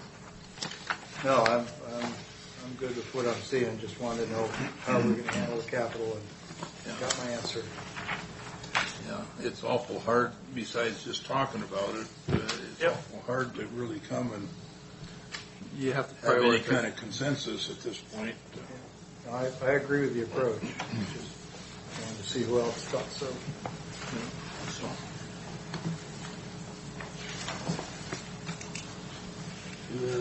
Anything else that... So 260, or you want to move on to 270, or? Yeah. I don't see much change in your 270s either. It really isn't. We've had a stable workforce, and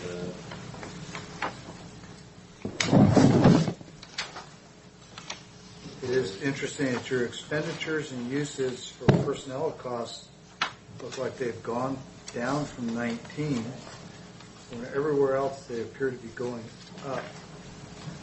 We have new employees. And what does that change? we have 2 long-term employees who... Oh, they're coming in at lower salaries, and therefore the computations on retirement and Social Security are smaller? Correct. Is that what it is? Yes. Okay.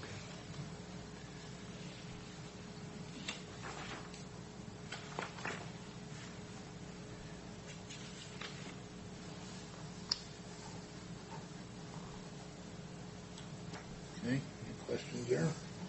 Just running through the last of them.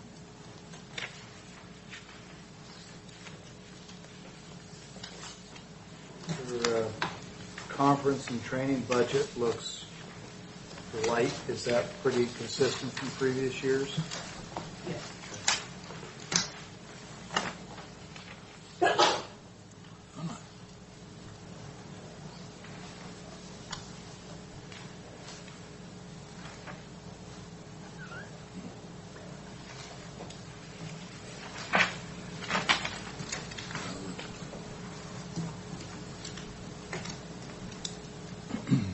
$260 and $270 both have double entries in here. I was trying to figure out what was going on, but they're identical numbers, just two different.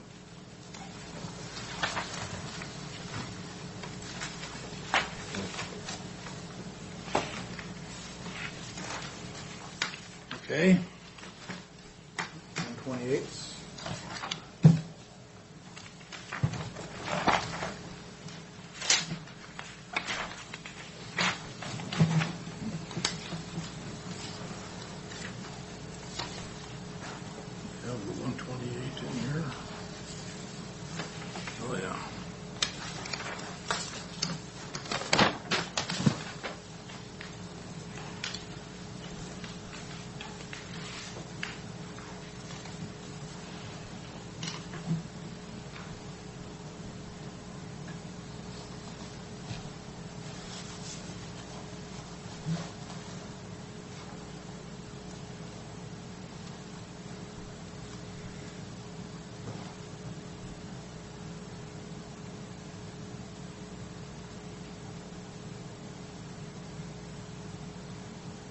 I see difference in restricted fund balance.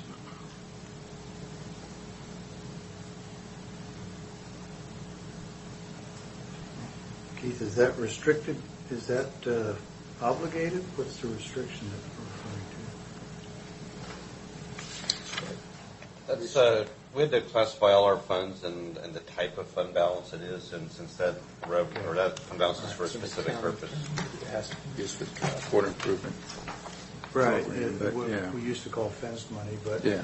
and Tom had explained that to us before. I just forgot. I thought maybe it was dedicated or obligated.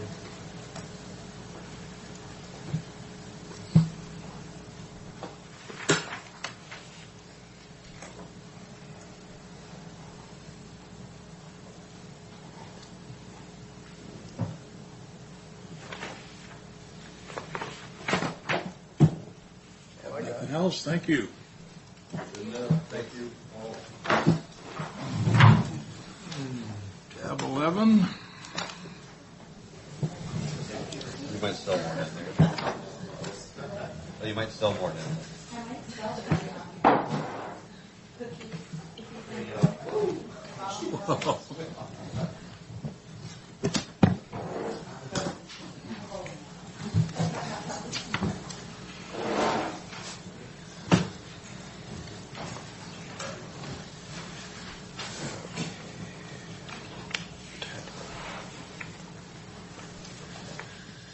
Good afternoon. So, Mike, professional services, 19,000 more. Well, we're pulling that off. Okay, that was easy. So let's try it again. So, Mike, this cell phone, 1,080, you pulling that off? Okay. Thought we're on a roll. Is that a new employee or is that No, a new? it's, Ruby and I have always used our own cell phones and paying for them out of our own pocket. But with the new Public Records Act, and then Liz is saying that every text message is now being kept by the county as well. And we use texting quite a bit for staff issues, not issues, but they're sick, et cetera. Routine communications. Routine communications, we feel it's just best to have the county phone. That's the reason. Okay. I just don't want to carry two phones. Well, I really don't want to carry two phones. I just The feel, legislature does. I feel sorry for anybody that wants to look at my text messages because they're Yeah. as boring as they get. I can't leave without my phone if something was to be investigated or there was a need for the county to have to hold it for a certain amount of time. Sure. That's reasonable.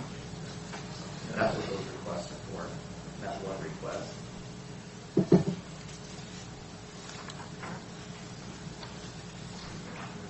Any other highlights that bring forward? He's got so many line items, it's hard to, easier for you to tell us. Which one? Changes.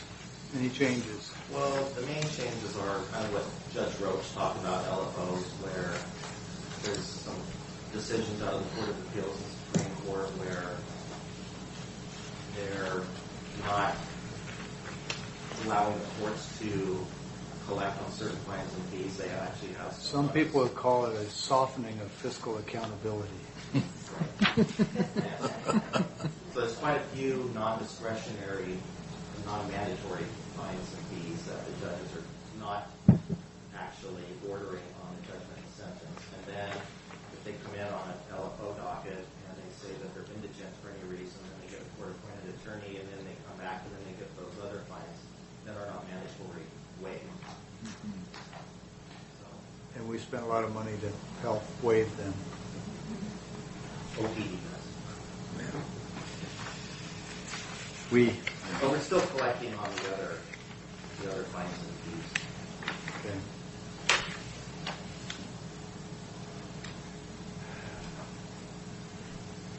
So let's just run down this real quickly then. There's a small decrease on DSHS, HHS. That's a state grant. Yeah, I'm just going to try and find the bigger ones. What's the civil, is that probation filing? Civil probate filing fees. Probate filing That's fees. actually going up a little bit. Seeing that go up a little. And the domestic Down a facilitator little. filing's up a little bit. Sure.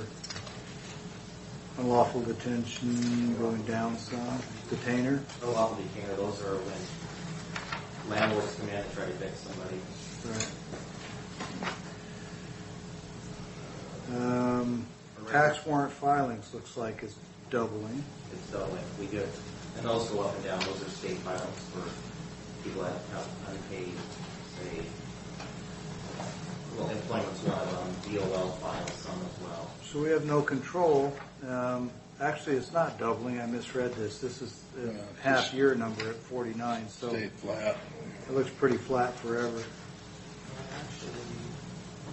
It was 10.6 in 17, 11 in 18, 10.2. Looks like forecast for 19 is going to be pretty close. We're at 87. As of yesterday, we were at 8,700 at that point. Okay. So yeah, you'll probably be about on par.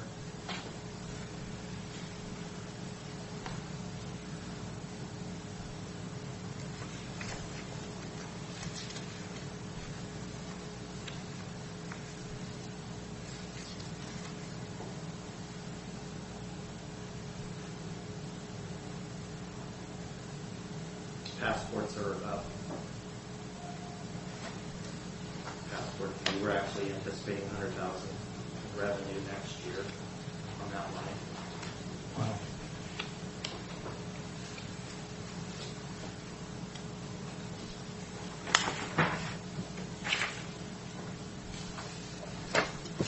But as you can see, the criminal filing fees and the other fines that are associated with the criminal docket, those are the ones that I was discussing that are actually going down some way.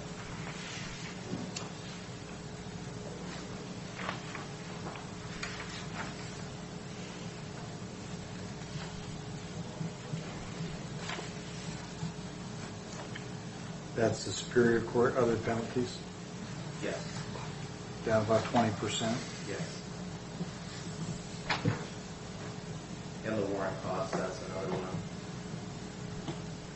Have you had some consolidation of lines under the BARS code? Is that what all these blank lines are? Yes.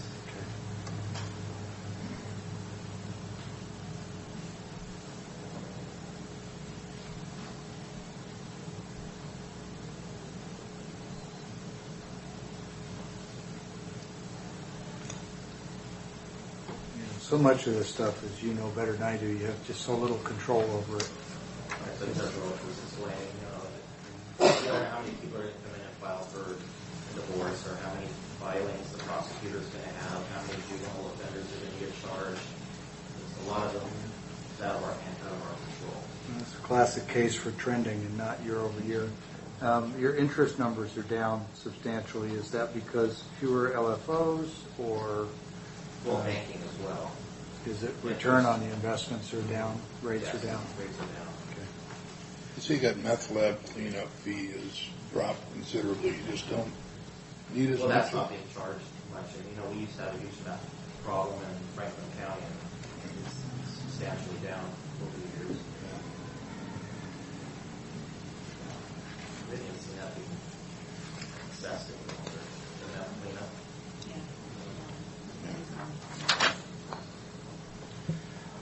How many FTEs do you have, Mike? 16. I was going to say your salaries and wages are up a bunch, 111,000.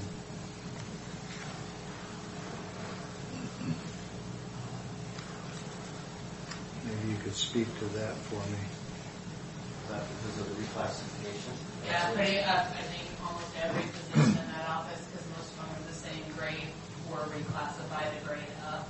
Plus, you've got step increases built in there because it's a relatively new staff. There's not a lot of people stepped out.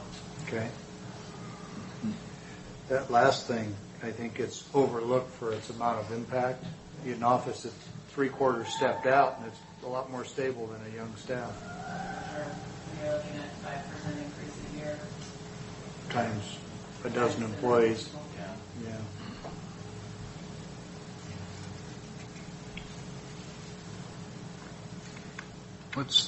Is this a typo or what on professional services? Object 4100, top of page 3. The 2,000, it's, But to the right of that, it shows 19K. Oh, he said he's dropping that. that's taken out. Okay. That would make sense. I just Is that going to be for like a sheriff serving paper fee? That was what it was going to be for, but we're trying to, well, I can let Connie speak to the latest assignments that we've been starting to do in our collections department. If you'd like to hear about it. Sure, we've launched the wage assignment within the last few months. We have, rather than issuing a bench warrant, which we haven't been successful at, we went ahead and did the wage assignments, which is attaching their wages, of course. We've been seeing some funds come in that way, so that's where we're at with that. We have 136, yes, on wage assignment currently, and that's what we're looking for 2020, increase that. The revenues. So we're doing garnishments is what that really is. Garnishing folks' paychecks. Which we can do in-house versus spending the $19,000 on personally serving somebody. Will they even come to court? If they do, will the judge issue a warrant? If he does, then they get picked up and then they get PR'd typically the next day. So really it's a waste of time and effort on. And then you get a public paid attorney who comes in and says they're indigent and they can't pay it. Correct. And then that fee that we assess is waived. It's waived. So we had a discussion about that. We decided it wasn't worth county taxpayers money to do something like that. I think sometimes it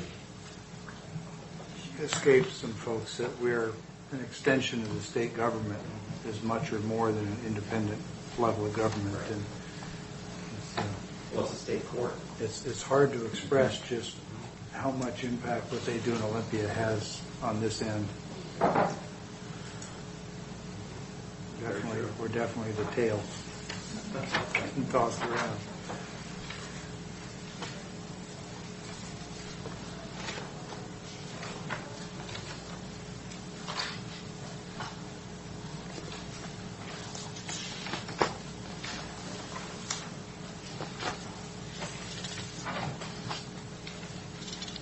Anything else on the revenue and expenditure side?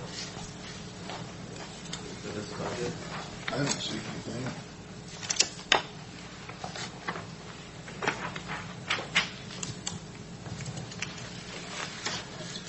Miscellaneous 116. That's our court facilitator's budget. This is a paid by the hour contract with Michelle Dalton, and she comes in, and this is something that's paid for with marriage license fees and then filing fees, so it's not coming out of her expense. And then we also have user fees when they actually meet with her to make appointments to talk about their domestic filing, paperwork, etc. So they have to pay a $35 fee for that, for an hour time. So it pays for itself. Sorry, I was just reading page 1 of State versus Sleater, and I'm like, I can't go past the preamble without wanting to Yeah, that show. was Benton County case. It was a Benton County case. Wow, nice job.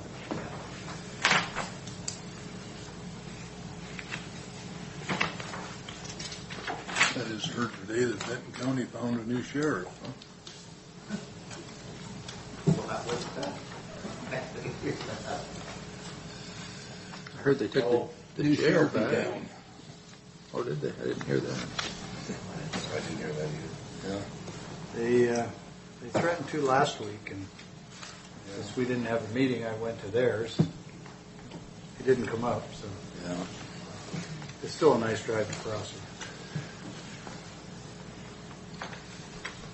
Okay, so then the 117 budget. Yeah. That's a state grant that we receive once a year. We have an expenditure as well, but we haven't used that budget. It just sits there mostly, just increasing every year. It's only what we have 19,000 in it right now. So it could be used for office supplies, salaries, copier leases, paper, any of those kinds of things. That's used by the LFO office. So the 19.9 is going to carry forward into the 48. Yes. So you're expecting about 28,000. Is that right? Additional? You're showing a 19 working budget of 19,959. Right. And a 2020 working of 48,486. So it's about 28,000 difference. I don't see that on mine. But you're showing up 41.8. I'm probably reading it wrong. Yeah, I think the fund balance 117 That's the fund balance total, right? Yeah. Yeah. We only get usually $5,400 a year on that from the state. It's based on criminal filing fees. Yeah, well, your resource accounts total line in 2019 says 19,959, and your 2020 prelim budget shows 48,486. Yeah, that's the 40. I understand. 4846 includes 41,145 of beginning fund balance. Or it should be. Well, your year-to-date actual for 6/30 is 41,823. Yeah, what are you showing that? We'll look up what your current fund balance is. I'm not saying it's wrong. It seems out of character that you would go from, roughly 20 this year, and yet your year-to-date midpoint is 41. So apparently, there's a 25 or 21,000 carryover from somewhere, and then it suddenly goes up to 48 next year, which is another 7, which is different than 19. So it's just all over the map. Yes, so currently there's 44,950 based in the treasurer's office. Just sitting in the fund. So that's what it should be for the actual. And how much do you get in each year? About 14? No, we usually only get about 5,400. 5486 is But it's been going on for 10 plus years. Yeah. Okay. And we don't spend much out of that fund at all. So you're already at 44. Okay. What all can you use that fund for? Well, again, it could be used for copy lease fees, paper, office supplies, salary, anything that that department needs for collection. So I guess with all the other discussion we've had about the cost of LFOs and the overheads, have we been spending this down? And if not, why not? We just haven't. We could. Well, it's there. It seems like spending that down is, unless you anticipate that there might be some emergency need, a substantial need in the future. We do occasionally take copy paper out of it. Maybe you can watch for a really great sale at Costco and just buy a ton of supplies. Like whole pallets of paper. Or better yet, a local small business. There we go. We covered the waterfront. Okay, thanks. Any other questions? Anything else? I just meant to ask you, we already went past it, but on your travel and training, it's pretty consistent with previous years? Adequate? Okay, thanks. Thank you. Thank you.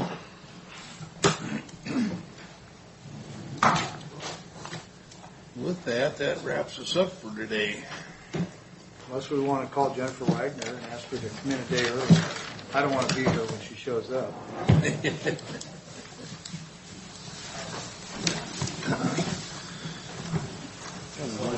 Noticed everybody's schedule. Running well, but running quick. They need to be here early. As far as like the general public being notified, are you only held till like we started at 1? Anything after that? Makes sense. Yeah.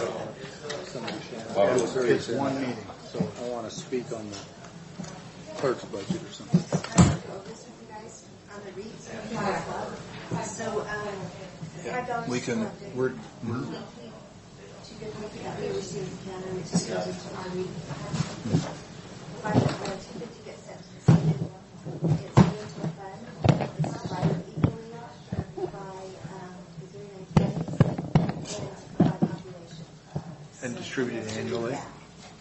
So it's a leveling account, what it is. We get a little bit of benefit